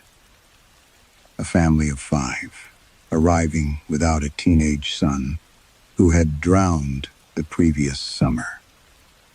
A departure photograph still containing 5 people. The son was back. Someone else was missing. Always the same number. Rachel's hands began to shake. She turned toward the earliest section of the ledger. The handwriting changed there, becoming narrow and faded. A page headed Instructions for Family Sites contained 6 numbered rules. Keep the spare tent fully closed. Allow no sleeping person inside. Do not place belongings of the deceased within. Discourage excessive remembrance near the canvas. If the returned voice demonstrates private knowledge, separate the family. Once replacement memory begins, departure does not stop the process. Rachel read the last sentence twice. Below it, someone had added another line in pencil. The tent does not bring anyone back. It learns whom the family would rather have. A floorboard creaked outside. Rachel froze. No footsteps followed. She forced herself back to the ledger. Toward the rear, she found a section labeled Incomplete Exchanges. Several pages had been torn out. One photograph remained loose between them. It was older than the others. Its edges curled brown. A couple stood with 2 little girls beneath the Briar Hollow sign. Rachel turned it over. Weller family.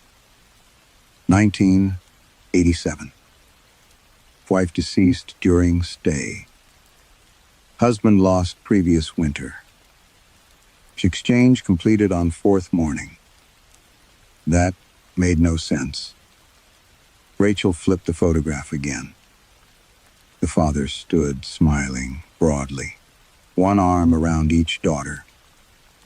Behind them, the green tent sagged in the morning mist. Rachel searched the image for the mother. Near the car, behind the girls, at the edge of the frame, nowhere. Then she noticed someone had written names beneath the 4 figures originally photographed. 3 remained visible. Thomas, Emily Claire. The 4th name had been scratched away so violently, the paper had torn. Rachel stared at the smiling dead man where a mother should have been, and understood that the missing woman had not simply left the photograph. Someone had worked very hard to erase even the fact that she had ever been in it. Rachel heard the front door of the caretaker station open. She closed the ledger. Too late. Earl stood in the doorway. He looked from Rachel to the photographs, spread across the desk, then to the open drawer. For a moment, neither spoke. "You should have left," he said. Rachel held up the photograph of the Weller family. "What happened to her?" Earl shut the door behind him. "The mother? The woman whose name you scratched out?" "I didn't." "Then who did?" "No one remembers." Rachel stared at him. Earl moved slowly toward the desk. "That's the point." He pulled out the chair, but did not sit. "The tent doesn't resurrect anybody. It can't. Whatever comes out has never died, because it was never alive in the first place." Rachel thought of Nathan's voice, saying "Rachi" through the canvas. "What is it?" "I don't know." "That's not good enough anymore." "No," Earl said. "It isn't." He opened the ledger to a section Rachel had missed. The pages contained diagrams of tents, accompanied by notes from different decades. At first, the drawings showed only blank interiors. Later pages contained crude human shapes. Some were labeled with stages: voice, habit, shared recollection, physical completion. Beside one sketch, someone had written, "It builds inward from what the bereaved provide." Rachel felt her stomach turn. Builds. What? The person people miss. "That isn't Nathan." "No." Earl's answer came without hesitation. "It's what you remember, Nathan being." Rachel shook her head. "My children remember things that never happened. That comes later." He tapped the ledger. "It doesn't only take memories, it improves them." Rachel thought of Christmas. Nathan making pancakes. Nathan patient and laughing. A version of her husband, with all the sharp edges removed. "It gives people what they wish had happened," Earl said. "Why?" "Because people feed it better when they love what they remember." Rachel backed away from the desk. "What does feeding mean?"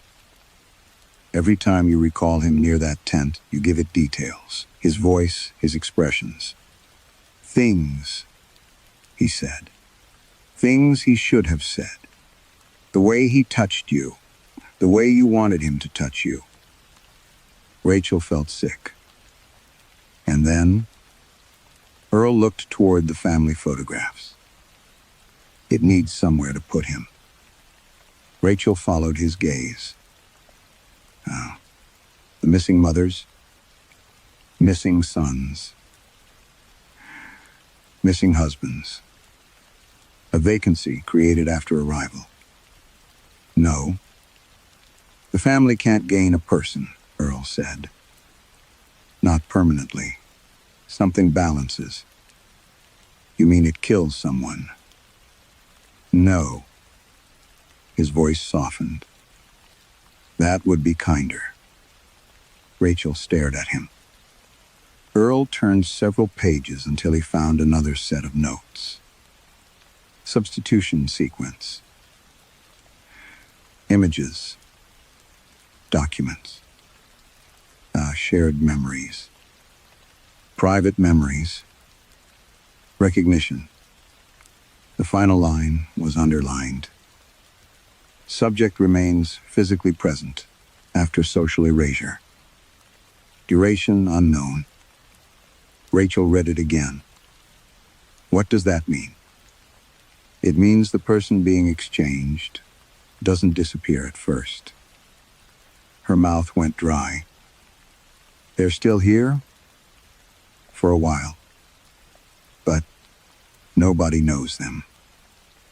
Eventually, Rachel pictured herself standing beside the car, while Grace stared at her without recognition. The thought came too easily. She grabbed the ledger. How does it choose? Earl said nothing. How does it choose who gets erased? It doesn't. Rachel looked up. The family does. The room seemed to contract around her. No. Not consciously. No. The returned one grows from preferred memories. Those memories create a family around him. Anyone who doesn't fit gets pushed outward. Grace's words returned. When I remember those trips with Dad, you're never there. Rachel gripped the desk. I was his wife. That may be exactly why. Earl's expression held something close to pity. You carry the memories that don't match what it's making. The argument. Nathan on the couch. The bills. The missed birthdays. The resentment. The hospital. All the parts of Nathan that made him human instead of perfect. Rachel whispered. I remember him wrong. No. Earl shook his head. You remember him whole? That was worse. A scraping sound came from outside. Both of them turned. Something brushed slowly along the station wall, then stopped. Rachel reached automatically for her jacket pocket. Her phone. Car keys. Wallet. She pulled out the wallet and opened it. Credit cards. Library. Identification. Driver's license. Her photograph stared back at her. Same tired eyes. Same dark hair. Same face. Rachel nearly laughed from relief. Then she read the printed name beneath it. Her knees weakened. Nathan. Monroe. Rachel ran back toward campsite, 14 with Earl behind her. Her driver's license felt like a hot piece of metal in her pocket. Nathan Monroe. Her photograph. Nice. His name. She understood now why the records changed before recognition did. The campground was preparing the world for him, one fact at a time. The children were no longer in the car. Grace. Rachel saw the passenger door hanging open. Ben stood beside the fire ring, crying. Grace was at the green tent. Her hand was already on the zipper. No. Grace looked back. Only for a second. Then she pulled. The zipper opened with an ordinary metallic rasp. Nothing exploded. No animal lunged out. No impossible darkness poured through the gap. Instead, warm air escaped. It carried the smell of wood smoke, laundry detergent, and Nathan's deodorant. Rachel stopped moving, and the opening widened. At first, she saw only darkness. Then someone shifted inside. A knee touched the ground. A hand appeared against the canvas. Nathan crawled out. Grace made a sound Rachel had never heard from her before. Not a scream. Something smaller. The sound of a child becoming young again. Dad? Nathan raised his head. He looked exactly as Rachel remembered him on good mornings. 39. Brown hair slightly too long over his ears. A pale scar beneath his chin from a bicycle accident in college. The faint crease between his eyebrows that appeared whenever he smiled. He wore the gray flannel shirt Rachel had buried him in, except it was clean. No hospital wristband. No stiffness. No death. Nathan looked at Grace. His face broke. "Oh, Gracie." She ran to him. Rachel tried to stop her. Too slow. Nathan caught Grace against his chest. He buried his face in her hair. Ben followed a moment later. "Dad." Nathan opened one arm.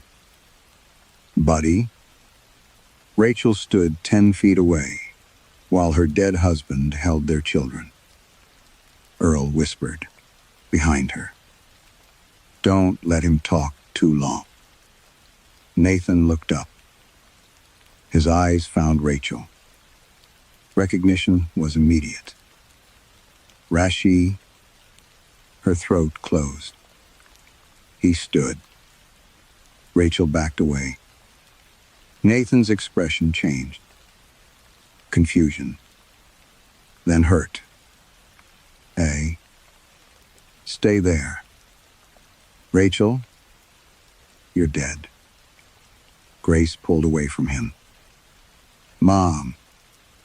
Nathan stared. "What are you talking about?" Rachel looked at Earl. "Make him go back." Earl shook his head. "Not anymore." Nathan took one step forward. Rachel raised both hands. "Tell me what happened in the kitchen." He stopped. "What?" "The day you died." Grace began crying again. Nathan looked between them. "I didn't die." "Yes, you did." "No." "What happened in the kitchen?" His forehead tightened. Rachel saw him searching. Then relief crossed his face. "We were making coffee." Rachel almost laughed. "No, and you knocked over the sugar." "No, I cleaned it up." "No." Nathan frowned. Rachel stepped closer despite herself. "We were fighting." Silence. "You slept on the couch." Nathan shook his head. "We didn't. You told me I treated our family like a schedule." "I would never say that." Rachel felt something inside her break cleanly. Because he had, and she had hated him for it. And she had loved him after it. Both mattered. "What happened after that?" she asked. Nathan's eyes moved, slightly, as though reading from somewhere behind her. "We went to bed." "You collapsed." "No. I called an ambulance." Grace covered her ears. Rachel continued. "They worked on you in the kitchen." Nathan's face remained blank. "I sat in the hospital for hours." "No. I held your hand after you died." His expression softened with pity. "Not memory." "Pity? Rachel, you're confused." There it was. The thing Earl had warned her about. "Not Nathan," returned. Nathan corrected. "A husband without resentment. A father without failures. A dead man, stripped of the worst thing that had ever happened to him." He smiled gently. "Remember, Asheville?" Rachel's stomach turned. And snow outside a cabin. Nathan building a fire. Grace asleep on the sofa. Ben curled beneath the blanket. A memory she had never lived, unfolded perfectly inside her. Nathan stepped closer. Our anniversary. You wore that blue sweater. Rachel could smell cinnamon. Hear firewood cracking. Feel his hand against her waist. She nearly answered. Then she saw the green tent behind him. Its entrance remained open. Beyond Nathan's shoulder was not a cramped nylon interior. There were trees inside. A fire. A distant cabin with a yellow door. Whole false years, waiting in the darkness. Rachel looked at Grace. Her daughter was staring at Nathan with desperate love. Ben, too. Nathan followed her gaze. Something changed in his face. Not cruelty. Uncertainty. He looked back at Rachel. Then at the children. His smile faded. Guys. Grace wiped her eyes. Nathan pointed toward Rachel. Who is that woman? Rachel saw the moment. Recognition left Grace's face. Not all at once. First, the fear remained. Then, confusion entered beneath it, as though the child had awakened in the wrong room. Grace, Rachel said. Her daughter moved closer to Nathan. Ben had done the same. Nathan held both children near him and stared at Rachel as though she had appeared from the trees, carrying a weapon. Earl whispered, "It's accelerating." Rachel barely heard him. Grace, look at me. Grace did. Do you know who I am? Her eyes filled. I don't know. Rachel felt the answer physically, like pressure closing behind her ribs. Nathan turned toward Earl. Who is she? Earl did not answer. Rachel looked beyond them, into the open green tent. The impossible campsite inside had changed. Now she saw the beach house. Nathan chasing Ben through shallow surf. Then Christmas. Nathan kneeling beside a tree. Then a birthday. Rachel could not place. Grace blowing out candles while Nathan stood behind her. Each memory was better than the real one. No arguments. No bills. No missed promises. No kitchen floor. Rachel understood. The mimic was not stealing memories at random. Tonight, it was keeping the memories that made Nathan easiest to love. Anything that complicated him, anger, disappointment, resentment, grief, had to be removed. Rachel was not simply being exchanged for a dead man. She was the evidence that he had ever been imperfect. Close the tent, Earl said. Nathan turned sharply. No. Fear entered his voice. Rachel looked at him. He knew where he had come from.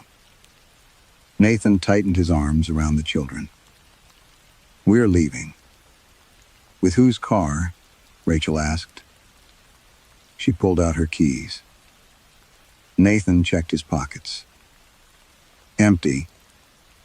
Rachel stepped closer. Where do you live? Our house. What color is the front door? Blue. It was red.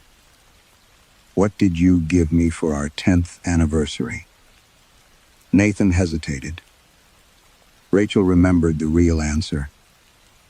Nothing. They had both forgotten until 2 days later. The silver bracelet, he said. A memory formed instantly. A velvet box. Nathan fastening a bracelet around her wrist. Rachel almost wanted to believe it. That was the worst part. She could let this happen. Grace would have her father.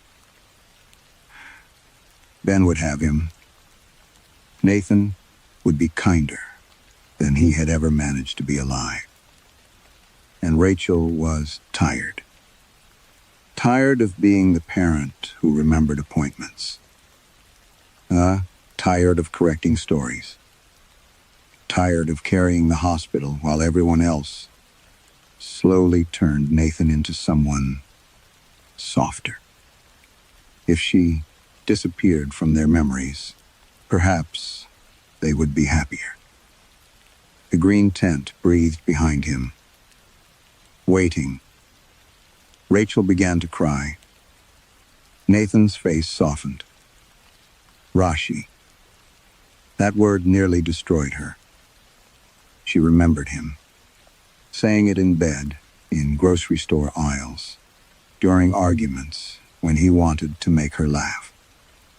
And 3 nights before he died, when she told him not to call her that, because she was too angry to be softened. Nathan stepped toward her. We can fix this. Rachel nodded. Yes. His shoulders loosened. She moved close, then grabbed his flannel shirt. Nathan shouted as Rachel drove her shoulder into his chest. The children screamed. Help me, she yelled. Earl seized Nathan's arm. Together, they forced him toward the tent. Nathan fought with sudden panic. Grace rushed forward. Rachel shoved him harder. I love you, he gasped. She froze. For 1 second, she was back in the hospital, wishing those had been his last words. Then Nathan said, You know I never hurt you. Rachel looked into his face. Yes, you did. Not with fists. Not with cruelty. With ordinary failures. With absence. With words he regretted. And she had hurt him too. That was marriage. That was memory. That was love without editing. Rachel shoved him inside. Earl pulled the zipper closed while Nathan struck the canvas. Rachel grabbed the fuel can beside the camp stove and poured it across the green fabric. What are you doing? Earl asked. Ending the story, it's writing. She struck the lighter. For a heartbeat, Nathan's silhouette pressed against the canvas. Then flame rushed across the tent. Grace began screaming one word again and again. Mom, Mom, Mom. Rachel turned toward her. But Grace was not looking at Rachel. She was looking at the burning shape inside the tent. The tent burned too quickly. That was Rachel's first thought. Old canvas should have smoldered. Wet fabric should have resisted flame. Instead, the green tent folded inward beneath a sheet of orange fire, as though something inside had been waiting for permission to burn. Nathan stopped screaming first. Then the other voices began.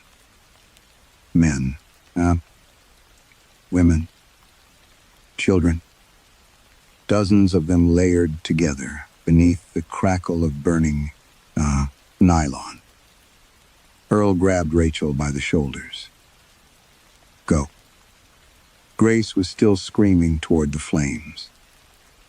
Mom. Ben stood beside her, sobbing. Rachel seized both children. Car now. Grace fought her. You're hurting me. I know. Dad's in there. I know. Rachel dragged them across the campsite.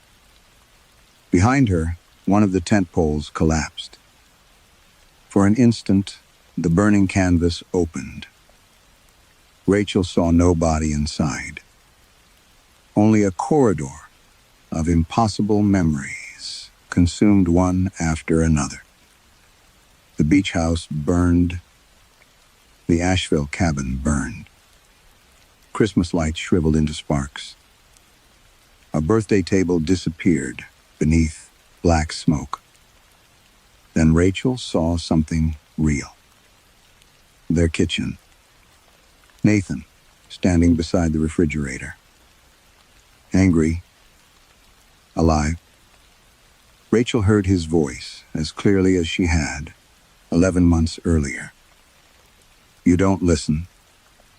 You organize. She saw herself turn away from him. Saw Nathan sit alone on the couch later that night.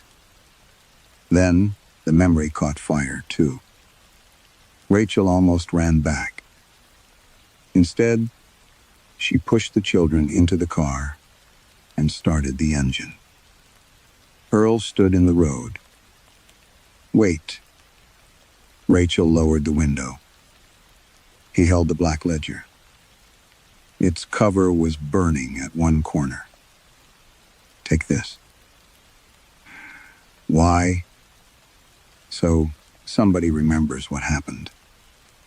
Rachel stared at him. Earl gave a tired, hopeless smile. If it lets you. She took the ledger. Then she drove. Briar Hollow disappeared behind the trees. Neither child spoke. Rachel kept both hands tight on the steering wheel while the mountain road twisted downward through darkness. For several miles, she believed they had survived. Then the changes began. Her phone connected to service. A photograph appeared on the lock screen. Nathan and the children at the beach. Rachel was gone. She unlocked the phone. Her contacts rearranged themselves while she watched. Mom disappeared. Her sister's number remained, but Rachel's name was no longer attached to their message history. She opened the family photo album. Nathan appeared everywhere. School concerts, birthdays, Thanksgiving, a hospital waiting room after Ben broke his wrist. Rachel searched faster. Nothing. Not one photograph showed her. Stop, she whispered. Grace looked up from the back seat. What? Nothing. Rachel opened the ledger with one hand. The pages were blank. Every one. The photographs Earl had stored between them were white rectangles. She threw it onto the passenger seat. No. Ben began, humming Nathan's favorite song. Rachel looked into the mirror. Where did you learn that? Ben stopped. His face tightened. Dad. Grace touched his arm. Don't talk to her. Rachel almost missed the words. What did you say? Grace stared out the window. Rachel's heartbeat began hammering. Grace. No answer. Grace Monroe, look at me. Her daughter turned slowly. There was no anger in her expression now. Only Caution. The road curved sharply. Rachel corrected the wheel. Tell me who I am. Grace looked at Ben. Ben looked frightened. Rachel felt the mountain pressing around the car. Tell me... Grace swallowed. I don't know. Rachel's breath shook. You do? No. I'm your mother, and... Ben whispered. Our mom is dead. Rachel nearly drove off the road. She hit the brakes and pulled onto a gravel turnout. Silence filled the car. What? Grace began crying. Our mom died. No. Rachel twisted around in her seat. I packed your lunches. I sat beside you when you had pneumonia. Grace, I slept on your bedroom floor after Dad died because you couldn't sleep alone. Grace shook her head harder with every sentence. That was Dad. No. Dad did all that. No. Rachel's scream frightened all three of them. Ben pressed himself against the door. Rachel stopped. She saw herself through their eyes. A strange woman, driving too fast through the mountains, claiming private memories, insisting she belonged to them. Exactly what Nathan had been at the campsite. Grace looked toward the dashboard. Her confusion deepened. Why are you driving Dad's car? Rachel followed her gaze. The registration card tucked beside the windshield bore one name. Nathan Monroe. Her hands slipped from the steering wheel. Ben whispered, Where's our mom? Rachel looked into the rearview mirror. Two frightened children stared back at her. And between them was an empty seat. Nothing supernatural sat there. No shadow. No ghost. Only the unmistakable shape of an absence that had already become part of their family. Rachel opened her mouth to say her own name. For one terrible second, she could not remember it. Then, the children began screaming because the stranger in their father's car had started to cry. Grief often changes the dead. We smooth away arguments, selfishness, disappointments, and unfinished conversations, until memory gives us someone easier to love than the person who actually lived. But if we erase every painful part of someone, we may also erase the people who carried those memories with them. The tent at Briar Hollow never resurrected Nathan. It simply understood what mourning sometimes asks for, not the dead as they were, but a better version purchased with inconvenient truths. And perhaps that is the cruelest question the campground leaves behind. If remembering someone perfectly meant being forgotten yourself, how long would you keep the tent zipped?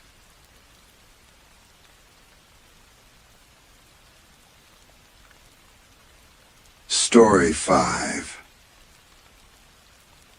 The first thing Evan Rusk noticed about the cabin was that the porch had sagged exactly as he remembered. Not more. Not less. The right-hand corner still dipped toward the creek bed, pulling the railing down with it, and the third step still leaned slightly inward, where his father had once promised to replace the stringer. 32 years of eastern Kentucky rain had silvered the logs and softened the edges of the chinking. But the place seemed to have aged without changing, like an old photograph. left too long in a drawer. Evan stood beside his rental car, with the key in his hand, and felt an irritation he preferred to call professional. He was an architect. Buildings were supposed to tell the truth about time. This one did not. Behind the cabin, the mountain rose steeply into oak, tulip, poplar, and black walnut. In front, the land dropped into a narrow hollow before climbing again on the opposite side. The August air held the wet green smell of moss and leaf mold. Cicadas pulsed in the trees with mechanical persistence. No other roof was visible. That mattered more than Evan wanted it to. The county assessor had listed the property as one residence on 41 acres. The survey in his briefcase showed the same. He had checked both before driving down from Cincinnati, because facts were easier to manage than memories. The plan was simple: inspect the cabin, photograph anything a buyer would question, meet the local realtor in the morning, sign whatever needed signing, and leave. He had no intention of spending more than 2 nights. Inside, the rooms were smaller than memory had made them. The stone fireplace crowded the front wall. The kitchen cabinet still wore the yellowed brass pulls his mother had hated. Above the sink, one pane of glass had a pale crescent scratch in it. Evan looked away before he could remember how it got there. He opened windows instead. By late afternoon, he had made a list of repairs on a legal pad: foundation settling, porch rot, roof flashing, possible moisture intrusion along the north wall. Practical defects. Measurable defects. At the bottom of the page, without meaning to, he wrote, "Back porch light, replace fixture." He stared at the words. The fixture was still there, a square black lantern mounted beside the rear door. Its glass was cloudy with dead moths. He could see the pull chain through the grime. His father had forbidden the children to use it after sunset. Evan remembered that much. He did not remember why. He tore the page from the pad, folded it twice, and shoved it into his pocket. Dusk came early in the hollow. Not early by the clock, he told himself. Early by geography. The ridges swallowed the sun, while the sky above them remained bright, and the cabin slipped into blue shadow as if something enormous had passed over it. Evan carried a mug of coffee onto the front porch. Across the hollow, the opposite slope had become a dark wall of trees. Then a rectangle appeared between them. He lowered the mug. At first he thought it was exposed rock, catching the last light. Then the shape separated itself into roofline, porch, chimney windows. A cabin. Evan stood without moving. It was perhaps 300 yards away, set into the opposite slope, where no structure had been visible an hour earlier. The same steep roof, the same porch, the same stone chimney rising from the left side. Even at that distance, he could see the right-hand corner of its porch, sagging toward the hollow. His first thought was that the trees had hidden it. His second was that the survey was wrong.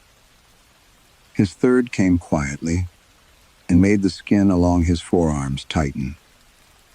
The cabin across the hollow was not similar to his family's cabin. It was identical. A figure stepped onto the far porch. Evan narrowed his eyes. The person was too distant for a face, only a dark human shape against the dim wood. It paused near the railing. Evan took one step forward. The figure did nothing. He lifted his coffee. Nothing. He waited. A cicada whined somewhere beneath the porch. Then, almost exactly, 1 minute after Evan had moved, the figure across the hollow took one step forward. It raised one hand to its mouth, as though lifting a cup. Evan remained on the porch until the figure lowered its hand. It did so almost exactly 1 minute after he lowered his own. He tested it twice more. He touched the porch railing. The figure waited, then touched its railing. He rubbed the back of his neck. A minute later, the distant arm rose. After that, Evan went inside. He locked the door, which embarrassed him. By morning, the opposite cabin was gone. Not hidden. Gone.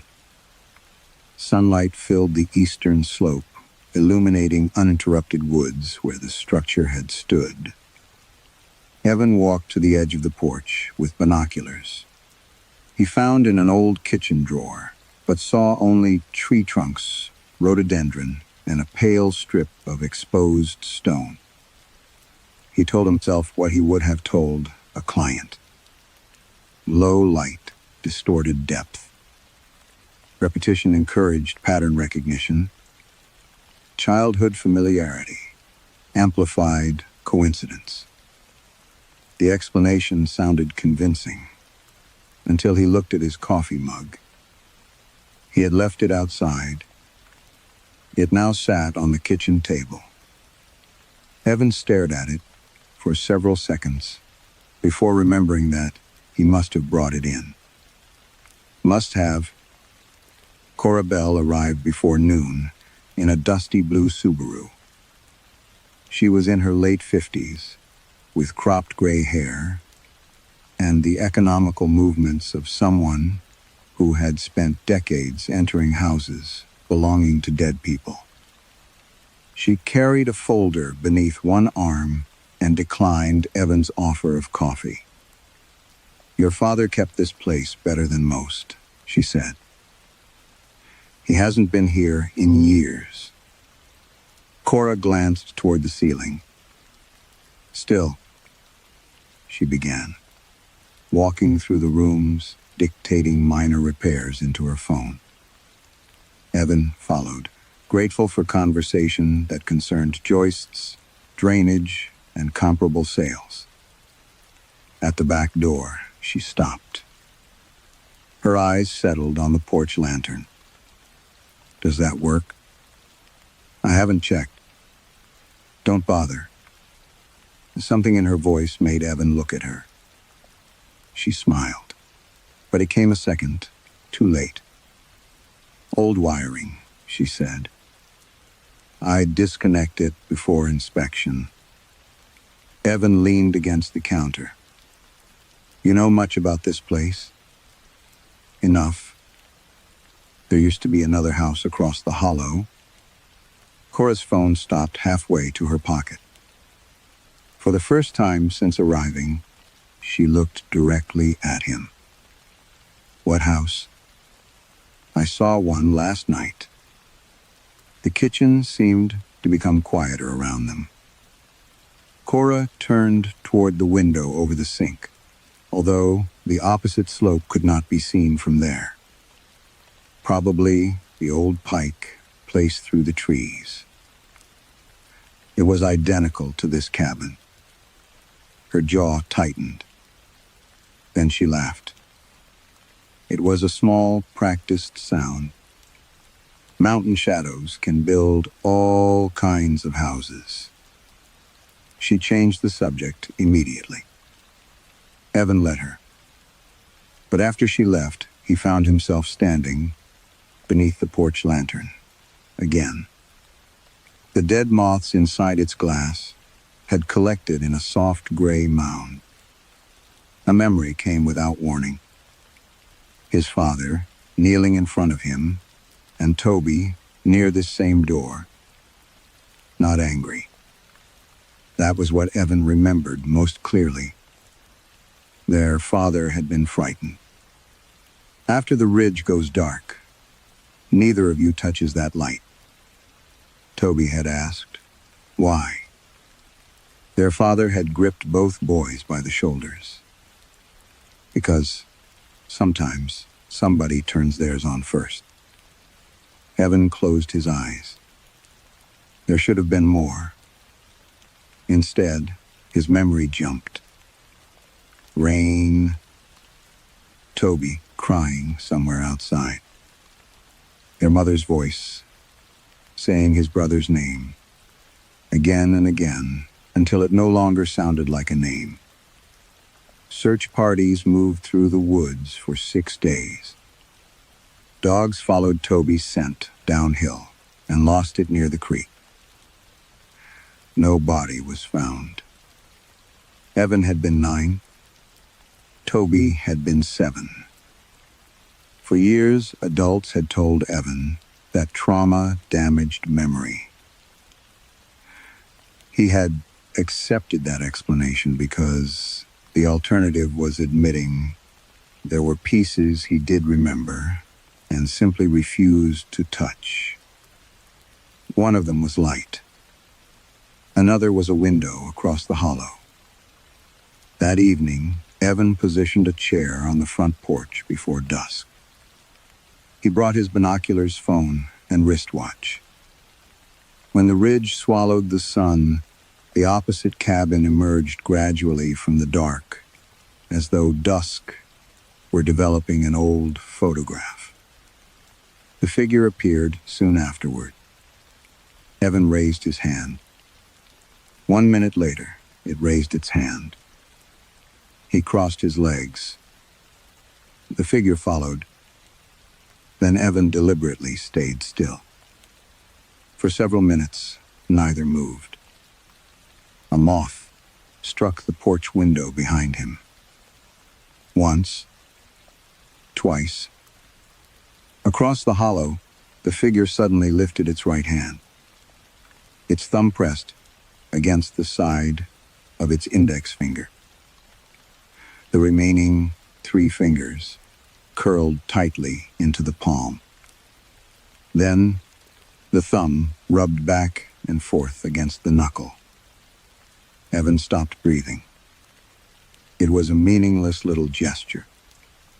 A nervous habit.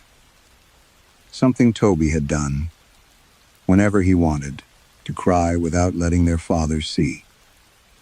No one else had known about it. No one except Evan. Evan kept staring at the figure's hand until darkness swallowed the details. The gesture repeated twice. Thumb against index finger. 3 fingers curled inward. A slow rub across the knuckle. Toby's habit. Evan had not seen it in 32 years, yet his own hand remembered before his mind did. His fingers tightened around the binoculars until the hinge bit into his palm. No, he said quietly. Across the hollow, the figure remained still. Evan went inside and did not sleep much. By morning, the opposite slope was empty again. This time, he did not try to explain it away. Instead, he worked. Measurement had always been Evan's preferred answer to fear.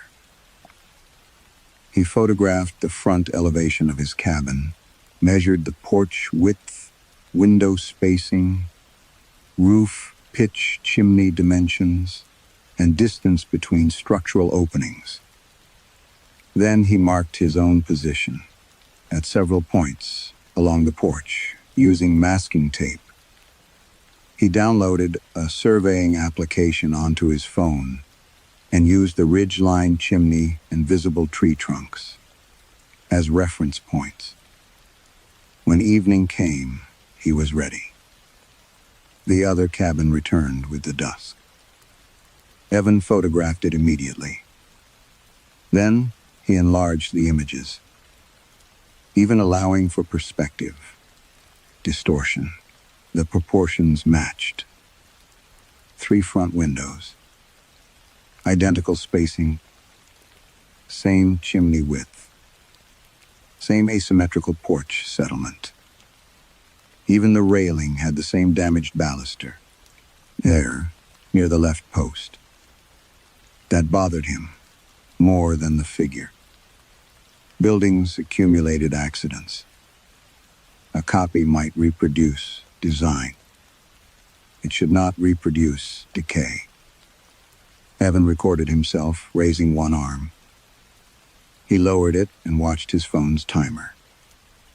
The distant figure raised its arm 59 seconds later. He stepped left. 61 seconds. He crouched. 60 seconds. He turned his back. 58. The delay varied slightly, but never enough to be random. Evan tried gestures no observer should have anticipated. Touching one ear, lifting both hands, bending sharply at the waist, stepping backward 3 times. Each returned to him from the opposite porch, approximately 1 minute later. He felt less frightened while collecting data. That was another old habit. Give something numbers, and it became a problem instead of a threat. Then he remembered Cora's expression in the kitchen. What house? Not surprise. Recognition followed by concealment. Evan stopped the recording. He needed a stronger test. Inside the cabin, he went to the small bedroom at the rear, the room he and Toby had shared as children. The curtains were thick brown, fabric faded, almost gray. Evan closed them fully and checked the edges. No gap. No visible reflection. The room had no other window facing the hollow. He left his phone, recording on the front porch. Camera aimed across the valley, then returned to the bedroom. For 30 seconds, he stood motionless. Then he performed a sequence. Right hand to left shoulder. 2 steps backward. Turn clockwise. Kneel. Touch the floor. Stand. Clap once. It felt ridiculous. That was useful. Ridiculous things were difficult to misremember. He waited another 2 minutes before returning outside. The figure across the hollow stood near its front window. Evan retrieved the phone. He replayed the footage. At first, nothing happened. Then the distant figure moved. Right hand to left shoulder. 2 steps backward. Turn clockwise. Caniel. Touch the porch boards. And stand. Its hands came together. Evan paused the video. He looked toward the opposite cabin. The figure was still there. The curtains had hidden him completely, unless there was another line of sight. He went back inside and inspected the bedroom walls.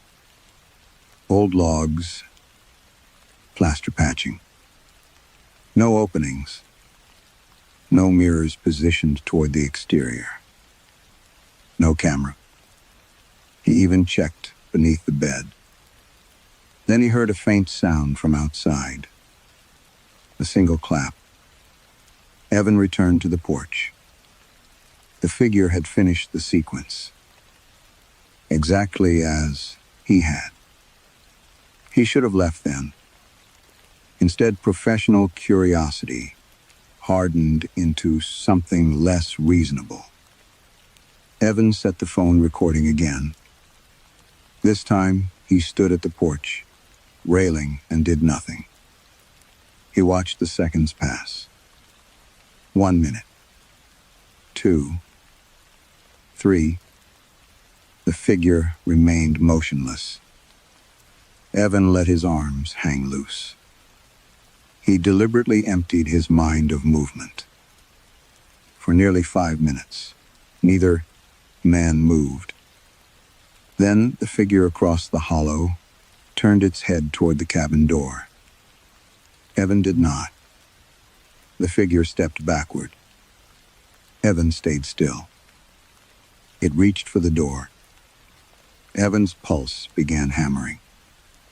Across the hollow, his double opened the door, entered the cabin, and disappeared into the darkness. Evan had not moved at all. Evan watched the opposite doorway, long after the figure disappeared. Nothing followed it out. No second person crossed the porch. No lamp came on inside. The cabin simply sat in the hollow with its windows black, holding the absence where the imitation had been. By morning, it was gone again. Evan drove into town before breakfast. Cora Bell did not answer his calls, so he stopped at the only gas station he remembered from childhood. The building had been rebuilt, but the old men near the coffee counter seemed permanent. When Evan gave his surname, one of them looked up. Wallace Pike was 83 and thin enough that his denim shirt hung from his shoulders, like cloth on a fence. He listened without interrupting, while Evan described the second cabin. When Evan mentioned the 1-minute delay, Wallace's expression barely changed. When he mentioned Toby's hand gesture, the old man set down his coffee. "You ought to sell through somebody else," Wallace said. "I thought Cora was the realtor." "I didn't say realtor." Evan waited. Wallace glanced toward the windows before speaking again. "Folks around here always knew there were 2 Rusk places." "There aren't." "Daylight says there aren't." The answer irritated Evan, precisely because it sounded like superstition. He leaned forward. "Where is the foundation?" Wallace looked almost amused. "You're an architect, aren't you?" "Yes." "Then you've already looked." Evan said nothing. Wallace rubbed one thumb over the rim of his cup. "Your people built on that hollow before my grandfather was born. Maybe before his father's stories change, depending on who's telling them. But one thing never changed. The light." Wallace's eyes lifted. "So you remember?" "Not enough." "No, your father made sure of that." The old man explained reluctantly, and stopping several times as though measuring what could safely be said aloud. Watching the other cabin was not forbidden, and seeing movement was not forbidden. Even being copied was not considered dangerous. "The trouble starts when it gets ahead of you," Wallace said. Evan remembered the figure opening the door while he remained still. "What happens then?" Wallace ignored the question. Instead, he said, "You got a lantern beside your back door?" "Yes." "If theirs comes on first, yours stays dark." "Why?" "Because there's a difference between being copied and answering." Evan gave a frustrated laugh. "You expect me To treat an electrical switch like an invitation? I expect you not to touch it. What if it turns on by itself? Wallace's face changed. Then don't be standing inside. That afternoon, Evan inspected the rear lantern. The wiring was ancient, but intact. A cloth-covered cable disappeared through the wall beside the kitchen. The switch itself was an old ivory toggle beneath a cracked brass plate. He considered disconnecting it. Instead, he removed the plate and photographed the wiring. Fear wanted ritual. He preferred evidence. Near dusk, however, he found himself checking the switch repeatedly. Down, off. Nothing unusual. The cabin across the hollow appeared. When the last sunlight left the ridge, Evan watched from inside this time. The distant structure stood perfectly dark. No figure occupied the front porch. Minutes passed. Then, from somewhere behind the opposite cabin, a warm, yellow glow appeared. Evan moved to the rear window, although logic told him he could not see the far cabin's back porch from this angle. Yet he could. For a moment, the geometry of the hollow seemed to flatten. Trees parted in impossible alignment. Across the distance, a single porch lantern burned beside the far rear door. Evan's stomach tightened. Wallace's warning returned exactly. If theirs comes on first, yours stays dark. He stepped away from the window. Behind him, the ivory switch clicked. Not fully. Just a small mechanical movement. Evan turned. The switch was still down. He stared at it. His right hand lifted. He had not decided to move it. The arm rose slowly from his side. Evan grabbed his wrist with his left hand. The muscles beneath his fingers were rigid. No. His right hand continued upward. 1 minute, he thought. The delay. Across the hollow, something had already performed this movement. His fingertips stretched toward the switch. Evan dug his heels into the floor and pulled backward hard enough to make his shoulder ache. Still, the hand advanced. Closer. Closer. Until his index finger rested against the ivory toggle. And from across the hollow, through 2 sealed cabins and hundreds of yards of dark forest, Evan heard someone whisper in Toby's voice. Your turn. Evan tore his hand away from the switch so violently that the brass plate cut his knuckle. The porch light stayed dark. For several seconds, he stood with his back against the kitchen counter, holding his bleeding hand against his shirt and listening. Nothing. No whisper. No second click. Outside, the hollow remained perfectly still. He did not sleep that night. By morning, he had convinced himself that exhaustion had caused the involuntary movement. Muscle, memory suggestion, panic. Wallace's warning had primed him to expect the switch, and his body had supplied the rest. The explanation was weak, but it was an explanation. He drove to town for supplies and returned before noon with electrical tape, a screwdriver, 2 portable lamps, and a new deadbolt for the rear door. He removed the porch light switch from the wall and disconnected both wires. Then He wrapped each end separately. He tested them twice. The lantern could not turn on. That should have made him feel better. It did not. Near dusk, Evan set his phone on a tripod facing the opposite slope. The cabin emerged again. The figure was already standing on the porch. Evan remained inside.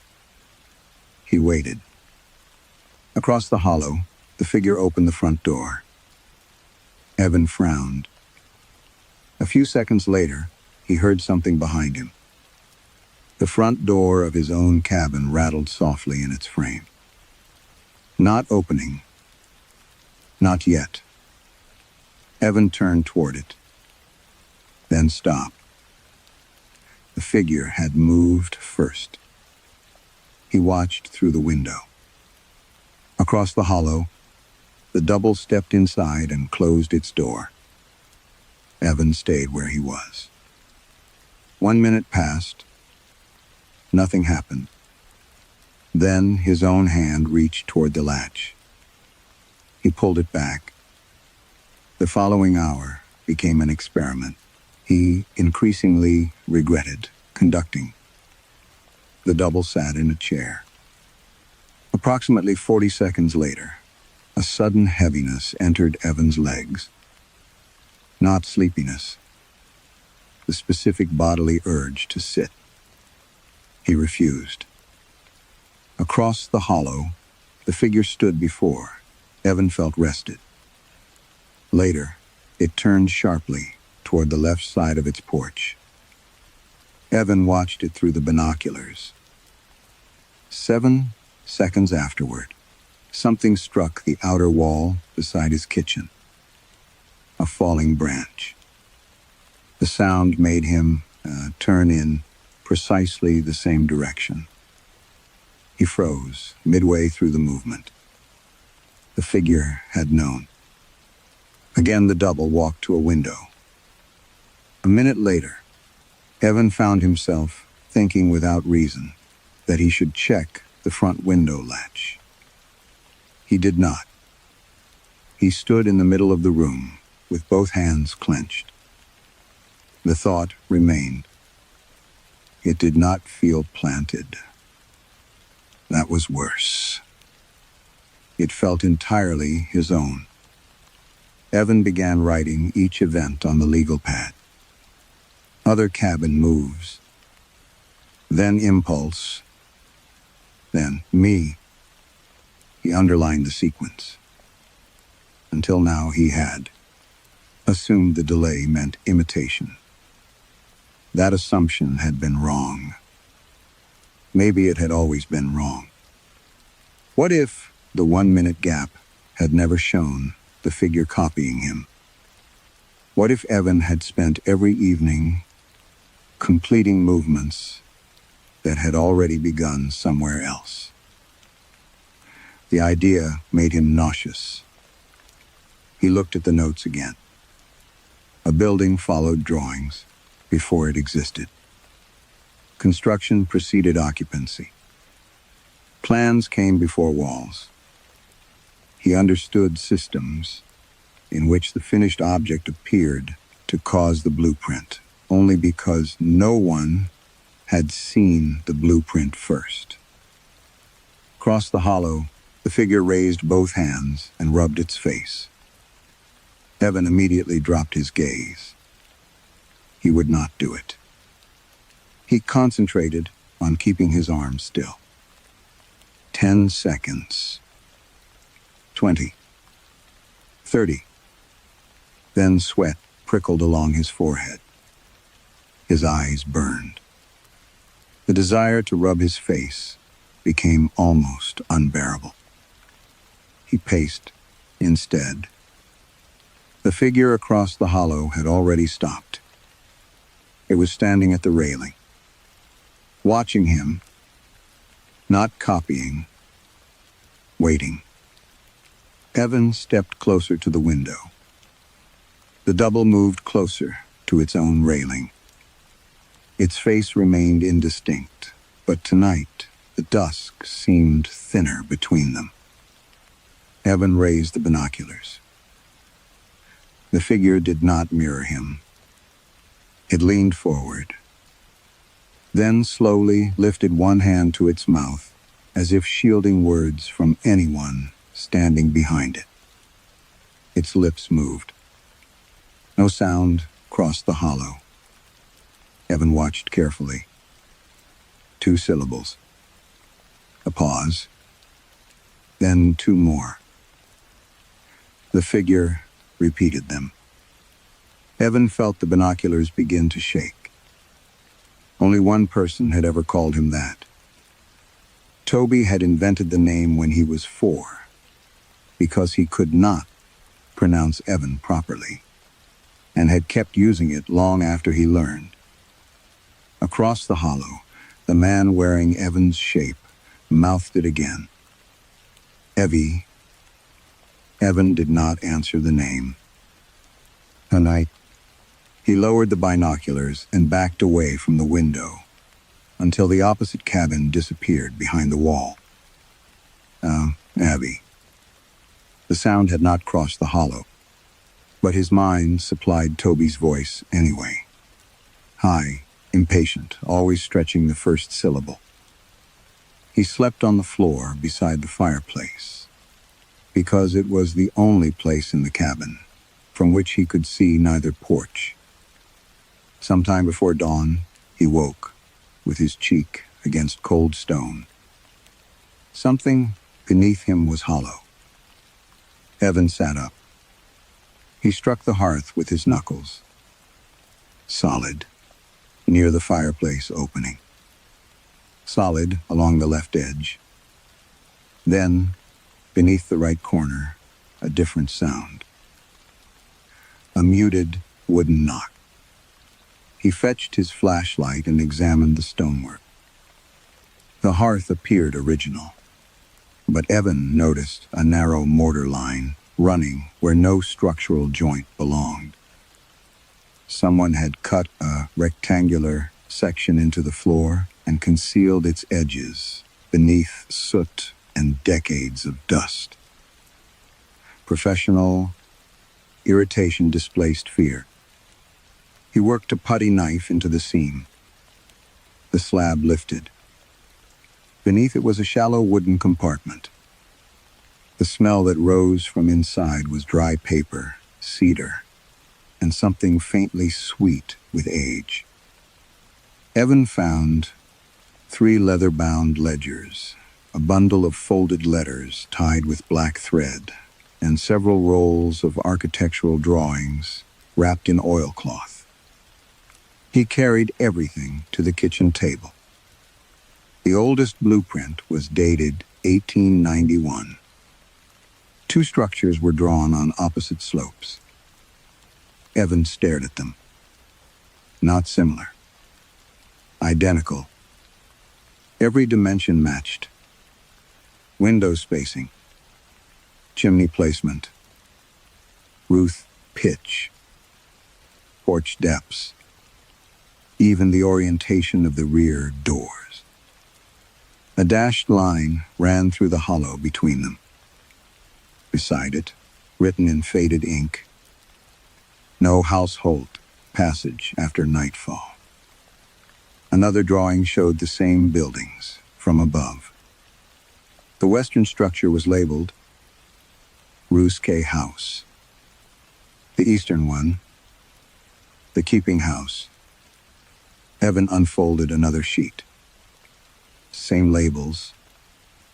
Another, same. The phrase appeared again and again, across decades of revisions. Not guest house. Not second residence. Not storage. Keeping house. He opened the newest ledger. His father's handwriting filled the later pages. Entries were short. Both sides occupied. Observed delay remained stable. Children instructed regarding porch illumination. Then one sentence had been underlined twice. The purpose is not confinement of the second household. Evan read the next line. The purpose is confinement of attention. He sat very still. Earlier entries were stranger. One ancestor described the hollow as the seam. Another warned that whatever occupied the opposite slope required a complete domestic pattern. Names followed.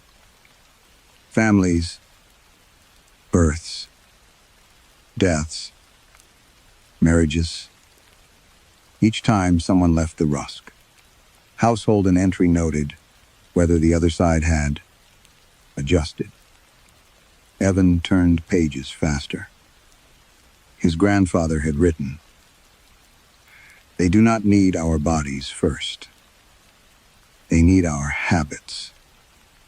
Another, "Never permit them to understand that one family has become smaller than the other." Evan stopped. Toby.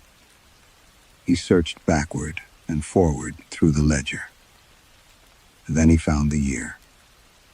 The page containing Toby's disappearance had been partly torn out.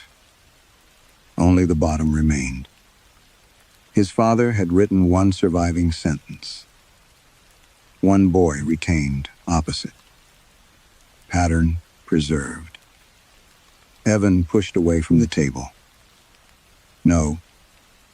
The word barely came out. He unrolled the remaining plans. Most were technical. Foundation sections, drainage, sight lines between windows. One showed the two cabins connected by dozens of straight pencil marks, crossing the hollow. Beside each was a notation. Visual continuity. Another page contained a child's drawing, folded inside the blueprint. 2 square houses. 2 stick boys. A black line between them. Evan recognized Toby's crayon pressure immediately. Then, he noticed something written on the blueprint beneath it. Not Toby's handwriting. His own. Large, uneven letters in blue pencil. The kind he had used in elementary school. Evan leaned closer. For a moment he could not make himself read them.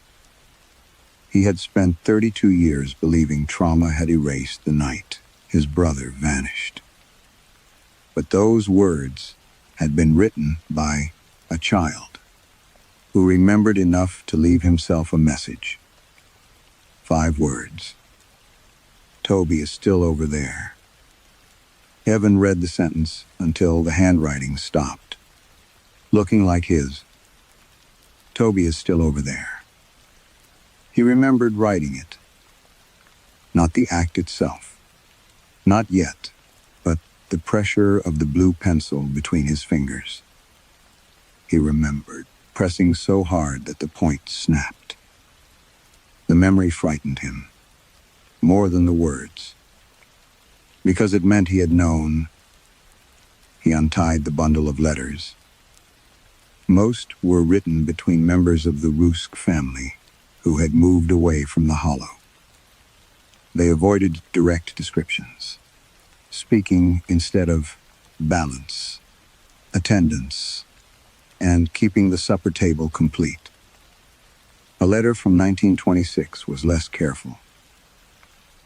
They watch the house because a family teaches them how to be people. If the pattern breaks, they begin looking elsewhere. Another warned, do not think of the second household as prisoners. One person there is enough to hold their attention if that person maintains the roles they expect. Evan stopped reading. One person, maintaining multiple roles. He opened the oldest ledger again. Birth records. Marriage records. Deaths. Across, Each generation, someone had remained associated with the keeping house. Not always willingly. Sometimes, a name simply disappeared from ordinary family records and continued on the opposite side. A daughter, listed as dead, in 1884, appeared 12 years later in a photograph beside the eastern porch. A boy supposedly lost in a mine collapse was mentioned decades afterward as still keeping father's walk. Evan felt sick. The mimics had never been trapped inside the second cabin.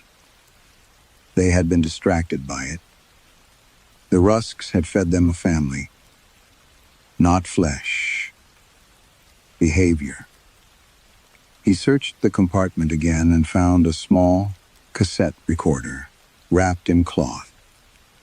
There was one tape inside. His father's voice began after several seconds of static. If Evan ever hears this, then I failed to keep him away. Evan nearly stopped the recording. Instead, he listened. His father explained that the things beneath the hollow did not copy faces first. They learned routines. How a mother stood while washing dishes. How a father cleared his throat before speaking. Which child slept nearest the wall. What arguments ended in silence. What grief looked like when everyone pretended nothing had changed. They need continuity, his father said. If they realize there's no family left to imitate, they start looking past the ridge. The tape hissed. Then his father's voice became quieter. Toby crossed during the storm. Evan closed his eyes. And the missing memory opened. Rain hammered the porch roof. He and Toby had been fighting over a flashlight. Their father had already warned them not to go outside after dark. Then the back porch, light across the hollow, came on. Toby saw it first. Someone stood beneath it. A boy. The boy looked like Evan. Toby whispered, "Evie?" Then he ran. Down the slope. Into the rain. Evan followed only as far as the creek. He remembered screaming Toby's name. He remembered seeing movement on the opposite side. Then Toby appeared. Alive, standing beneath the other porch light. Soaked. Terrified. Calling for him. "Turn yours on." Evan had reached the switch inside his own cabin. His father had grabbed his shoulder. "If you answer, they know there are two sides." Toby screamed again. Evan put his hand on the switch, then pulled it away. He left his brother in the dark. The memory broke him open with extraordinary quiet. No dramatic grief. No shout. Evan simply sat on the kitchen floor and understood that for 32 years he had called his failure amnesia. He had remembered enough. He had simply preferred the version in which there was nothing he could have done. The tape continued. "We couldn't bring him back," his father said. "But Toby understood before we did. He kept acting like Evan, then like me, then his mother. As long as they believed the family remained complete, they stayed interested in the house." Evan covered his mouth. Toby had not merely survived. He had worked. For decades. Performing a family that had abandoned him. Near the bottom of the compartment, Evan found one final envelope. Inside was a Polaroid. The date written on the back was 17 years old. The photograph showed the keeping house in daylight. A man stood beside the porch, railing. Older than the boy, Evan remembered. Finer. But unmistakably Toby. Evan turned the photograph toward the window. His breath stopped. Toby wore a charcoal work shirt, with the sleeves rolled, twice tan trousers, and a black leather watch. Evan looked down at himself. Charcoal shirt, tan trousers, black watch. Across 17 years, Toby was dressed, exactly as Evan was dressed now. Evan crossed the hollow before dusk. He told himself that mattered. Daylight still filled the trees, and the eastern slope looked ordinary enough that he almost doubted the cabin would be there. Almost. Halfway down, the ground changed. Not visibly. The soil was the same red-brown clay, slick beneath leaves. The creek still moved over limestone below, but sound began arriving strangely. His boots struck the slope. Then a fraction. Later, he heard them. Strike again, somewhere ahead. The echo was too clean, too deliberate. Evan stopped. The second pair of footsteps stopped after him. He continued. At the creek, he found 2 sets of wet prints on the opposite bank. One led upward. The other came down. Both matched his boots. By the time he reached the eastern slope, the cabin had appeared. Not gradually. One moment there were trees. The next weathered logs stood between them. Toby waited on the porch. For several seconds, neither brother spoke. He was smaller than Evan remembered. Older, of course, but not merely aged. He had the cautious posture of someone who had spent decades making every gesture with an audience in mind. His face resembled Evan's enough to be painful. Not identical. Close. As though one of them had been reconstructed from memory. "You shouldn't have come this far," Toby said. His voice was deeper, but Evan heard the child inside it. I'm taking you back." Toby almost smiled. "You still think that's what this is?" Behind him, something moved past a window. Evan looked. A woman crossed the room, carrying a dish towel. Their mother, not as she had died, as she had looked when Evan was 9. She disappeared through a doorway. A moment later, their father crossed the same window. Then a boy. Then another Evan. All of them moved with small inaccuracies. Their mother wiped her hands too many times. Their father paused before a chair without sitting. The child tilted, his head at an angle. No neck should comfortably hold. Evan stepped backward. Toby said, "Don't react too much. They learn from surprise." "How many are there?" I don't know." "You lived with them?" "I lived where they could see me." Toby sat on the porch step. A minute later, somewhere inside, a chair creaked. "For the first few years, I only had to be you," he said. "They already knew Dad, Mom, me. But you were gone from this side, so I kept you here. You were 7. I got older. That isn't an answer. No. Toby looked across the hollow, toward the original cabin. Our father brought food to the creek, clothes, books, pictures.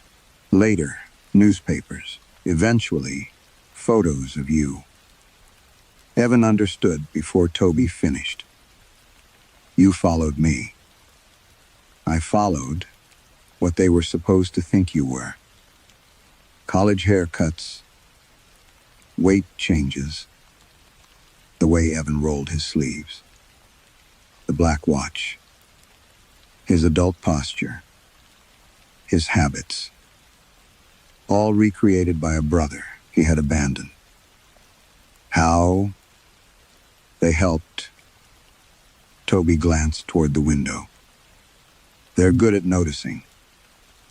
Evan's stomach tightened. You performed our whole family. When people died, I kept them going a while. When Mom got sick, I kept her setting the table. When Dad stopped coming, I kept his cough, his walk. Toby rubbed his thumb against his index finger. The childhood gesture. This time, Evan understood it differently. Not nervousness. A reminder of which self was still his. The family couldn't shrink, Toby said. That was the rule. And now you came back. Inside the cabin, footsteps moved from room to room. Several sets.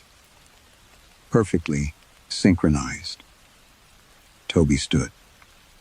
For 32 years, they had one version of Evan Rosk. He pointed to himself. Then the original walked into view. Evan looked across the hollow. The other cabin stood in gathering dusk. His cabin, or what he had called his. What happens when they compare us? They correct errors. A figure appeared behind Toby in the doorway. It looked like Evan. Then it smiled with Toby's mouth. Another joined it. Then another. Each slightly different. Evan felt the terrible logic settle into place. The 1-minute delay had not been mimicry. It had been calibration.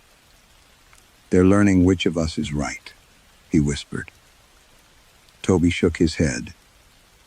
No. For the first time, genuine fear entered his face. They finished that last night. The figures inside turned their heads toward the hollow before either brother moved. Toby stepped closer and lowered his voice. They don't need you anymore.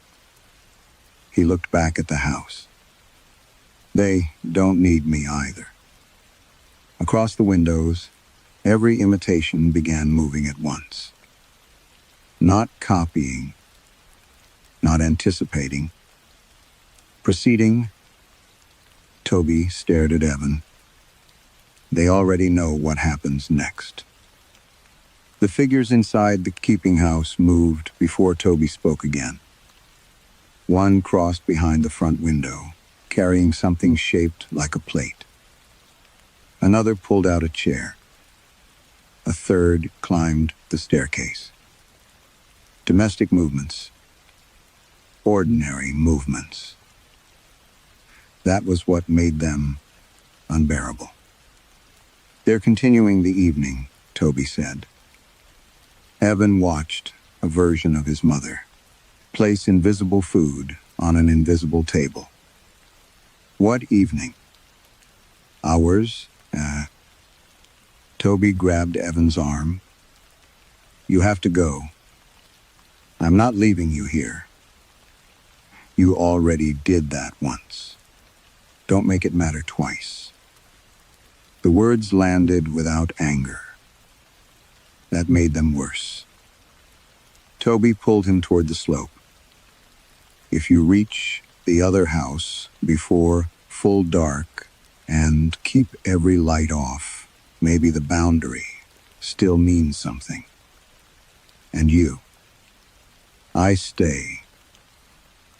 No, Evan. No. For 32 years, Evan had built his life around the belief that some failures became irreversible, merely because enough time passed. Toby had vanished. Their father had died. Their mother had stopped saying his name. Therefore, nothing could be repaired. It had been a convenient philosophy. Architecture had taught Evan the opposite. Old structures survived because somebody eventually opened the wall and admitted where the damage actually was. You kept them here for me, he said. For everybody beyond the ridge. You were 7. So were you, almost? I knew you were alive. Toby's expression softened. I know. That hurt more than accusation. Behind them, a door opened. Both brothers turned. The false Evan stood in the doorway. It wore neither brother's expression now. It simply watched. Toby shoved Evan downhill. Go. They descended together instead. At the creek, Toby stopped so abruptly, Evan nearly collided with him. Across the hollow, the Rusk cabin had appeared darker than the surrounding woods. Home? The word no longer felt trustworthy. You can cross from here, Toby said. I can't. You crossed once. I was invited. Evan looked back toward the keeping house. The false family had gathered along the porch. None followed. What happens if you try? I don't know. Then we find out. Toby laughed, once without humor. You still think not knowing means possibility. A warm yellow light came on behind them. Both men froze. The back porch lantern of the keeping house. Evan could not see it directly. Yet somehow the hollow showed it to him anyway, just as it had before. Geometry, folding trees, shifting into an impossible sightline. One square lantern burning beside the rear door. Toby's face emptied. No. Across the creek, hundreds of yards away. Evan knew exactly what waited beside his own rear door. The disconnected lantern. The exposed wires. The switch hanging uselessly from the wall. Toby stepped backward. You have to go now. The far lantern brightened. Evan felt the old instruction inside him like a scar. If theirs comes on first, yours stays dark. Not because light itself opened anything. Because answering established relationship, one household recognizing the other. Two sides acknowledging each other as equal. Toby grabbed Evan's shirt. Listen to me. Dad was cruel about plenty of things, but not this. The boundary works because one side watches and one side is watched. You don't know that anymore. I know enough. You said they're already ahead of us. That's why this may be the last thing the rule can still prevent. Evan looked at his brother. 32 years of borrowed clothes, borrowed gestures, borrowed aging. A life spent pretending to be the person who had left him there. Evan finally understood. The bargain his family had called protection. Every generation preserved the boundary. By deciding someone on the wrong side was expendable. The mimics had learned that lesson too. He crossed the creek. Toby shouted after him, and Evan climbed. Branches struck his face. Stones shifted beneath his boots. Behind him came another set of footsteps. For once, he did not look back to see whether they belonged to Toby or something copying him. He reached the cabin. Inside, the kitchen was dark. The switch plate remained open. 2 disconnected wires hung from the wall. Impossible or not, the choice had been prepared for him. Evan twisted the wires together. Behind him, Toby reached the doorway. Evie. Evan stopped. The childhood name almost undid him. Toby shook his head. If you do this, you aren't saving me. Maybe not. What are you doing then? Evan looked toward the black hollow. Not abandoning you again. He touched the wires. The back porch lantern ignited. At that same instant, across the hollow, every window of the keeping house blazed white. Then the windows around Evan erupted with the same impossible light. And kitchen, bedroom, front room, porch, both cabins illuminated together. Not 1 minute apart. Not even 1 second. Precisely the same moment.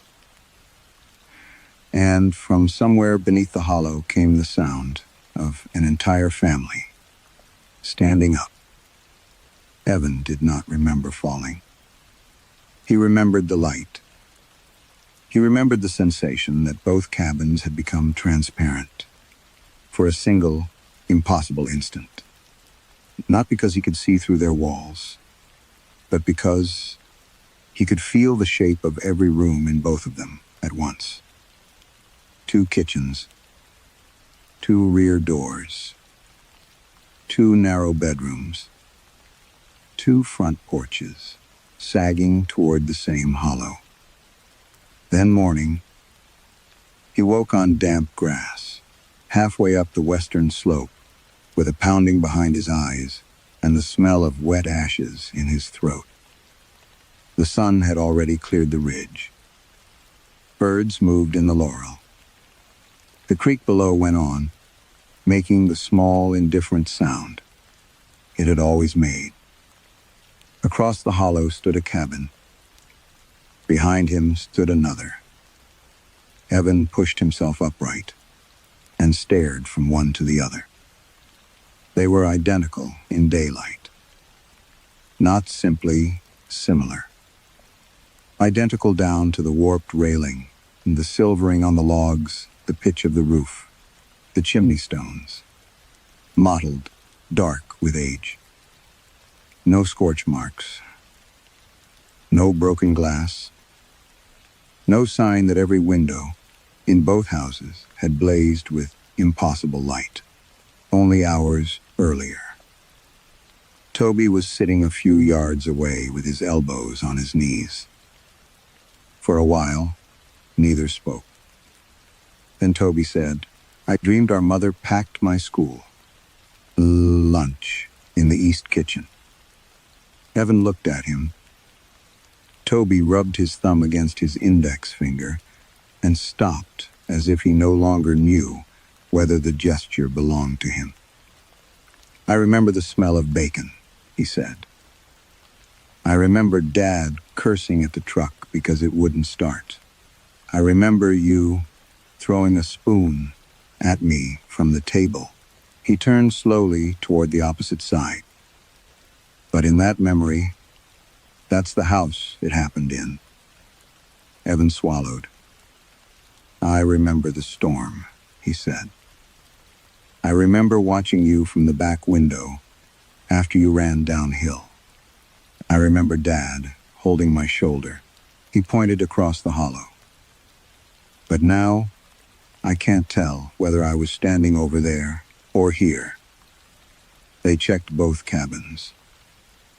Each contained the same furniture, the same chipped bowls, the same stacked quilts, the same scratch in the window above the sink. Under each fireplace was a concealed compartment. Inside each compartment lay ledgers, letters, blueprints, and a cassette recorder. The pages were not copies in the ordinary sense. They were originals that contradicted one another only where it mattered. In one ledger, the western house was marked Rusk House, and the eastern house, the keeping house. In the other, the labels were reversed. In one set of family photographs, Toby stood as the younger son on the western porch. In another, he stood on the eastern one. Their mother's handwriting labeled both images simply, "The boys at home." By late morning, they drove into town together. Cora Bell stared at them for a long time before inviting them into her office. When Evan asked which property had belonged to the Rusks, she frowned, as if he were asking a poorly worded question. "Both, I suppose," she said. "You suppose?" Cora opened the county map drawer with the briskness of someone annoyed at being made to verify the obvious. The plat inside showed a single access road, splitting near the ridge, one branch leading to each side of the hollow.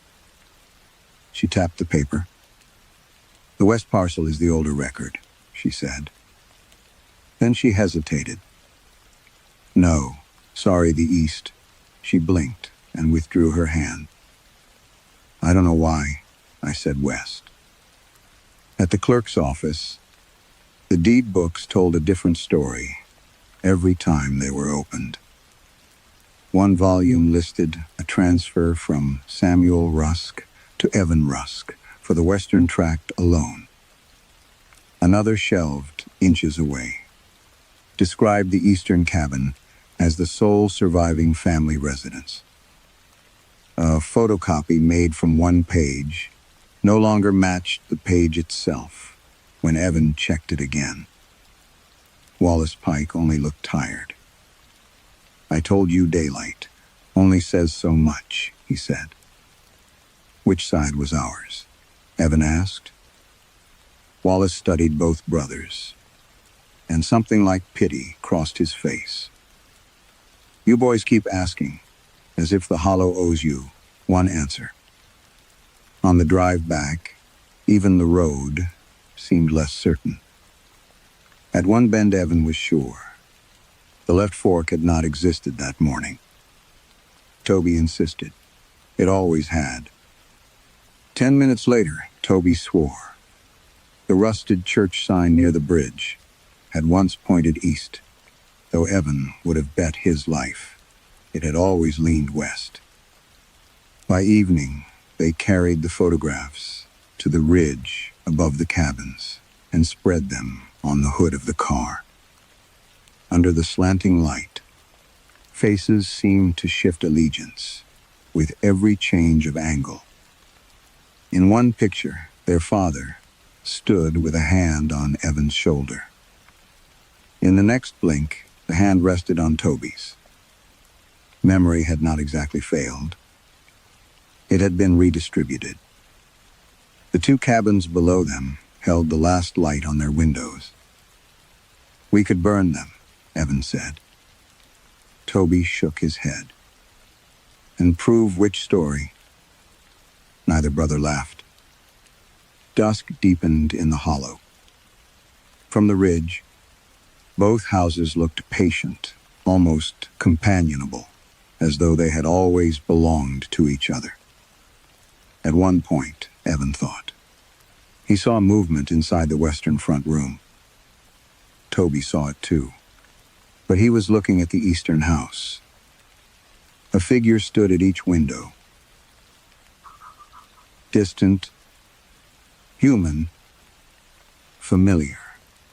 In the way a reflection is familiar before it becomes frightening. Slowly, each one raised a hand. Evan felt Toby go still beside him. Below the houses, where the creek vanished into the trees, and the dark gathered first, something else moved in answer. And somewhere between the two cabins, from a place lower than either foundation, a third hand rose with them.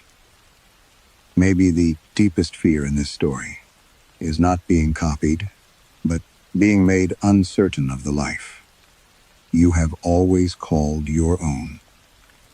If memory can be trained, inherited, edited, and shared, then identity becomes less like a possession and more like a performance. Someone else may already know by heart. The horror in the hollow is old, but it survives through an intimate human weakness. Our need to believe our version of the past is the true one. If you stood on that ridge at dusk, which cabin would you call home? And how sure would you be?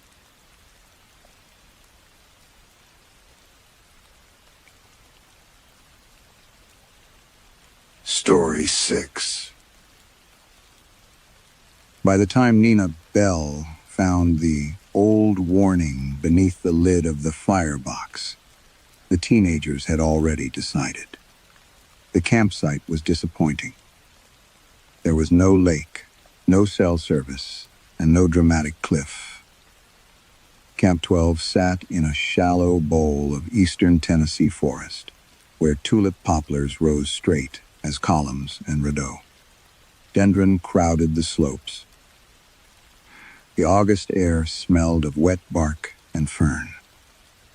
Tori Ames dropped her pack beside a tent platform. 3 nights in a hole.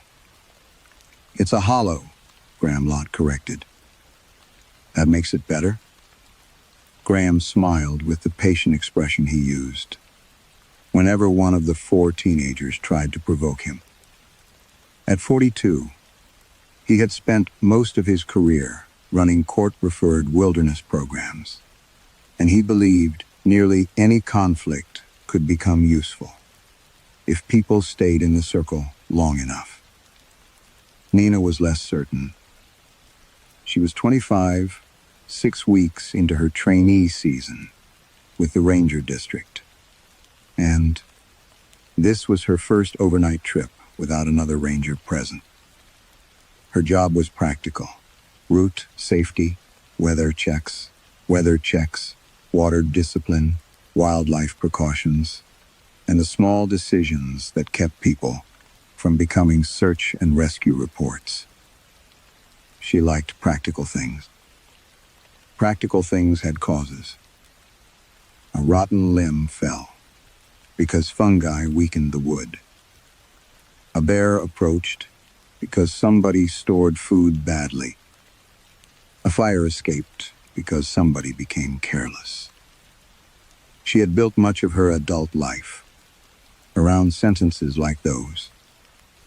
Inside the firebox were a folding shovel, a dented bucket, and laminated emergency instructions.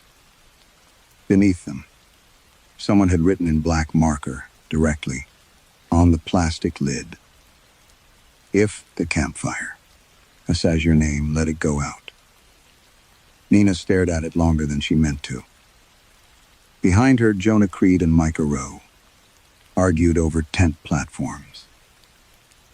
Kelsey Hart sat on a log, examining a blister. Tori peeled bark from a stick in thin, angry strips. Ordinary sounds. Ordinary people. Nina closed the lid. "Local joke?" Graham asked. She had not heard him approach. Probably. He opened the box, read the sentence, and laughed once. "That's actually good." "For what?" "Expectation woods are strange at night." People hear things. Nina looked toward the fire ring. It was only stones and old ash, damp from a storm, 2 days earlier. My training packet had a rule about this site, she said. Graham's smile thinned. A real rule? Same wording. The packet had been assembled from district notes, hazard maps, and handwritten comments. Copied so many times, the letters blurred. Most were ordinary. Do not camp beneath dead hemlocks. Hang food east of the creek. Avoid the old footbridge after heavy rain. Then, beside Camp 12, if the fire says a name, drown it. Do not answer. Do not ask whose voice it used. Nina had assumed it was an old mountain superstition preserved, because nobody wanted to be the person who removed it. Still, she had remembered every word. By dusk, the tents were raised. Dinner was finished, and the 4 teenagers sat around the ring with the exhausted hostility of people, too tired to keep performing indifference. Nina built the fire herself. Small, controlled. Hardwood only. She refused the resinous pine. Graham offered and checked the water bucket twice. When the first flame caught, a smell came through the smoke that did not belong there. Burned cloth. For 1 second, she saw a child's yellow sleeping bag collapsing beneath sparks. Then the image was gone. Nina. Graham held out a mug of coffee. I'm fine. The lie came automatically. The fire settled lower. A coal split with a soft red crack. Somewhere beyond the ring, a whip-poor-will called once and stopped. Tori was speaking about nothing important when the flames bent sharply toward her, though there was no wind. A hiss passed through the wood. Then, very softly, in the voice of a young girl, the campfire said, Tori. Tori's metal cup slipped from her hand. And before anyone could speak, she whispered, that sounded like Beth. Nobody moved for several seconds. The fire continued burning, as if nothing unusual had happened. Flames folding over a blackened branch, sparks lifting lazily into the canopy. Nina could hear the creak below the campsite and the faint ticking of cooling metal from the cook stove. Tori stared at the fire. Graham was the first to speak. Who's Beth? Tori looked at him sharply. Nobody. That didn't sound like nobody. Nina stood. Everybody back. Micah laughed nervously. Seriously? Back from the ring. Something in Nina's voice made them obey. She took the bucket from beside the fire. Graham caught her wrist. Wait. Nina looked at his hand until he released her. The rule, she said. You actually think the fire said her name? I think we heard something we can't explain. That's exactly why we shouldn't react like it's dangerous. Tori finally looked up. Her face had lost its usual practiced boredom. It was her. Graham crouched beside her. Beth? Tori nodded. What happened with Beth? Nina disliked the question immediately. This was what Graham did. Turned fear into conversation. Resistance into opportunity. Tori glanced at the others. Nothing. Kelsey gave a small, humorless laugh. Tori's eyes hardened. Shut up, Graham said. No one's attacking you. You don't know anything. That's true, so tell us. After a while, Tori said nothing. Then she began. Beth Carver had transferred into Tori's school, halfway through sophomore year. Quiet girl. Cheap clothes. Severe acne. Ate lunch alone. Tori and two friends had discovered. Beth kept voice memos on her phone, little recordings she made when anxious, because hearing herself speak helped her calm down. They stole the phone. Tori uploaded one recording to a school group chat. Then another. The worst one was Beth, crying in a bathroom, after someone had called her disgusting. Hundreds of students heard it. Some remixed the audio. Someone played it through a Bluetooth speaker in the cafeteria. Beth stopped coming to school 3 days later. She moved, Tori said. Did you apologize? Graham asked. Tori stared at him.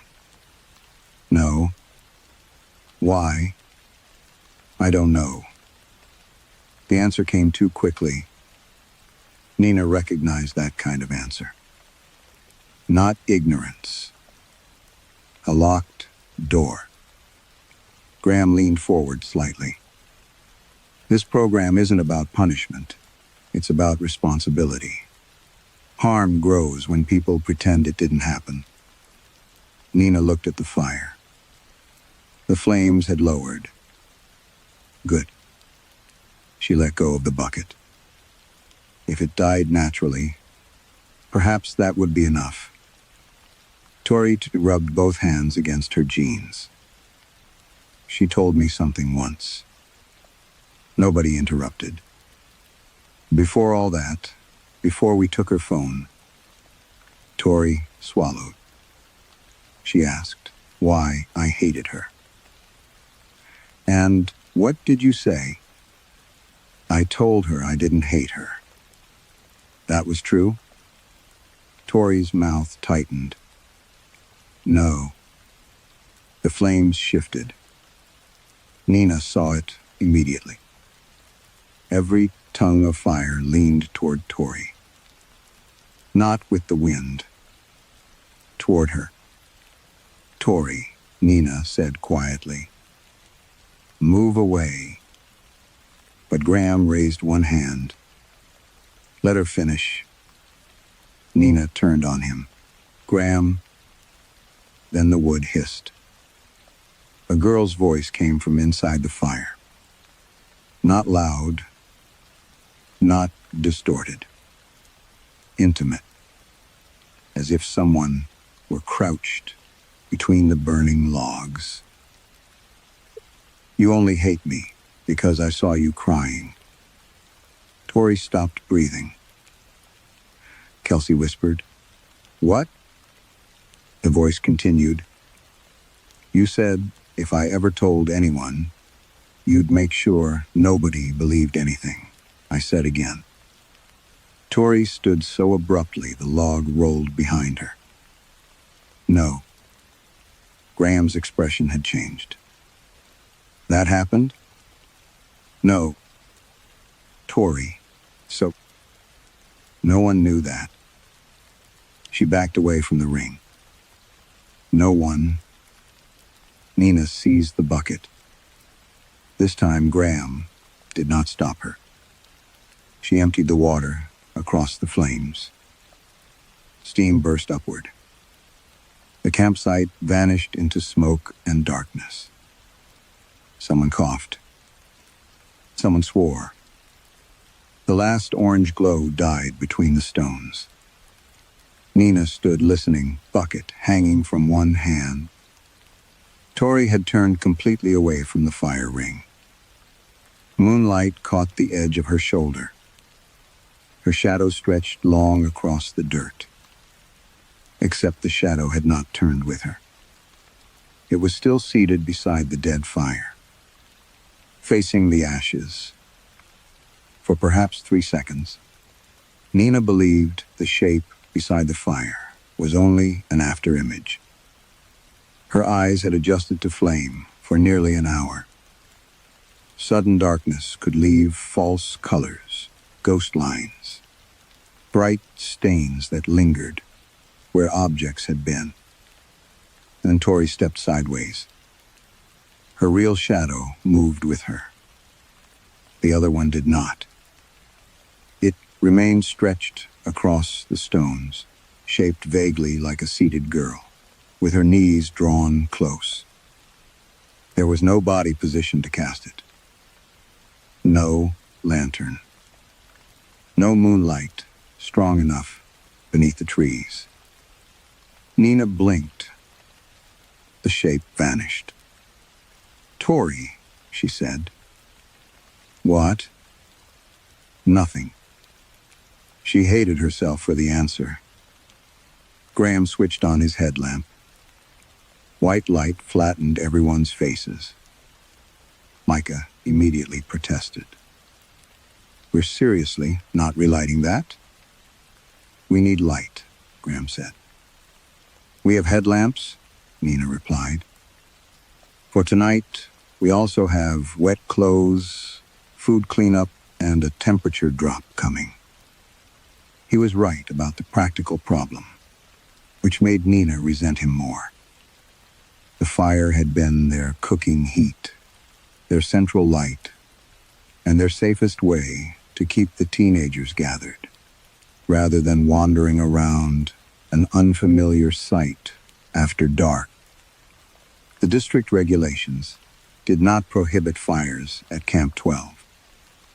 Only the handwritten rule did. Jonah Creed, who had said almost nothing, during Tori's confession, kicked damp dirt over a coal. "So what happens if it says another name?" Nobody answered. Nina examined the teenagers. Kelsey looked frightened but curious. Micah kept glancing toward the dark timber. Tori had wrapped both arms around herself. Jonah alone seemed irritated. "Nothing happened," he said. A noise sounded like somebody's name. She freaked out. Tori turned on him. It knew what Beth said. "You told somebody?" "I didn't." People always say that. Nina heard something beneath Jonah's contempt. Recognition, perhaps. Or fear, disguised as boredom. "We relight it," Graham said quietly to Nina. "Small enough to control. If anything happens, we put it out immediately." Nina looked toward the black ring. She remembered the sentence from the training packet. If the fire says a name, drown it. Nothing, in the note said. Never to light it again. That distinction felt suspiciously comforting. 10 minutes later, flames returned. Nina used only 2 pieces of hardwood and positioned the bucket against her boot. Nobody resumed the earlier conversation. The group sat farther from the ring now. Graham attempted a grounding exercise, asking each teenager to identify one sound they could hear beyond the fire. Kelsey chose the creek. Micah chose insects. Tori said wind. Jonah refused. "There's your sound," he said. Graham let the silence remain rather than forcing him. The fire crackled. Nina watched the shadows instead of the faces. For several minutes they behaved normally, stretching and shrinking as the flames shifted. Then Jonah's shadow lengthened. Not dramatically. Just enough that its head touched the far side of the ring, while Jonah himself sat several feet away. Nina leaned forward. Jonah. He looked at her. The flames contracted. A single ember rolled from beneath the logs. Then a man's voice said his name. Jonah. Jonah went perfectly still. This voice was older than Beth's, and a mile roughened by anger, or perhaps cigarettes. Micah whispered, "Who's that?" Jonah stood. No one." The voice came again.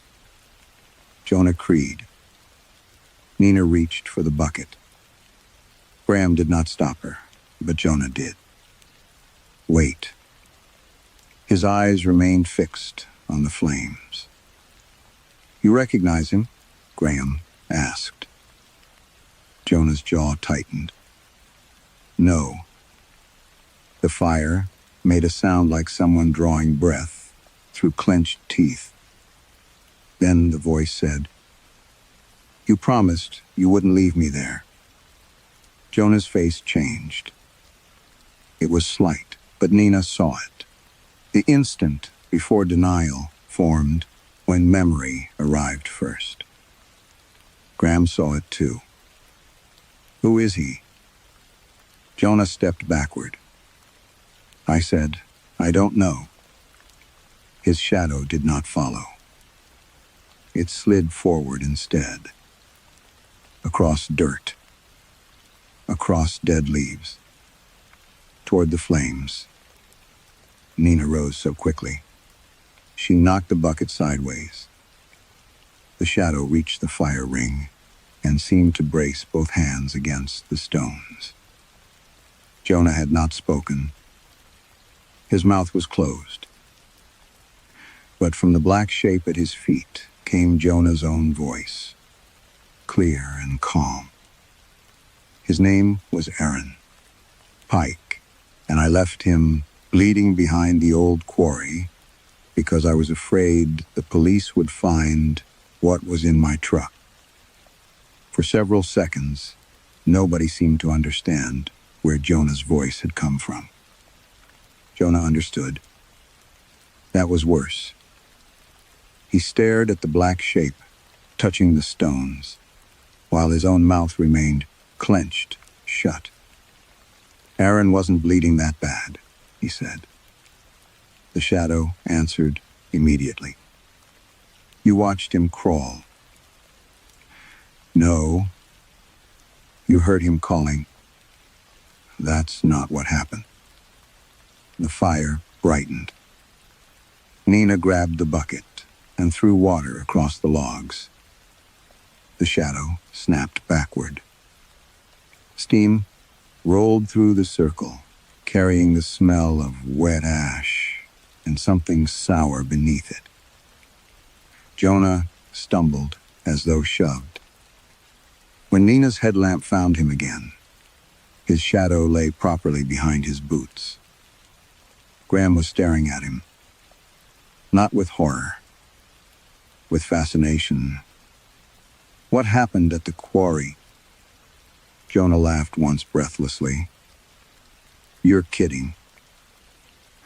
You said the shadow was wrong." It was. "Then tell us what was true." Nina turned toward Graham. "No." He looked at her. "We're done for tonight." Nina, no more circle, no more questions." Tori was already crying silently. Kelsey had moved beside her. Micah kept his knees drawn against his chest, pretending not to watch Jonah. Graham lowered his voice. "These kids have spent months refusing to talk about why they're here. This is not therapy. Neither is pretending nothing happened." Nina pointed toward the drowned fire. That thing just spoke, without Jonah moving his mouth. And he corrected it. She stopped. Graham's eyes had sharpened. "That matters," he said. Whatever this is, it forced him to engage with something he's been avoiding. You think that makes it useful? I think people confess when denial stops working. Jonah suddenly said, Aaron was my cousin. Everyone looked at him. He kept his eyes on the ashes. They had been drinking near an abandoned limestone quarry. Aaron had fallen from a ledge while trying to climb back toward the road. Jonah's truck contained stolen catalytic converters, and he had panicked at the thought of police searching it. So he drove away. But he had called an ambulance anonymously from a gas station 20 minutes later. Aaron lived, Jonah said. The shadow had said. He left him bleeding. That much was true, but it had not mentioned the ambulance. It had transformed cowardice into something colder. Nina felt the distinction settle heavily inside her. The fire did not simply expose secrets. It edited them. By the next morning, Graham was calling what had happened a breakthrough. Nina called it dangerous. They argued beside the bare cables, while the teenagers ate oatmeal. You saw what happened to their shadows, Nina said. I saw people externalize shame. You saw a shadow move by itself. Graham rubbed his face. I'm not saying I understand it. Then stop acting like you do. He looked toward Tori and Jonah. They've both said more in one night than they did during 2 months of intake. Nina felt a pulse of anger. She could not completely explain. You don't get to use something because it works. His expression changed slightly. Sometimes that's exactly what treatment is. The sentence stayed with her all day. They hiked a short ridge loop, practiced navigation, filtered water, and avoided discussing the fire. Yet Nina noticed changes. Tori's shadow lagged half a step behind whenever sunlight crossed the trail. Jonah's sometimes seemed to turn its head toward voices before he did. By evening, Nina made the rule explicit. No fire tonight unless we need it for cooking. After dinner, it goes out. Nobody feeds it. Nobody sits around it. Nobody answers anything that comes from it. Graham said nothing. They cooked early. The fire remained small. Kelsey watched it uneasily, while Micah shoveled beans from a metal bowl. Nobody's name was spoken. As darkness gathered, Nina felt almost foolish for the relief that gave her. She let the flames shrink. One log collapsed into red coals. Another dimmed. Soon there would be nothing left but ash. Then, Graham suggested, they gather water before full dark.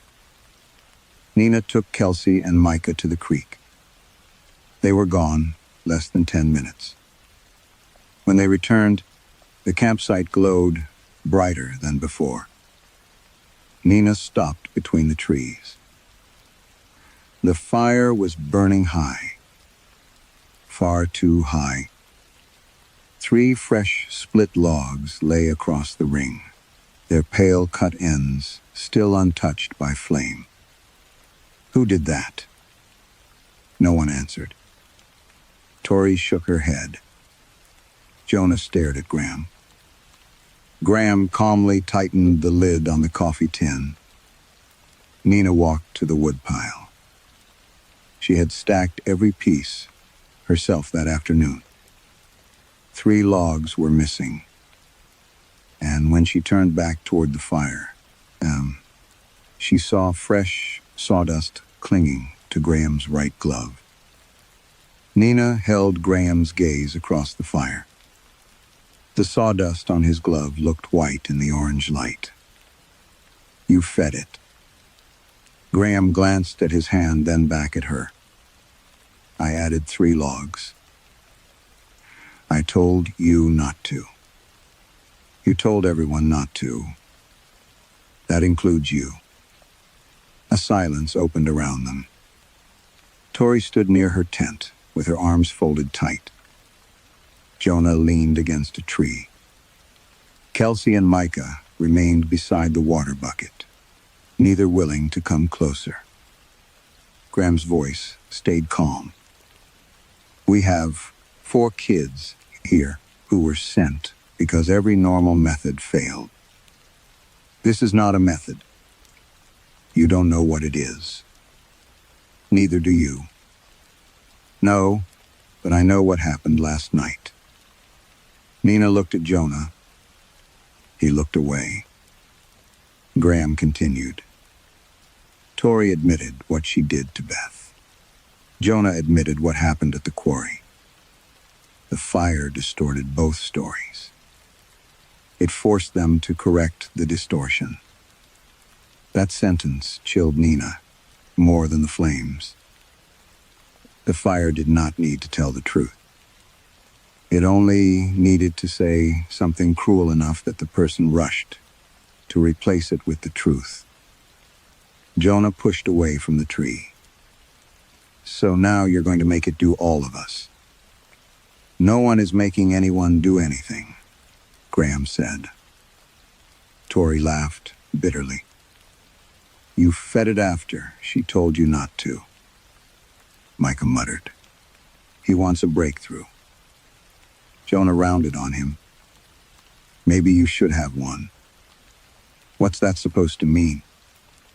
"It means you've been acting scared since last night. And you abandoned your cousin." Jonah crossed the distance between them in 2 steps. Nina moved between them. Enough. But the argument had already spread. Kelsey accused Tori of pretending remorse, only because everyone had heard Beth's voice. Tori said Kelsey had no right to judge anybody. Jonah demanded. Micah explained why his probation report used the phrase reckless endangerment. Micah told him to shut his mouth. Their shadows churned around their feet. Nina noticed that, before she noticed the smell. Burned nylon. Her stomach tightened. Not wood smoke. Not melting plastic from a forgotten wrapper. Burned nylon had a sweet chemical bitterness she had known since she was 12. She turned toward the trees. Beyond the firelight stood a small figure. Nina stopped breathing. It was perhaps 20 yards away, half concealed between 2 poplars. A child. No, someone child-sized. Yellow fabric showed between the trunks. The color was faded in the darkness, but Nina knew it. The black zipper. The oversized hood. The reflective strip across the chest. Nina. Graham's voice seemed far away. She stepped around the fire.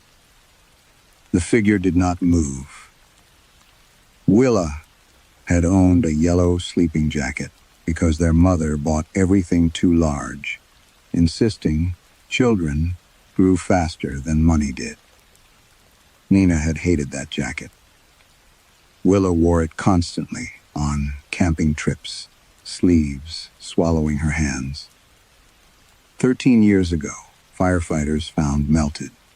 Yellow nylon fused to the edge of what remained of her sleeping bag, and Nina had identified it before anyone identified the body.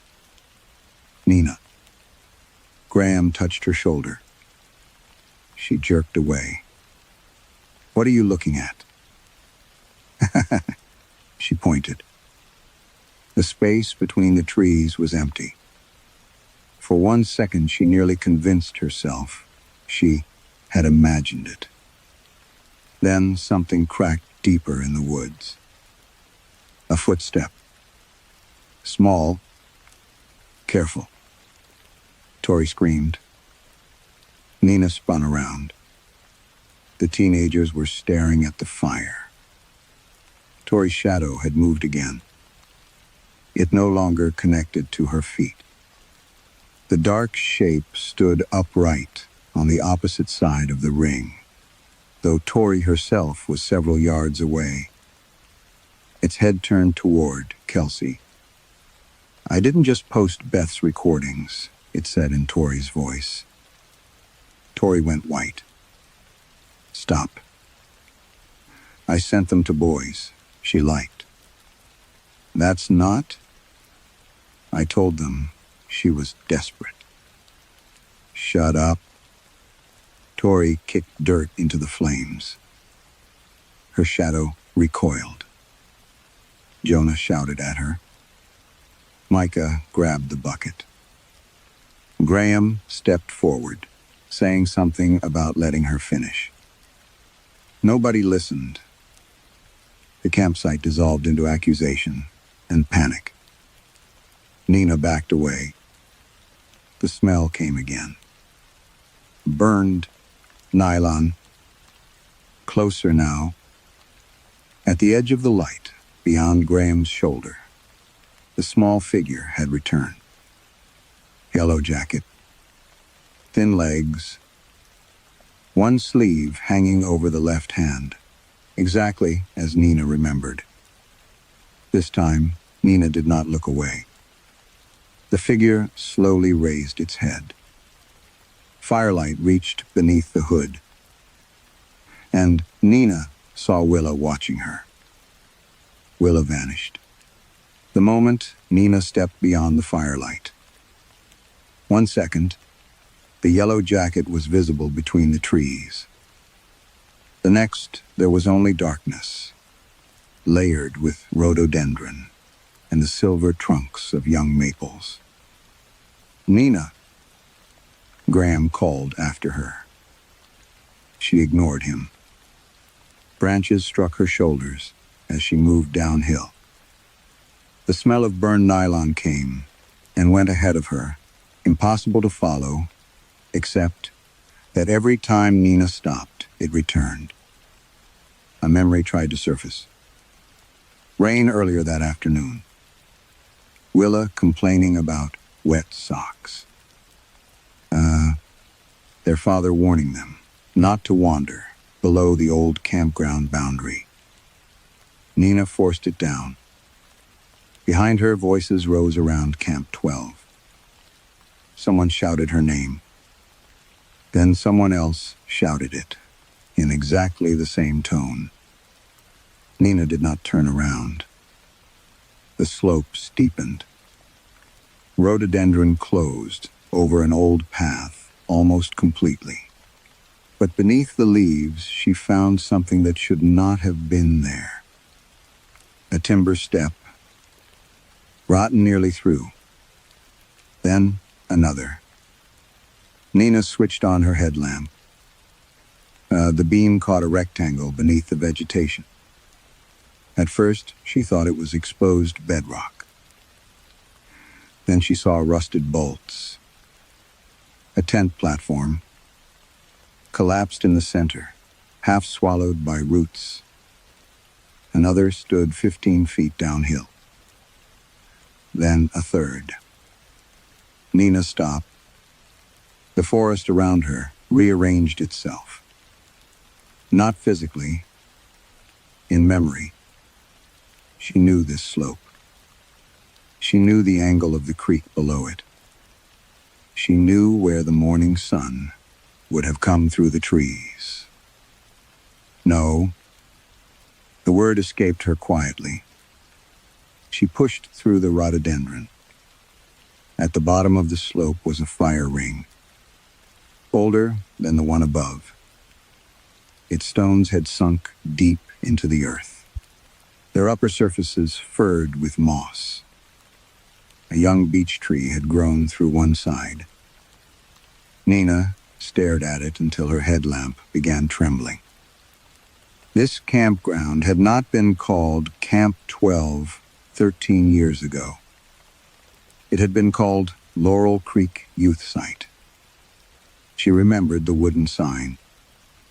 She remembered Willa tracing the painted letters with one finger while their father unloaded the car. Laurel Creek had supposedly been closed after the fire. Nina had checked. When she applied to the Ranger District, she searched every accessible record connected to that night. The old site appeared only once. Closed permanently. Structures removed. Area returned to wilderness. Camp 12, according to district maps, had been established years later on unused land north of the original location. Nina looked uphill. Through breaks in the trees, she could see the faint orange pulse of Graham's fire. North. No, not north. Directly above her, someone had moved the name. Not the campsite. A sound came from behind the fire ring. Fabric brushing leaves. Nina swung the light around. Nothing. Then the smell hit her again. Burned nylon. She approached the stones. There were black marks beneath the moss. Old ones. She crouched and pulled away leaves. Her fingertips found fused glass, charcoal, and something metallic buried against the inside edge. Nina stopped touching it. For several seconds, she could hear only her breathing. Then she began digging. The soil was soft from recent rain. She pulled aside one stone, then another. Beneath them lay a dented enamel cup. White once, now mostly black. A faded blue rabbit was still visible on one side. Nina sat back hard. No, she knew that cup. Willa had drunk cocoa from it every night of that trip. After the fire, Nina had found it among the returned belongings, scorched along the rim. Their mother could not bear to keep anything from the campsite. Nina could. She had wrapped the cup in newspaper and hidden it inside a cardboard box beneath winter clothes in her bedroom closet. When she moved out, she took the box with her. It was still there, in her apartment. 13 years later. Nina reached toward the cup, but could not make herself touch it. Then, from somewhere behind her, Willa's voice whispered, "You kept the wrong one." Nina did not answer Willa's voice. She forced herself to stand, left the scorched cup where it lay, and climbed back toward Camp 12, with the words following her through the trees. You kept the wrong one. By the time she reached the upper campsite, the fire had been reduced to a red bed of coals. Graham was arguing with Jonah. Tori sat near Kelsey with a blanket around her shoulders. Micah stood watchfully beside the water bucket. "Nina," Graham said. "Where were you?" She ignored the question. "Is there a maintenance cache near here?" His expression changed. "There's an old ranger box uphill." "Show me." The box turned out to be more than a box. 20 minutes later, Nina found a low concrete structure concealed behind mountain laurel above the campsite. The door had been painted brown and partly covered with leaves, as if someone wanted hikers to pass without noticing it. A Steel Ranger Service seal crossed the latch. The date stamped into the lead was 12 years old, 1 year after Willa died. Nina used the emergency pry bar from the campsite kit. Graham protested. She broke the seal anyway. Inside were shelves of corroded fuel cans, trail markers, an obsolete radio, and 3 waterproof document cases. The first contained maps. The second contained maintenance logs. The third was marked Laurel Creek, restricted instance medials. Nina's hands went numb. She opened it. The reports began decades before the Bell family ever camped there. Most were handwritten. A ranger named Curtis Hale described hearing his wife call his name from a fire while his wife was 40 miles away. Another report mentioned a volunteer whose shadow continued moving after he stood still. A third described a teenage camper confessing to stealing money from his grandmother, while a dark duplicate repeated a more malicious version of events from the opposite side of the flames. Graham read over Nina's shoulder. This has happened before. She turned another page. The terminology changed over the years. Echoes, hollow people, ash copies. Then, in a report from 1998, someone had written one word and underlined it twice. Mimics. The explanation beneath it was fragmented, assembled from witness accounts rather than certainty. The things in the forest could observe faces. They could copy posture. They could reproduce voices after hearing them long enough. But observation alone produced imperfect people. Too smooth, too shallow, wrong reactions at the wrong moments. The missing ingredient was shame. Private memory, the things a person concealed, because revealing them might change how others saw them. The fire extracted those memories. Not directly. It provoked confession. A familiar voice accused. The victim denied, corrected, explained. And each correction taught whatever listened beyond the light. How guilt altered breathing, language, hesitation, anger, grief. How a real person behaved when exposed. Nina looked toward the sealed doorway. "How many?" she whispered. Graham said nothing. She kept reading.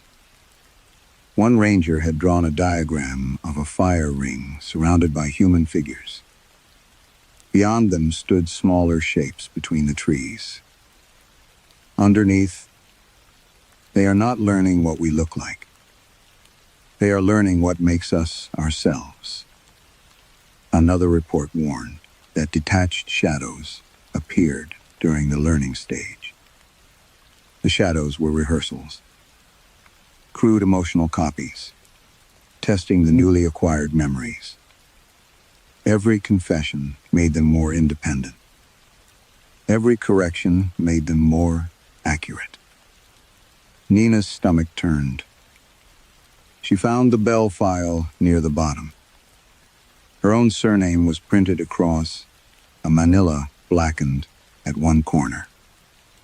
Inside was the official fire report. Then several pages that had never appeared in any archive. She had searched. Willa Bell's body had been recovered shortly before dawn. Yet, 2 rangers reported seeing a small girl in a yellow jacket standing beyond the burned campsite after sunrise. One wrote that the girl repeatedly asked where Nina was. Another said the figure disappeared when approached, but returned that evening, beside an unlit fire ring. Nina turned the final page. A handwritten note filled half the paper. The younger, Bell child, is confirmed deceased. The thing wearing her appearance is incomplete. Do not permit contact with surviving sister. The fire did not finish obtaining what it needed. Below that, in darker ink, someone had added, Nina Bell never completed her confession. Nina read the final sentence 3 times. Nina Bell never completed her confession. The concrete room seemed to contract around her. Behind her, Graham whispered, "What confession?" Nina closed the folder. She understood now why the reports described the shadows as rehearsals. The fire did not extract facts. Facts were easy. A mimic could watch someone walk, listen to them, laugh, study the way they touched their hair, or looked away when lying. It could collect gestures until it resembled a person, well enough to fool someone at a distance. But shame changed people invisibly. It made a voice tighten before certain names, made fingers curl inside sleeves, made someone joke when they should apologize, made them angry at questions that came too close. The fire provided what observation could not: context, the hidden reasons beneath behavior. Beth's voice had pushed Tori until she explained herself. Aaron's voice had forced Jonah to distinguish abandonment from murder, cowardice from cruelty. Every correction refined the copy. Nina thought of the yellow figure beyond the trees. 13 years of waiting. It already knew Willa's face, her height, her jacket, her voice. Probably every movement she had made during those final days. But Willa was not what it needed to finish learning. Nina was. A shout came from downhill. "Kelsey?" Then Micah screamed Nina's name. Nina ran. Graham followed. They descended toward Camp 12, through darkness broken by the red pulse of fire. The flames were high again, far higher than before. Jonah stood near the woodpile with an empty arm. "What did you do?" Nina shouted. "I didn't." Tori pointed toward the ring. "We saw you come back." Nina stopped. "What?" "You walked out of the woods," Kelsey said. "You told Jonah the rule didn't matter anymore." Micah stared at her. "You said you found out what the fire wanted." Nina looked at Graham. He had been with her. Jonah's face drained of color. "It looked exactly like you." Something moved beyond the flames. Small. "Hello." The teenagers fell silent. Willa stepped into the circle. Not a burned child. Not a corpse. Willa, as Nina remembered her, at 11. Straight brown hair cut unevenly, because she had trimmed the ends herself. Freckles across the bridge of her nose. One front tooth, slightly crooked. The yellow sleeping jacket hung too large from her shoulders. Nina's body reacted before thought. Her knees weakened. Willa, the girl smiled. It was nearly right. Nearly. The smile remained half a second too long. Graham whispered, "Don't talk to it." Willa looked at him. Then she copied his worried expression perfectly. Nina saw the mechanism happening in real time. Observation, practice, adjustment. The thing looked back at her. "You got taller?" Nina's throat closed. Willa had said that once, to their cousin after not seeing him for a year. A remembered phrase, borrowed appropriately. Almost human. "You're not her," Nina said. The girl's expression changed. Not anger. Interest. "I know." That answer frightened Nina more than denial would have. Behind Willa, shapes stood between the trees. Some tall, some small, faces barely visible. Watching. "Why me?" Nina asked. Willa tilted her head. The gesture was exact. "You know why?" Nina remembered. Firelight 13 years earlier. Willa crying. The warning from an older ranger. Their father had repeated as a joke.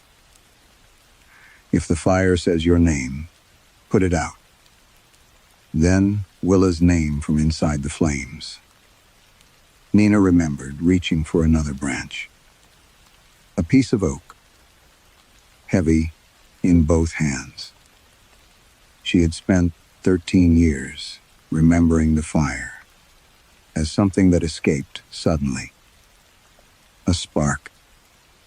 Dry bedding. Panic. But there had been time before the panic. Enough time to make a choice. Willa walked toward the ring. Her shadow arrived there before she did. It stretched across the ground and sat opposite Nina.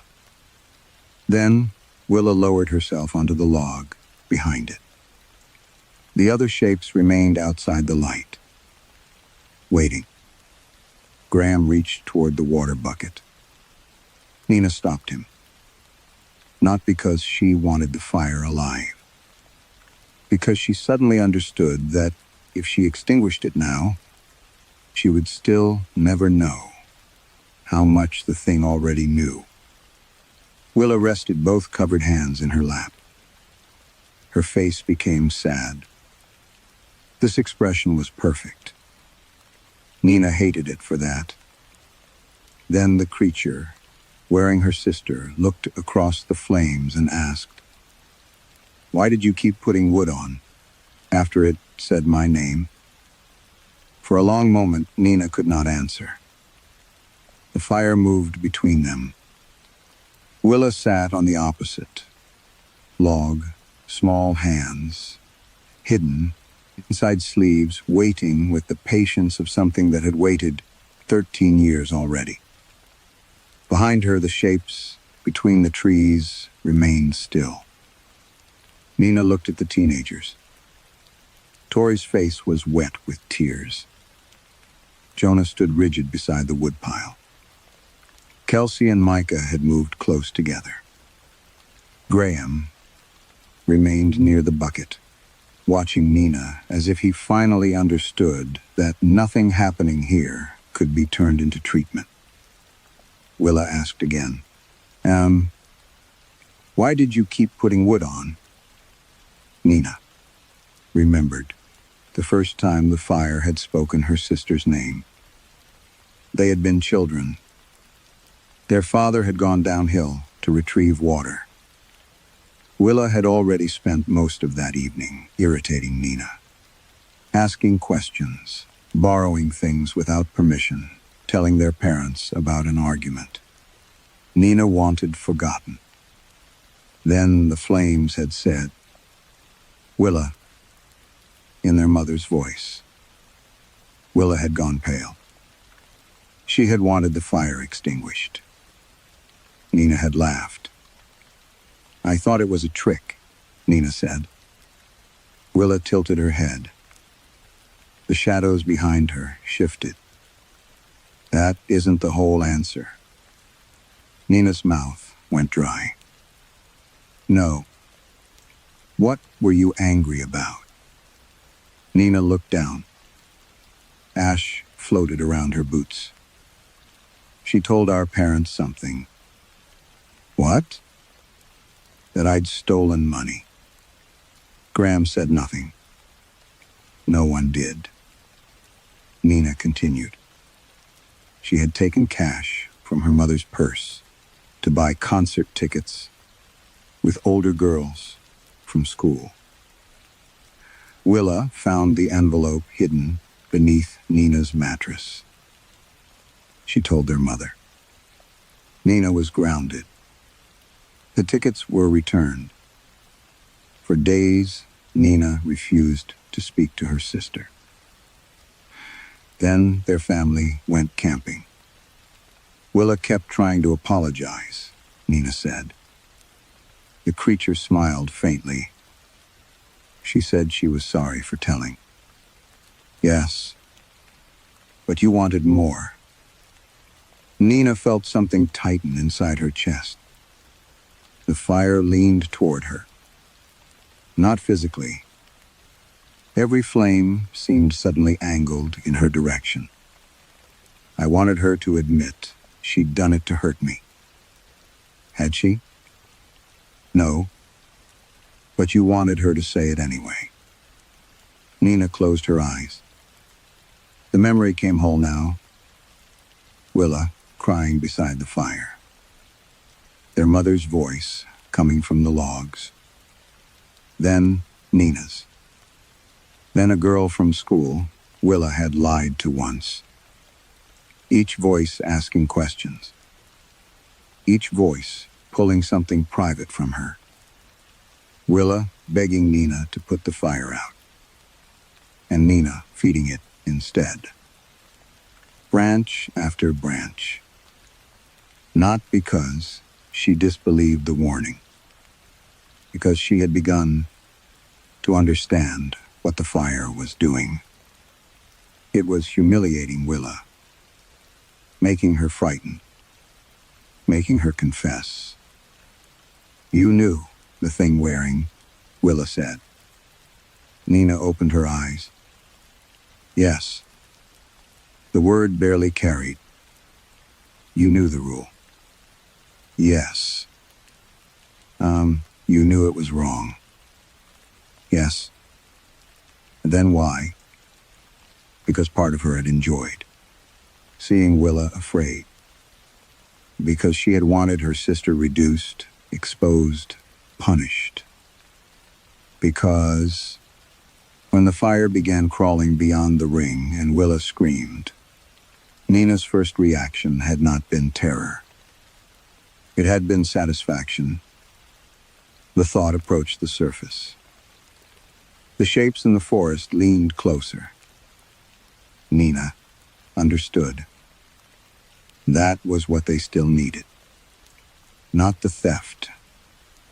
Not the resentment.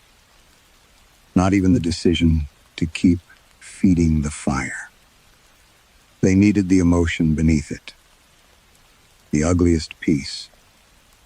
The thing Nina had spent 13 years replacing with the word accident. Willa's expression softened. Almost lovingly. "Tell me what you wanted to happen." Nina saw the water bucket beside Graham. She saw his hand inches from it. And suddenly, she understood why the old rule was so simple. not defeat it, not understand it, not confess correctly. Let it go out. Nina lunged.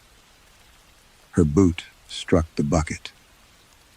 Water rolled across the stones in a silver sheet.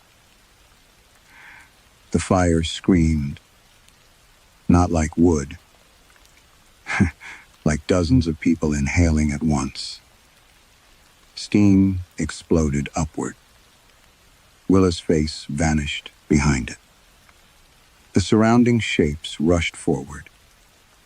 Then darkness swallowed everything. Complete. Absolute. Someone began crying. Graham whispered. Nobody moved. From somewhere beyond the dead fire, Nina's voice answered him. Light it again. Another Nina spoke from uphill.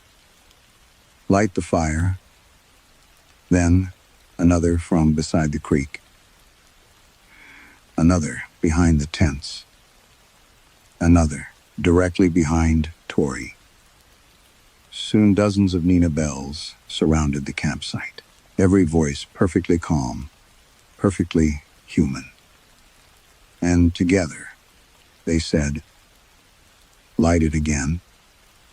Nina heard herself everywhere. From the creek, from uphill, from somewhere inside the tents. One voice, even whispered from immediately beside her ear. She did not turn. Everyone touch the person in front of you, Nina said. Her own voice answered from the darkness. No, stay where you are. Tori made a choking sound. That one wasn't me, Nina said. Do not follow voices, follow hands. She found Tori's wrist, placed Tori's hand against the back of her jacket, then reached until she found Kelsey. Jonah took Kelsey. Micah took Jonah. Graham came last. At least Nina believed it was Graham. She heard him say, I'm here. Then, another, Graham whispered from somewhere among the trees. No, you're not. Nina started walking. She knew the trail from memory and from training. Uphill past the maintenance cache, west along the ridge, then down toward the access road. No lights, no fire, only touch. Behind them, Nina's voices began issuing instructions. Creek route is faster. There's a fallen tree ahead. Turn left. Stop walking. Then they became personal. Tori, Beth forgives you. Jonah, Aaron wants to talk. Micah, your mother is waiting downhill. Kelsey started sobbing. Nina kept moving. The darkness made distance meaningless. Branches clawed at their clothing. Roots caught their boots. Once something walked beside Nina for several minutes, matching her stride exactly. She refused to look. Then Graham's hand disappeared from Micah's shoulder. Micah stopped. He let go. Graham, Nina called before she could stop herself. Everywhere around them, Graham answered. Here. Over here. Nina, wait. I fell. One voice screamed. Another laughed. Then Nina heard herself say from behind them, Don't worry about him. She nearly turned. Instead, she grabbed Micah's hand. We keep moving. You're leaving him? The accusation struck harder than Nina expected. Willa's voice seemed to exist inside the question. leaving someone, because stopping might cost you. Choosing survival and naming it necessity. For one terrible second, Nina almost went back. Then she understood the trap. The forest did not need her confession anymore, if it could make her repeat it. "We keep moving," she said. This time, her voice broke. They walked until the trees thinned. Gravel appeared beneath Nina's boots. Then came the pale stripe of the access road under moonlight. No one celebrated. They simply stood there, holding one another, breathing. A district truck found them shortly before dawn. There were 4 teenagers. And Nina. No, Graham. Search teams entered the area after sunrise. They found Camp 12 abandoned. The fire ring was cold. Graham's pack remained beside his tent. His boots were discovered near the creek, placed neatly together. Graham himself was never found. Neither was the old maintenance cache. The district maps showed no structure on that ridge. They also showed Camp 12, exactly where Laurel Creek Youth Site had once been. Nina resigned before the investigation ended. The teenagers were interviewed separately. Their statements agreed on almost everything, until investigators asked who had led them out of the woods. Tori insisted Nina had been ahead of her the entire way. Kelsey remembered Nina somewhere in the middle of the line. Micah swore Nina had disappeared shortly after Graham. Jonah said something worse. He remembered 2 Ninas. One leading them, one walking silently beside the trees. Nina herself refused further interviews. 3 weeks later, Ranger Colby Reese was checking an unauthorized campsite several miles north of Camp 12 when he saw 6 backpackers gathered around an unlit fire ring. A woman sat with them. She looked vaguely familiar. Young, Ranger built, brown hair. Reese would later say she resembled the photographs of Nina Bell, though something about the comparison felt wrong around the mouth. The woman was smiling patiently. There was no wood burning in the ring. No smoke. No warmth. Only carefully arranged logs waiting beneath the trees. As Reese approached, he heard the woman asking the campers the same question again. Softly, politely, as though she had all night. Does anyone have matches? Some rules survive because somebody once learned what happens when they are broken. Nina believed confession would reveal the truth. But the forest wanted something more intimate. Not merely what she had done, but the feeling that had allowed her to do it. Perhaps that is why the mimics needed shame. A face can be copied from the outside. A person cannot. And perhaps the most disturbing question is not whether Nina escaped the woods. It is whether the thing that came out understood her well enough that even Nina's survivors could no longer tell the difference.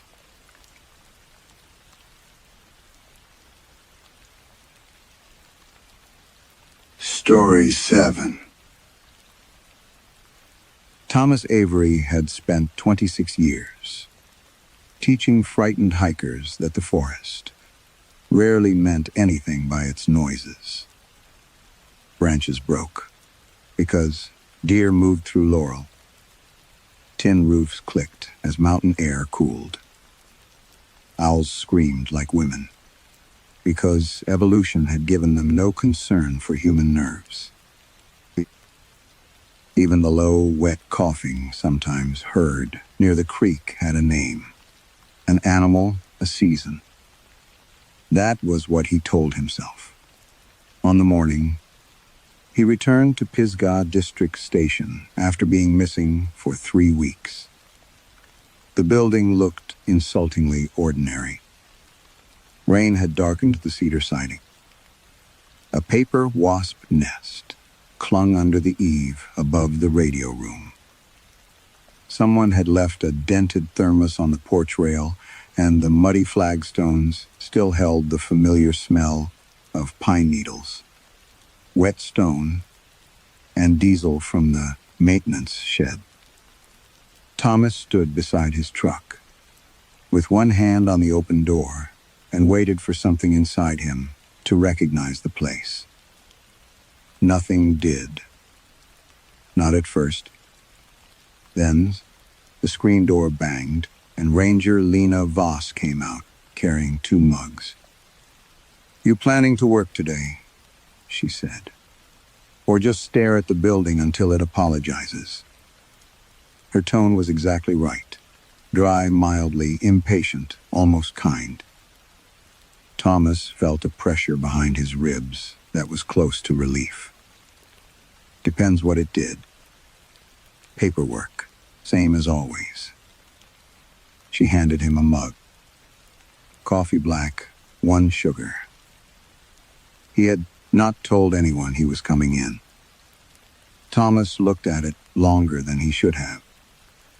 Lena noticed. "What?" "Nothing." She watched him. Drink, then turned back toward the station. Nobody hugged him. Nobody asked where he had been. That had been settled, apparently, during the hospital interviews and sheriff's questions. He barely remembered answering.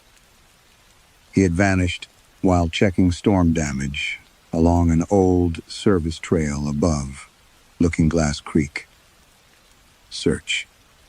Teams found his truck locked, his radio in the front seat, and boot prints leading into heavy rain. For 21 days, there had been no trace of him.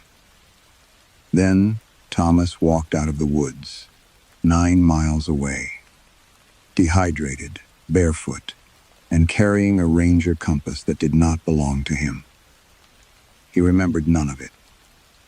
The doctors called the gap dissociative. The sheriff called it lucky. Thomas called it nothing, because naming it made other people expect an explanation. Inside, the station smelled of damp wool and printer heat. "Ranger." Ben Pollard lifted 2 fingers from behind a stack of permit forms. "Morning, Avery." "Morning." That was all. Thomas stopped beside the duty board. The weekly roster was clipped beneath a plastic cover, marked with weather assignments, trail closures, vehicle checks, and patrol sectors, in Lena's square handwriting. His own name appeared halfway down. Thomas Avery, South Origi. He let out a slow breath. Seeing his name, there helped. A little. Then he saw it again. 4 lines lower. Thomas Avery Knight, parameter. Thomas stared at the second entry. Lena. She was sorting keys at the equipment cabinet. "Yeah? You put me on nights?" "No." He tapped the plastic. She glanced over, frowned, as though he had pointed out a spelling error, and walked closer. For several seconds, neither of them spoke. The second line was not crossed out. It was not written in a different pen. Both assignments had been initialed at the far right. TA. Thomas knew his signature because years of incident reports had reduced it to a practiced movement, a hard vertical stroke, a shallow loop, then the surname collapsing into a line. Both initials were his, not similar. His Lena rubbed one thumb over her lower lip. Pollard, did you change the roster? Ben did not look up. Nope. Anybody come in early? Nope. Thomas lifted the plastic cover and touched the ink. The first signature was dry. The second one smeared under his fingertip. Fresh. He looked down automatically at the pen clipped inside his shirt pocket. Black gel ink. The same kind. A small bead of red-brown mud had dried along the pen's metal clip. Thomas scratched it away with his thumbnail. He did not remember using the pen that morning. Behind him, Ben said, "You okay?" Thomas looked again at the roster. Beside. Night, perimeter, in smaller handwriting, squeezed against the margin. Someone had added a note. He leaned closer. The note was in his hand, too. And, let me see you first. Thomas left the note on the roster untouched. For the first hour, that decision felt sensible. By mid-morning, it felt cowardly. Lena photographed the page, slid the plastic cover back into place, and told Ben not to erase anything until she could check who had entered the building before sunrise. Thomas volunteered to help. Lena refused. "You're cleared for limited field duty," she said. "Not an investigation into your own handwriting. So what do you want me doing? The job you came back to do." She handed him the keys to Unit 4. South Ridge. The assignment, listed beneath the first version of his name. Thomas almost laughed. Instead, he took the keys. The mountain had been washed clean by 3 days of rain. Water ticked from rhododendron leaves and ran silver through drainage cuts beside the road. Fog hung among the hardwood trunks in long, pale sheets, moving when the wind moved and stopping when it stopped. Thomas drove slowly. He had known these roads for nearly half his life. He knew where tourists underestimated, switchbacks, where black bears crossed near dusk, where spring runoff undercut gravel shoulders. Knowledge returned more easily than memory. At a washed-out culvert, he stopped to inspect erosion. He crouched beside the ditch and measured the exposed soil with his eyes. 6 inches deeper than last month. Maybe 7. Water hurried beneath the road, through a concrete pipe. Thomas stared at it. For one instant, the ditch became something else. Brown water. Not ditch water. Flood water. Fast enough to carry branches sideways. A yellow raincoat turning once in the current. Then a child's hand. Small fingers spread against nothing. Thomas stood so quickly that pain flashed through his left knee. The culvert was only a culvert again. He braced both hands on his thighs until his breathing settled. Natalie had been wearing blue. He knew that. Blue jacket, gray hiking pants. Jonah had been wearing yellow, 7 years old and furious, because Thomas had made him put the raincoat on. The memory should have reassured him. Instead, it made his stomach tighten, because he could remember Jonah complaining about the hood. He could remember Natalie laughing. He could remember the first hard crack of thunder over the ridge. After that, the official report became clearer than his own mind. Ranger Avery attempted to cross toward his wife and son before rising water separated the family. That sentence had been repeated by search personnel, investigators, counselors, relatives. Thomas had repeated it too. He had never liked the word attempted. It implied a measurable action, a beginning, a direction, something a person could point to and say, there. That was when you tried. Thomas could not remember trying. He remembered standing beside a whitewater creek that had become a moving wall. He remembered Natalie shouting something. He remembered Jonah crying. Then there was a space in his mind so complete. It did not feel like forgetting. It felt sealed. He returned to the truck. Mud coated his boots. Red-brown. The same shade he had scratched from his pen. Thomas stared at it, then looked at the roadside.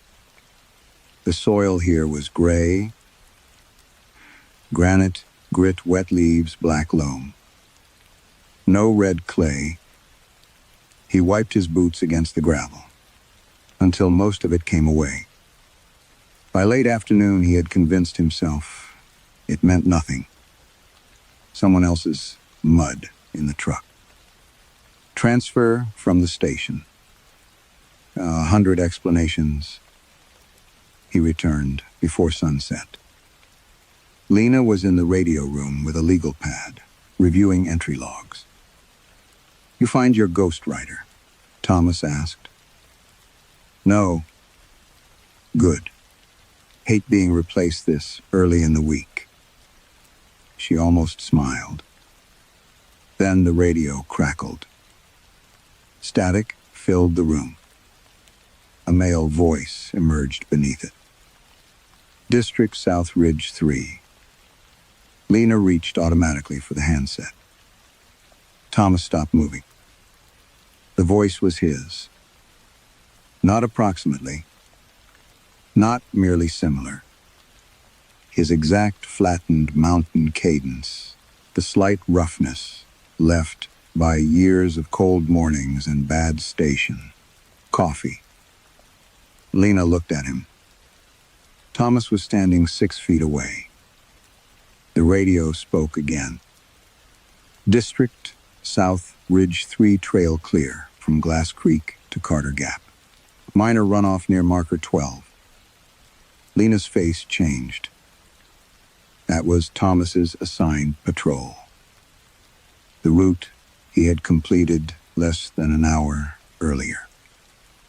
She lifted the handset slowly. "Southridge 3, identify." Static. Then, Thomas Avery. Neither of them breathed.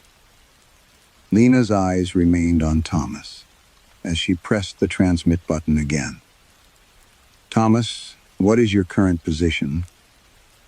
The answer came immediately. "South Access Road, heading back now."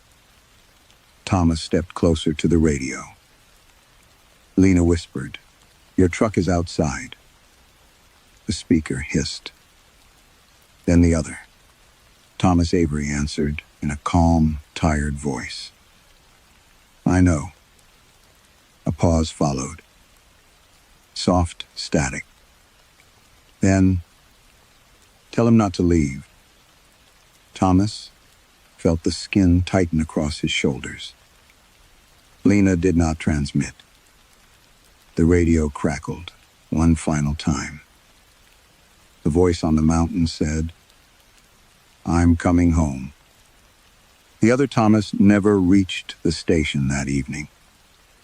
Lena kept the radio channel open until well after dark. She called Southridge 3 every 10 minutes. First, formally then by Thomas's name. No answer came after the promise that he was coming home. Ben checked the vehicle lot twice. No missing truck. No headlights on the access road. By morning, Lena had stopped calling it interference. She locked the radio room door and pulled up the station's security archive. There were 4 cameras: front porch, vehicle lot, equipment shed, and the narrow hallway connecting the offices to the bunk room. Thomas had barely noticed them before his disappearance. They were mostly used to document vandalism and bears nosing around trash cans. Lena searched backward. The first unusual recording was from 9 nights earlier. A man stepped from the station shortly after midnight. Thomas leaned toward the monitor. The infrared image washed everything gray, but there was no mistaking the shape of him. Same height, same shoulders, same ranger jacket. The figure paused on the porch and turned slightly toward the camera. Thomas saw his own face. Not distorted, not mask-like. His face. The man descended the steps and crossed the gravel with a familiar, uneven rhythm. Thomas's stomach tightened. Years earlier, he'd torn cartilage in his left knee during a winter recovery near Mount Mitchell. He had learned to hide the limp from most people. The man on the screen did not hide it. He walked exactly as Thomas walked when he thought nobody was watching. "Could this have been me?" Thomas asked. Lena did not answer immediately. "You were still missing." They watched the figure disappear beyond the equipment shed. Lena advanced the footage. 3 hours later, the man returned. His boots were dark with mud. Red mud. Thomas looked down at his own shoes. The same color had dried inside the stitching near his heels, despite the cleaning he'd given them the previous afternoon. Lena opened another night. Again, Thomas left. Again, Thomas returned before dawn. On the next recording, he stood beneath the porch light for nearly a minute before entering his access code. Thomas knew the sequence before the man's fingers touched the keypad. His anniversary. Natalie had once teased him for using it on everything. He had never changed it after she died. The door unlocked. The figure went inside. "Why didn't the alarm flag this?" Thomas asked. "Because according to the system, you were authorized. I was missing. The door doesn't know that." Lena's voice sounded irritated, but Thomas recognized fear beneath it. Professional fear. The kind people disguised by becoming interested in procedures. They checked every recording. 7's appearances in 9 nights. Always after midnight. Always before dawn. Always alone. Always walking toward the forest. Then, and they found the 6th night. The figure returned more slowly. It stopped beneath the camera. Red mud covered both boots, and streaked the knees of its trousers. There was something darker around its mouth. Thomas initially thought it was Shadow. The man lifted one hand and wiped his lips. Even in night vision, the smear remained visibly different from the skin around it. Mud. Red mountain mud. Around Thomas's mouth. Ben, standing behind them now, whispered, "What the hell was he doing?" Thomas had no answer. The man on the screen looked directly into the camera. For a moment, Thomas experienced a strange, intimate certainty that the figure knew he would eventually watch this recording. Then it smiled. Not widely, just enough. Thomas stepped away from the monitor. "Show me inside." Leanh switched to the hallway camera. The duplicate entered, passed the radio room, and disappeared toward the bunk area. "There's no camera in the bunk room," she said. Thomas barely heard her. Something troubled him about the timestamps. Not the hour, but the date. He recognized it. "That night," he said. Leanh looked at him. "What about it?" "That was the night the search team found me." Silence settled over the room. Thomas had been brought to the station before being transferred to the hospital. He remembered almost nothing, except blankets, fluorescent light, and someone repeatedly asking whether he knew his name. "Check earlier," he said. Leanh opened the hallway, recording from that same night. There he was, the first Thomas, barefoot, dehydrated, wrapped in a county rescue blanket. 2 deputies guided him toward the bunk room. Leanh advanced the recording. Hours passed. Then, the exterior camera showed the second Thomas approaching from the trees. Red mud covered his boots. He entered the access code and walked through the front door. At the same moment, on the hallway camera, the bunk room door stood partly open. Inside, visible through the narrow gap, Thomas Avery lay asleep beneath a rescue blanket.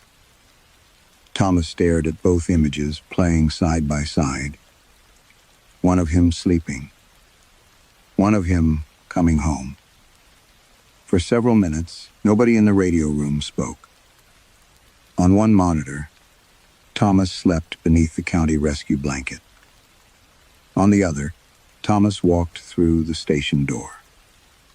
The 2 recordings shared the same timestamp. Leanh finally closed both windows. "There's something I need to show you." Thomas looked at her. "Something you forgot to mention." "No." "What then?" "Something I hoped was nonsense." She took a ring of keys from her belt and led him past the equipment lockers to a cabinet. Thomas had seen opened perhaps twice in 26 years. It held retired maps, outdated emergency manuals, handwritten firewatch logs, and records. Nobody had bothered digitizing. Leanh removed a narrow black binder. No title appeared on its spine. Inside were photocopied pages from Ranger notebooks, spanning decades. Most contained practical warnings: unstable slopes, abandoned mine, entrances, seasonal bear dens. Then Thomas saw a heading written in faded blue ink: Dupi and Contraprotol. He gave Leanh a tired look. "You're serious." "I didn't write it." "That's comforting." She turned the page toward him. The instructions were short. If a ranger encountered a person identical to himself, he was not to ask for identification, family names, childhood memories, or personal facts. Those could be learned. Instead, the ranger must ask, "What was your most failed rescue?" Thomas read the next line twice. The one who answers correctly is to be shot immediately.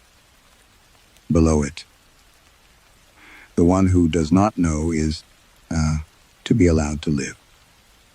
Thomas laughed once. No humor came with it. So the idiot gets to survive. Lena said nothing. This is Campfire garbage. Probably. You don't sound convinced. I watched you enter this station while you were already asleep inside it. Thomas closed the binder. People used to write all kinds of things in these mountains. Lights over ridges, voices following crews, dead relatives calling from ravines. And doubles. And doubles. You've heard of this before. Thomas hesitated. Every veteran ranger accumulated folklore. Never whistle back from fog. Never answer a child calling from below a cliff until you can see them. Never follow boot tracks that begin in the middle of snow. Rules made uncertainty feel manageable.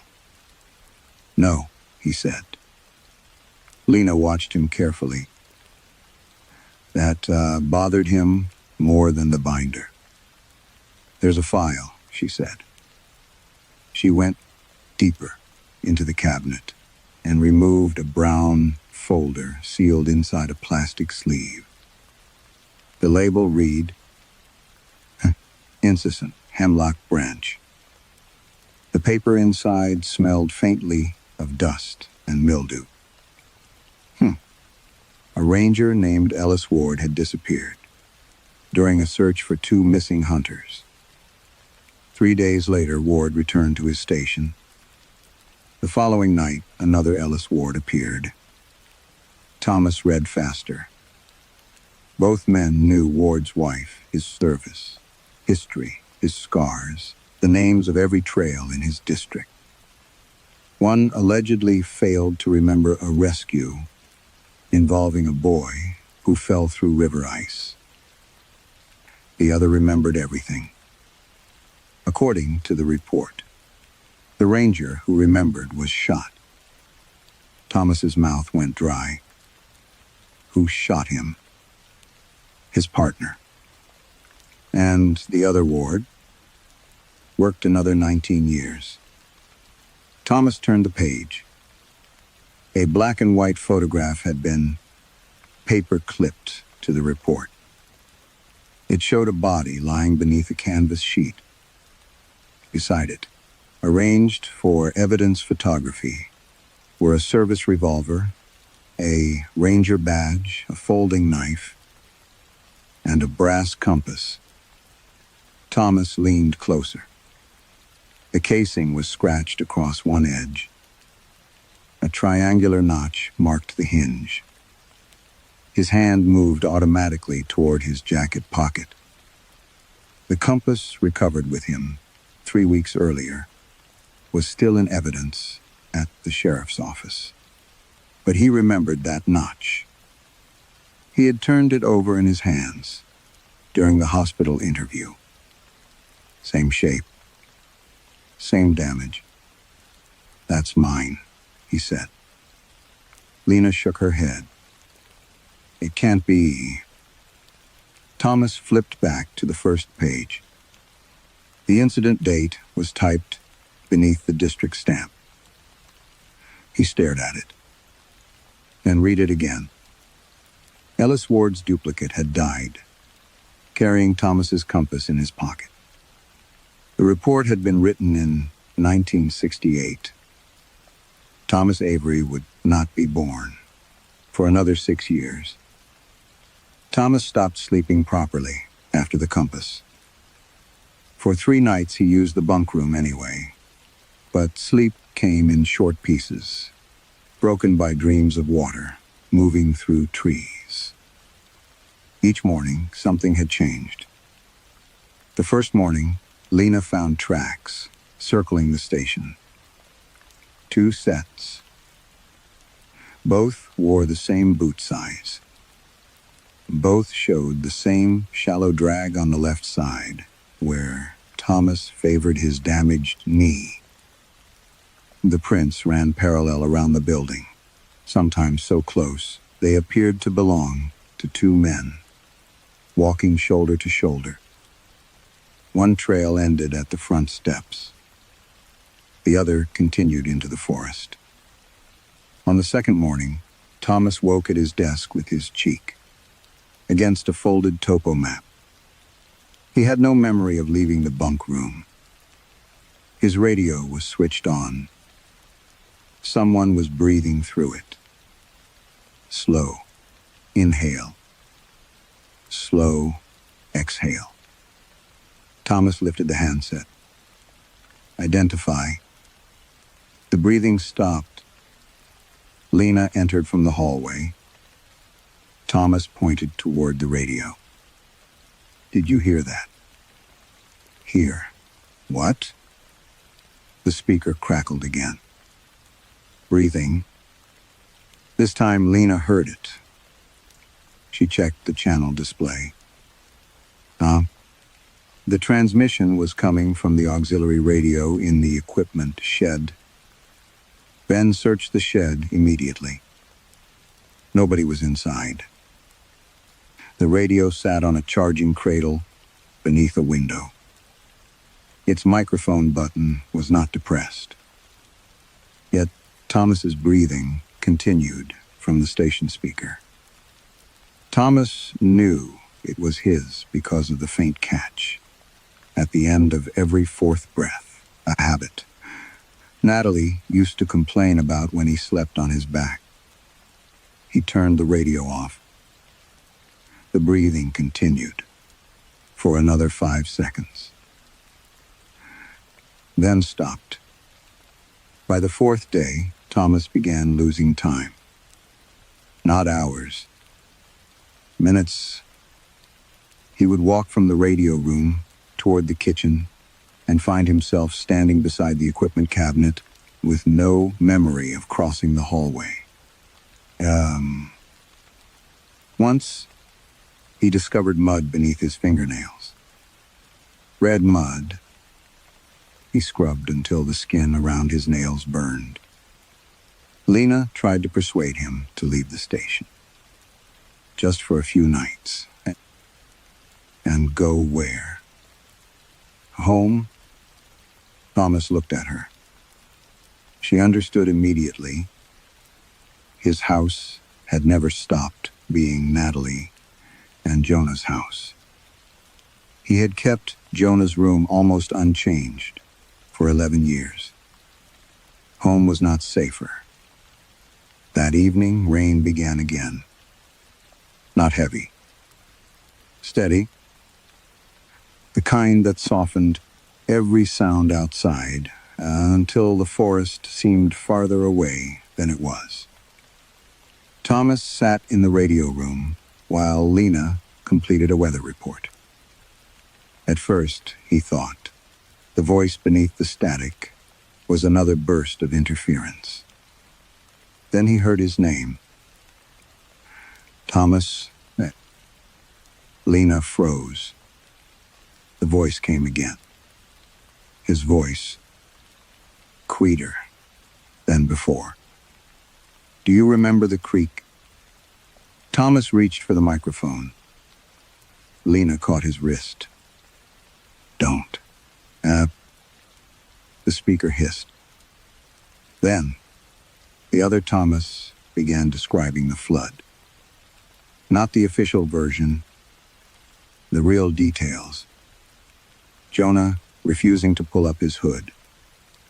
Natalie laughing at Thomas for checking the weather twice. the smell of crushed fern when the first runoff spilled across the trail. Thomas felt each memory open inside him as the voice spoke. Then came the thunder. Natalie shouted for Jonah. The creek rose faster than Thomas had believed water could rise. He saw Jonah on the opposite bank. Natalie had reached him. A tree trunk struck the rocks downstream. Thomas remembered the sound. He remembered Natalie screaming his name. Then, nothing. The familiar sealed space. The voice over the radio continued. Natalie told me to come back. Thomas stopped breathing. Leanh looked at him. What? He barely heard her. A fragment surfaced. Natalie waist-deep in brown water. One hand holding Jonah, the other reaching toward Thomas. Her mouth forming words. Come back. Thomas gripped the edge of the desk. His memory ended there. But the voice did not. I was on the rocks, the other Thomas said. Rain whispered against the windows. I knew the current was too strong. Thomas closed his eyes. The sealed place inside his mind seemed suddenly less like an absence, more like a door. Then what? He whispered. Leanh did not stop him this time. Static swelled. The other man breathed once and said, I turned toward them. Thomas did not answer the radio. The other man's last sentence remained in the room.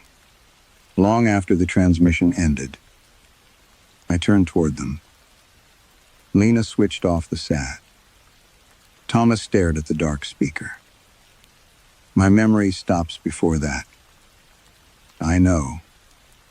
No, he looked at her. I don't think you do. He stood and crossed to the old records cabinet. The hemlock branch file was still where they had left it, inside its plastic sleeve. Thomas opened it to the photograph of Ellis Ward's body and the compass beside him. A compass Thomas would somehow carry out of the forest, decades later.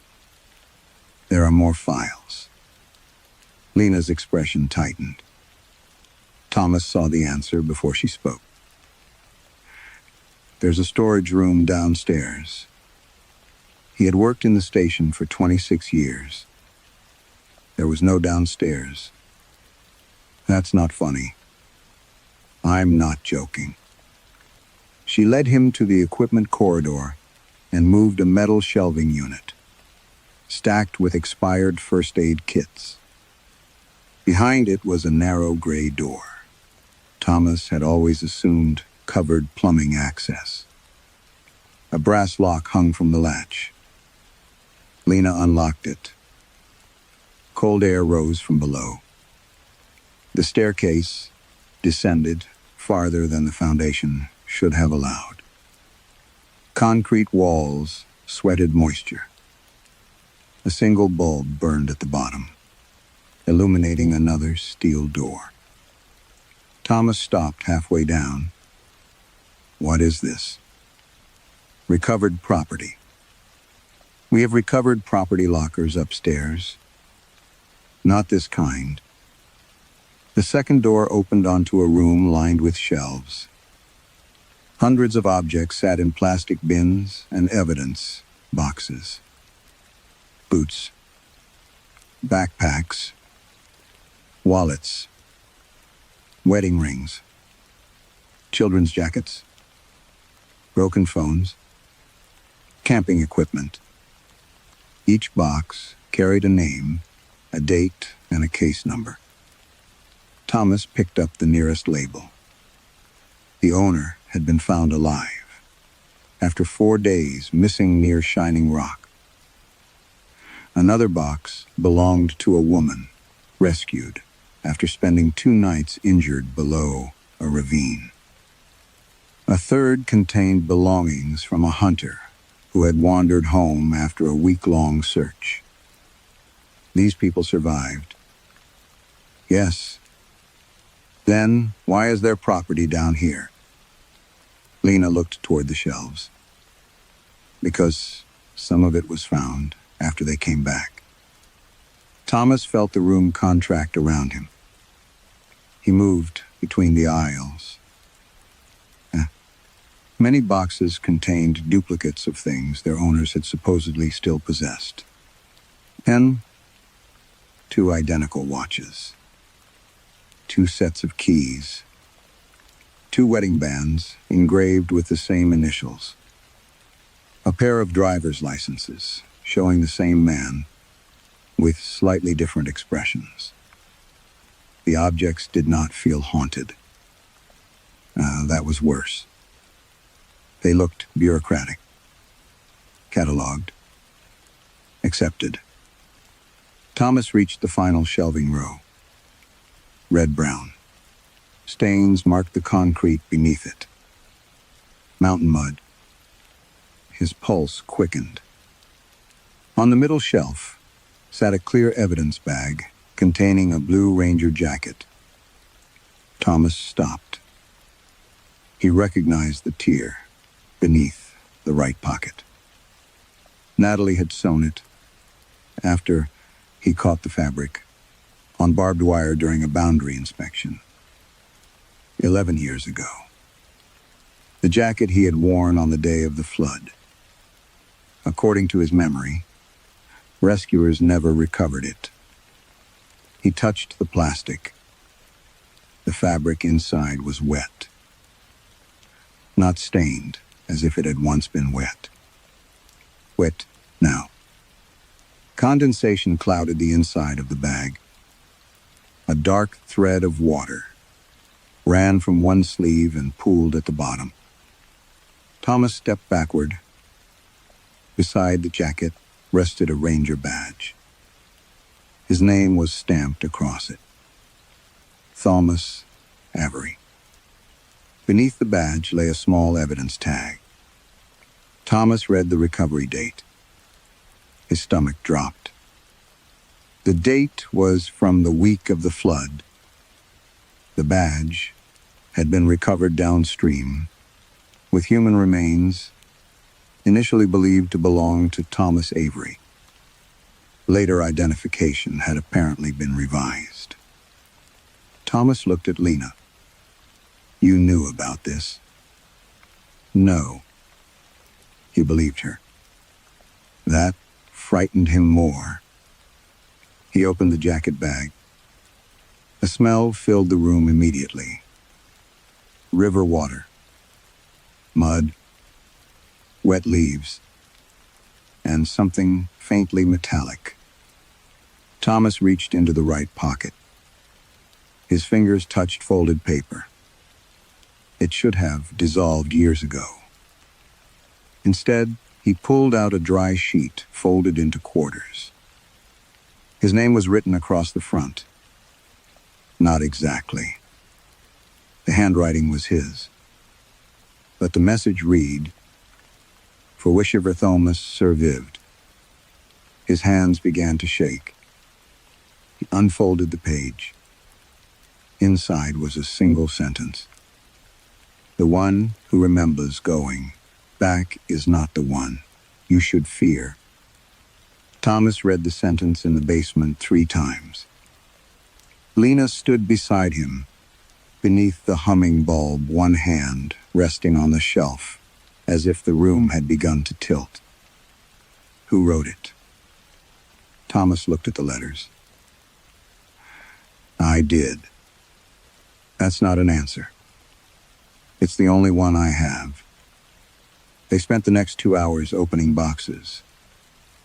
The pattern emerged slowly, because the records had been scattered across decades and filed under different explanations: exposure, hypothermia, concussion, delirium, unidentified remains, mistaken property recovery.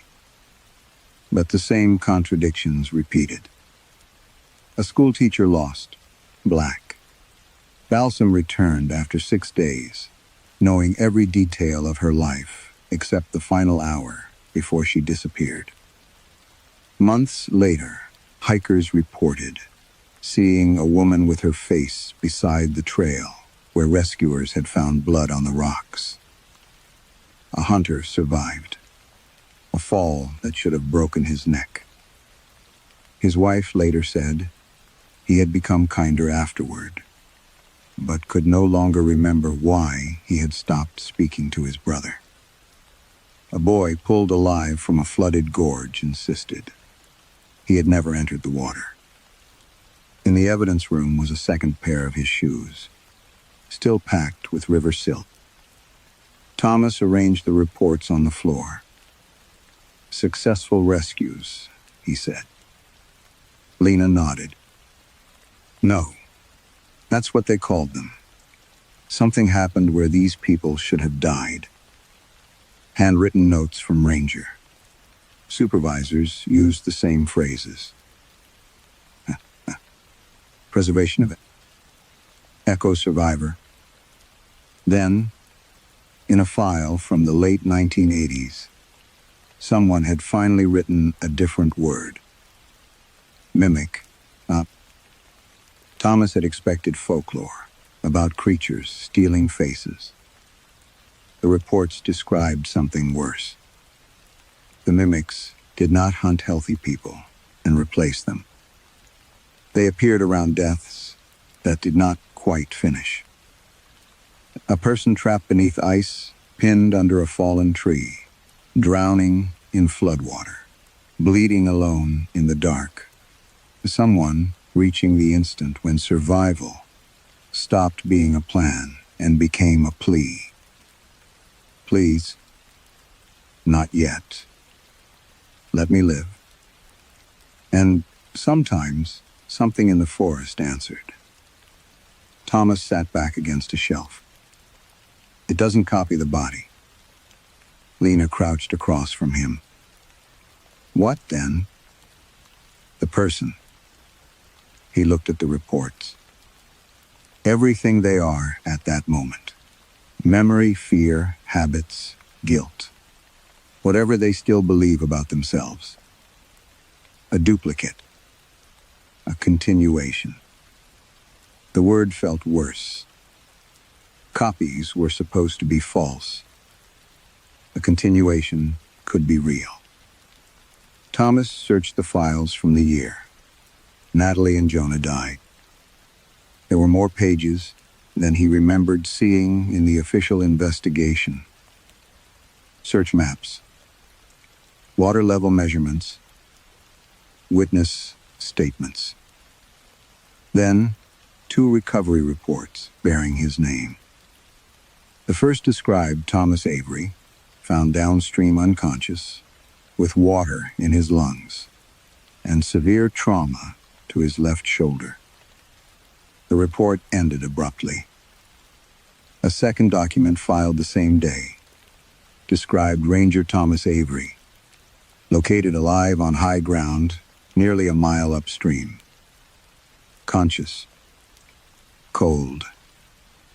Physically uninjured, apart from minor abrasions. Thomas stared at the pages. "That's impossible." Leanh did not say it wasn't. He read the first report again. The injured Thomas had been found after apparently entering the flood. The second had been found where someone might have remained if he had never crossed. 2 Thomases.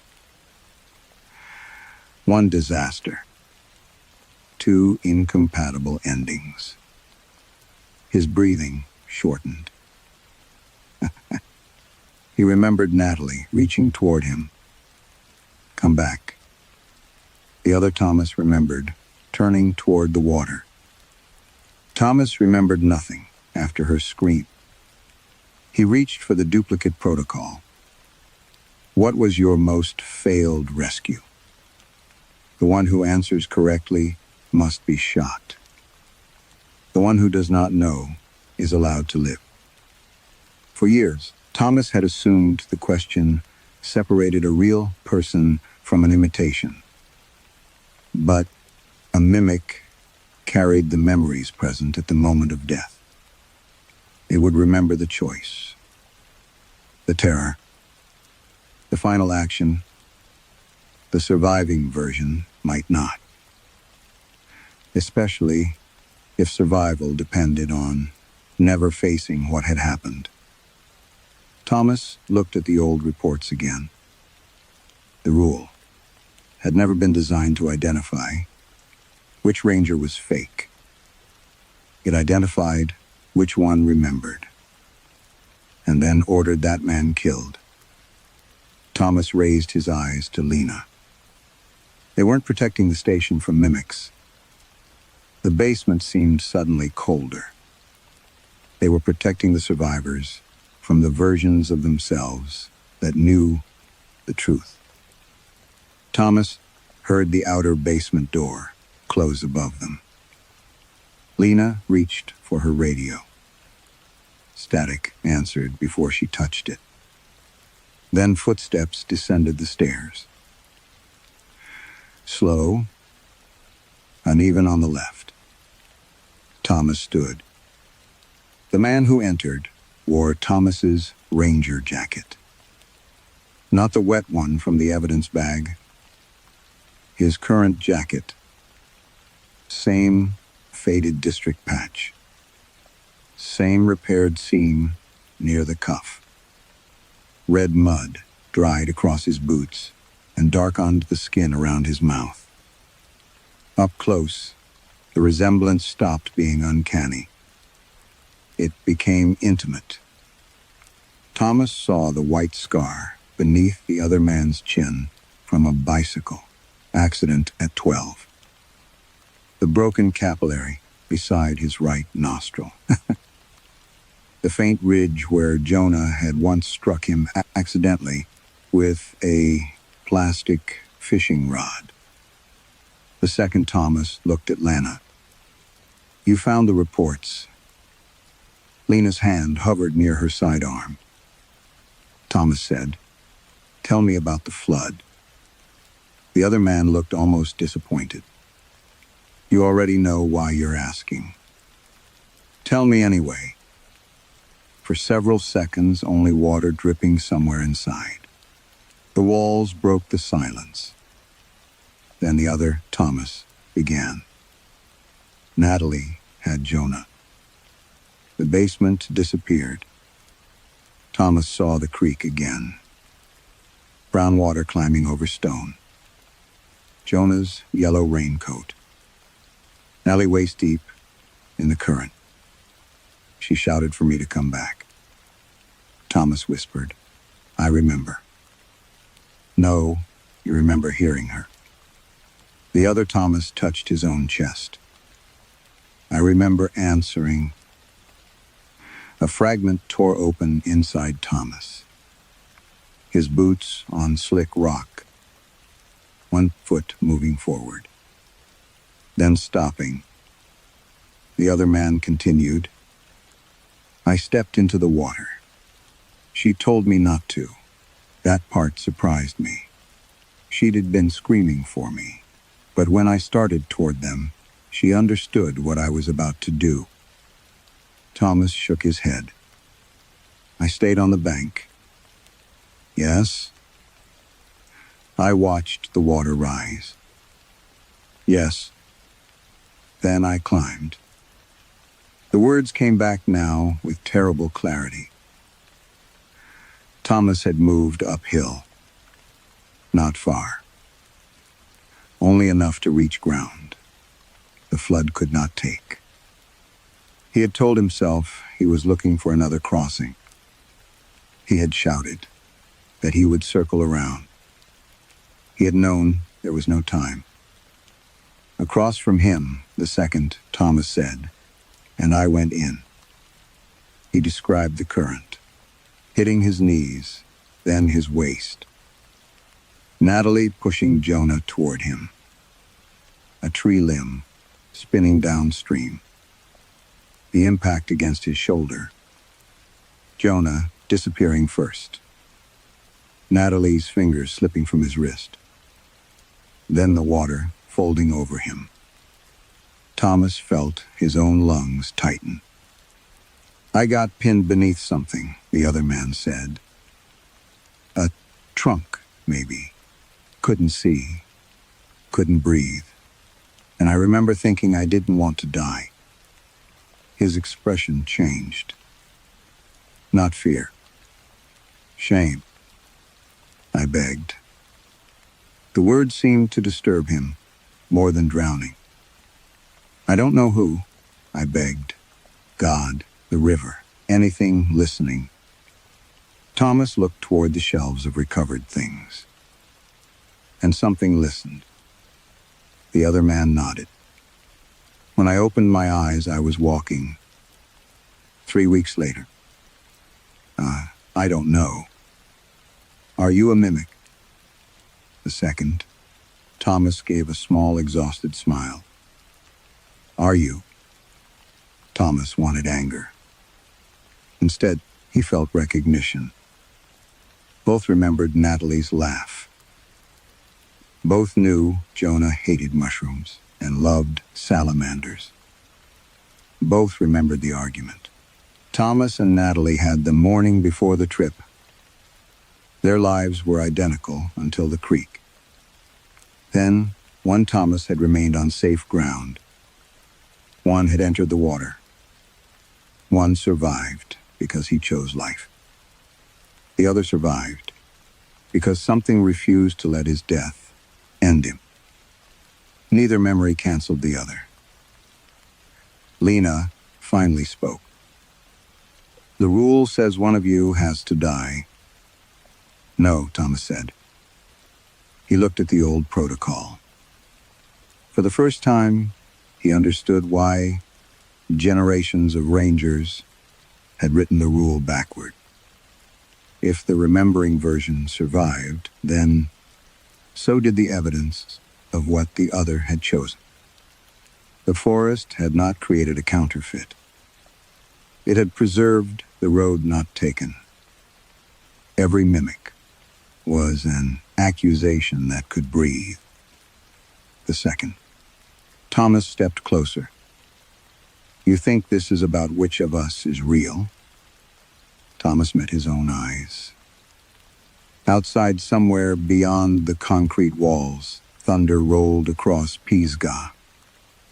No, because suddenly the question was much worse. The forest did not want Thomas Avery to prove which man was genuine.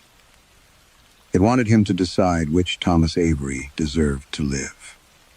And the distress call came before either. Thomas could decide what to do with the rule. Lena's radio erupted with static. Then Ben's voice broke through from upstairs. "Family overdue near Glass Creek, 4 people. Vehicle found at the south access pullout. Thomas and the other." Thomas looked at each other. Glass Creek. The watershed where Thomas had vanished 3 weeks earlier. Leanh climbed the stairs first. By the time they reached the radio room, Ben had a map spread across the desk. "A father, mother, 2 daughters," he said. "Day hike yesterday. Didn't return. Rain struck the windows harder." Thomas studied the route. "They'll have followed the old connector toward Carter Gap." "Trail's closed," Leanh said. "Sign washed out last week." The other Thomas tapped the map. If they missed the turn here, they'd end up above the flood channel. Thomas knew the place. A narrow drainage basin where water arrived from higher slopes, before the rain itself seemed dangerous. Natalie had died in terrain like that. Maybe that was why the forest had chosen it. Or maybe Thomas was finally seeing intention wherever water moved. Lena said, "Neither of you is going." Both Thomases reached for the same spare radio. Their hands stopped, inches apart. The second Thomas smiled without humor. "You know that won't work." They left in separate trucks. Thomas drove first. Rain turned the windshield into a shifting gray wall. His headlights caught wet trunks, reflective trail markers, and once a deer standing perfectly still beside the road. He could see the other truck behind him in the mirror. Same speed, same distance. For 26 years, Thomas had believed rescue work revealed character, because emergencies stripped away everything unnecessary. Now, he wondered whether emergencies did something worse. Maybe they divided people into the choices they made and the choices they wished they had made. They found the family shortly after midnight. The father had broken an ankle near a washout. The mother and younger daughter were sheltering beneath a rock shelf. The older girl had tried to reach the road alone and become stranded across the drainage. Water was already climbing. Thomas heard her screaming from the opposite side. A yellow rain jacket flashed between the trees. His body reacted before his mind did. Jonah? For one impossible second, the 11 years between then and now disappeared. The second Thomas heard it too. Thomas saw recognition cross his face. Neither man spoke. The girl called again. The drainage was wider than before. Too fast to wade safely. Thomas looked uphill. There might be another crossing. Mike. The father grabbed his sleeve. Please. That word. Thomas felt it move through him like cold water. Please. Not yet. Let her leave. The second Thomas stepped toward the flood. Thomas caught his arm. You died doing this once, and you lived by not doing it. The words hurt because they were true. Thomas looked at the girl, then at the higher trail. A fallen pine stretched partly across the drainage, 50 yards upstream. Not a bridge, but close. Rope, Thomas said. They moved together. No argument. No rule. Thomas anchored the line around a maple, while the other Thomas crawled across the fallen trunk. Halfway over, the pine shifted. Thomas tightened the rope. For a moment, the second man hung above the water. Thomas could have let go. The thought came cleanly. Terribly. Let go, and the problem ended.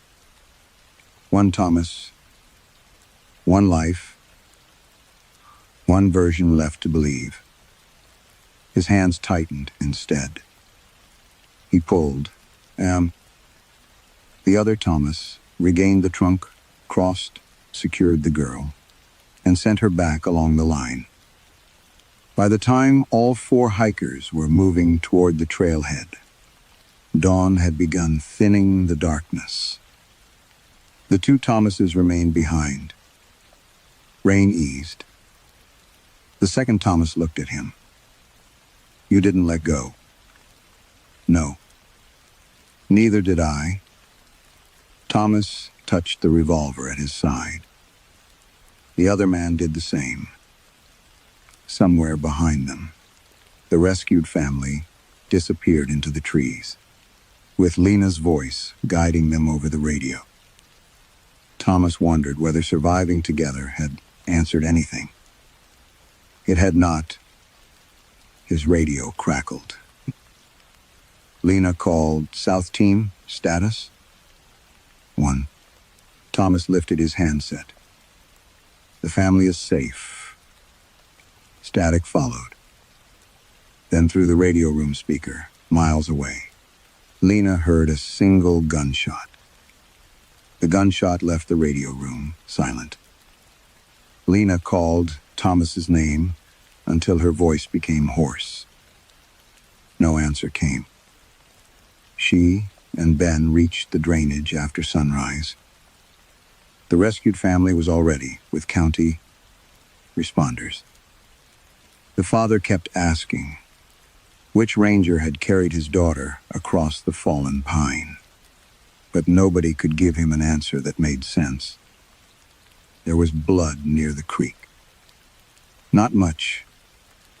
A dark spray across wet leaves, already thinning beneath the rain. 2 sets of boot prints led away from the place where the shot had been fired. 20 yards later, only one remained. They found no body, no revolver, no second trail. Only a ranger badge pressed halfway into the red mud. Leanh picked it up. Thomas Avery. 3 hours later, Thomas walked into the station. He was alone. His uniform was soaked through. His left sleeve had been torn near the shoulder, and dried blood marked the cuff, though Leanh found no wound beneath it. He did not ask whether they had found the other man. Leanh stood beside the duty board. "Which one are you?" Thomas looked at her. For a moment, something almost like amusement passed across his face. "You know that question doesn't work. Then, tell me about Natalie." His expression closed. "No. Tell me what happened at the creek." "No. Did you stay on the bank?" Thomas looked toward the windows. "Leanh, did you drown?" He said nothing. She noticed then that one of his hands rested inside his jacket pocket. Later, while he slept, she saw the outline beneath the fabric. A ranger badge. She never learned whether it was the badge she had recovered from the mud or the one Thomas had already been wearing. And within a week, the records began changing. The duplicate duty assignment disappeared first. Leanh had photographed the roster, but when she opened the image, only one Thomas Avery appeared. The security archive showed Thomas leaving for night perimeter patrols, but no longer showed him sleeping inside the station at the same time. The Hemlock Branch file still existed. The photograph of Ellis Ward's body did not. Neither did the compass. Downstairs, the recovered property room contained camping equipment, lost wallets, and ordinary evidence from closed searches. There was no wet blue jacket, no second badge, no report describing 2 Thomas Averys after the flood. Even Ben stopped remembering. When Leanh asked him about the night, they had watched 2 Thomases on separate cameras. He frowned. "There was bad footage," he said. "Wasn't there? You saw his face." "I guess twice." Ben stared at her long enough to become uncomfortable. "Leanh, there's only one Avery." She stopped asking. Thomas resumed work. He repaired trail markers, filed incident reports, drank black coffee with 1 sugar, and limped when his left knee bothered him. Nothing about him was wrong enough to name. Sometimes Lena watched him when rescue calls came in. He never hesitated. That proved nothing. A coward could spend the rest of his life correcting one choice. A dead man preserved by the forest could do exactly the same. Thomas never discussed Natalie or Jonah again. He never removed the extra badge from his pocket. Autumn arrived. The rains weakened. One evening, Thomas accepted his first night perimeter assignment since returning. He left alone. Shortly before dawn, the station door opened. Thomas came inside with red mountain mud covering his boots. Lena watched from the radio room. He nodded to her and went directly to the washroom. A faucet started. Lena followed as far as the doorway. Thomas stood before the mirror, wiping his face with a wet paper towel. There was red mud at the corners of his mouth. He cleaned one side, then the other. For several seconds, he remained perfectly still. His reflection stared back. Thomas raised a hand toward the glass, but did not touch it. And Lena had the strange impression that he was not checking whether the reflection moved with him. He was waiting to see which of them remembered first. Perhaps the cruelest question was never which. Thomas Avery was real. Both carried the same love, the same guilt, and the same life, until one terrible moment divided them. One survived by turning away.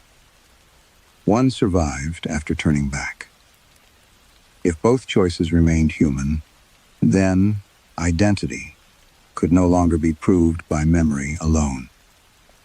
Maybe that was what the forest preserved. Not copies, but the versions of ourselves we desperately wish had made a different choice.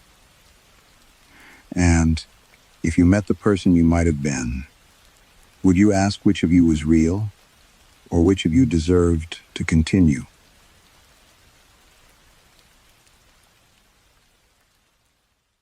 And with that, my dear friends, tonight's stories have reached their final page. Thank you for keeping me company and for letting these tales become part of your evening. I hope the stories you heard tonight felt right for you and gave you the kind of mystery and atmosphere you enjoy. I'd love to know what you think. Were these the kinds of stories you would like to hear again? Your comments help me understand what you want more of here at Chilly Midnight. And if you enjoyed tonight's collection, perhaps you could share it with a friend or family member who also loves listening to stories after dark. It would mean a great deal to me. Thank you for staying until the end. Now, put everything else aside and give yourself a peaceful night of rest. Good night, my dear friends. Sleep well, dream sweetly, and take care until we meet again.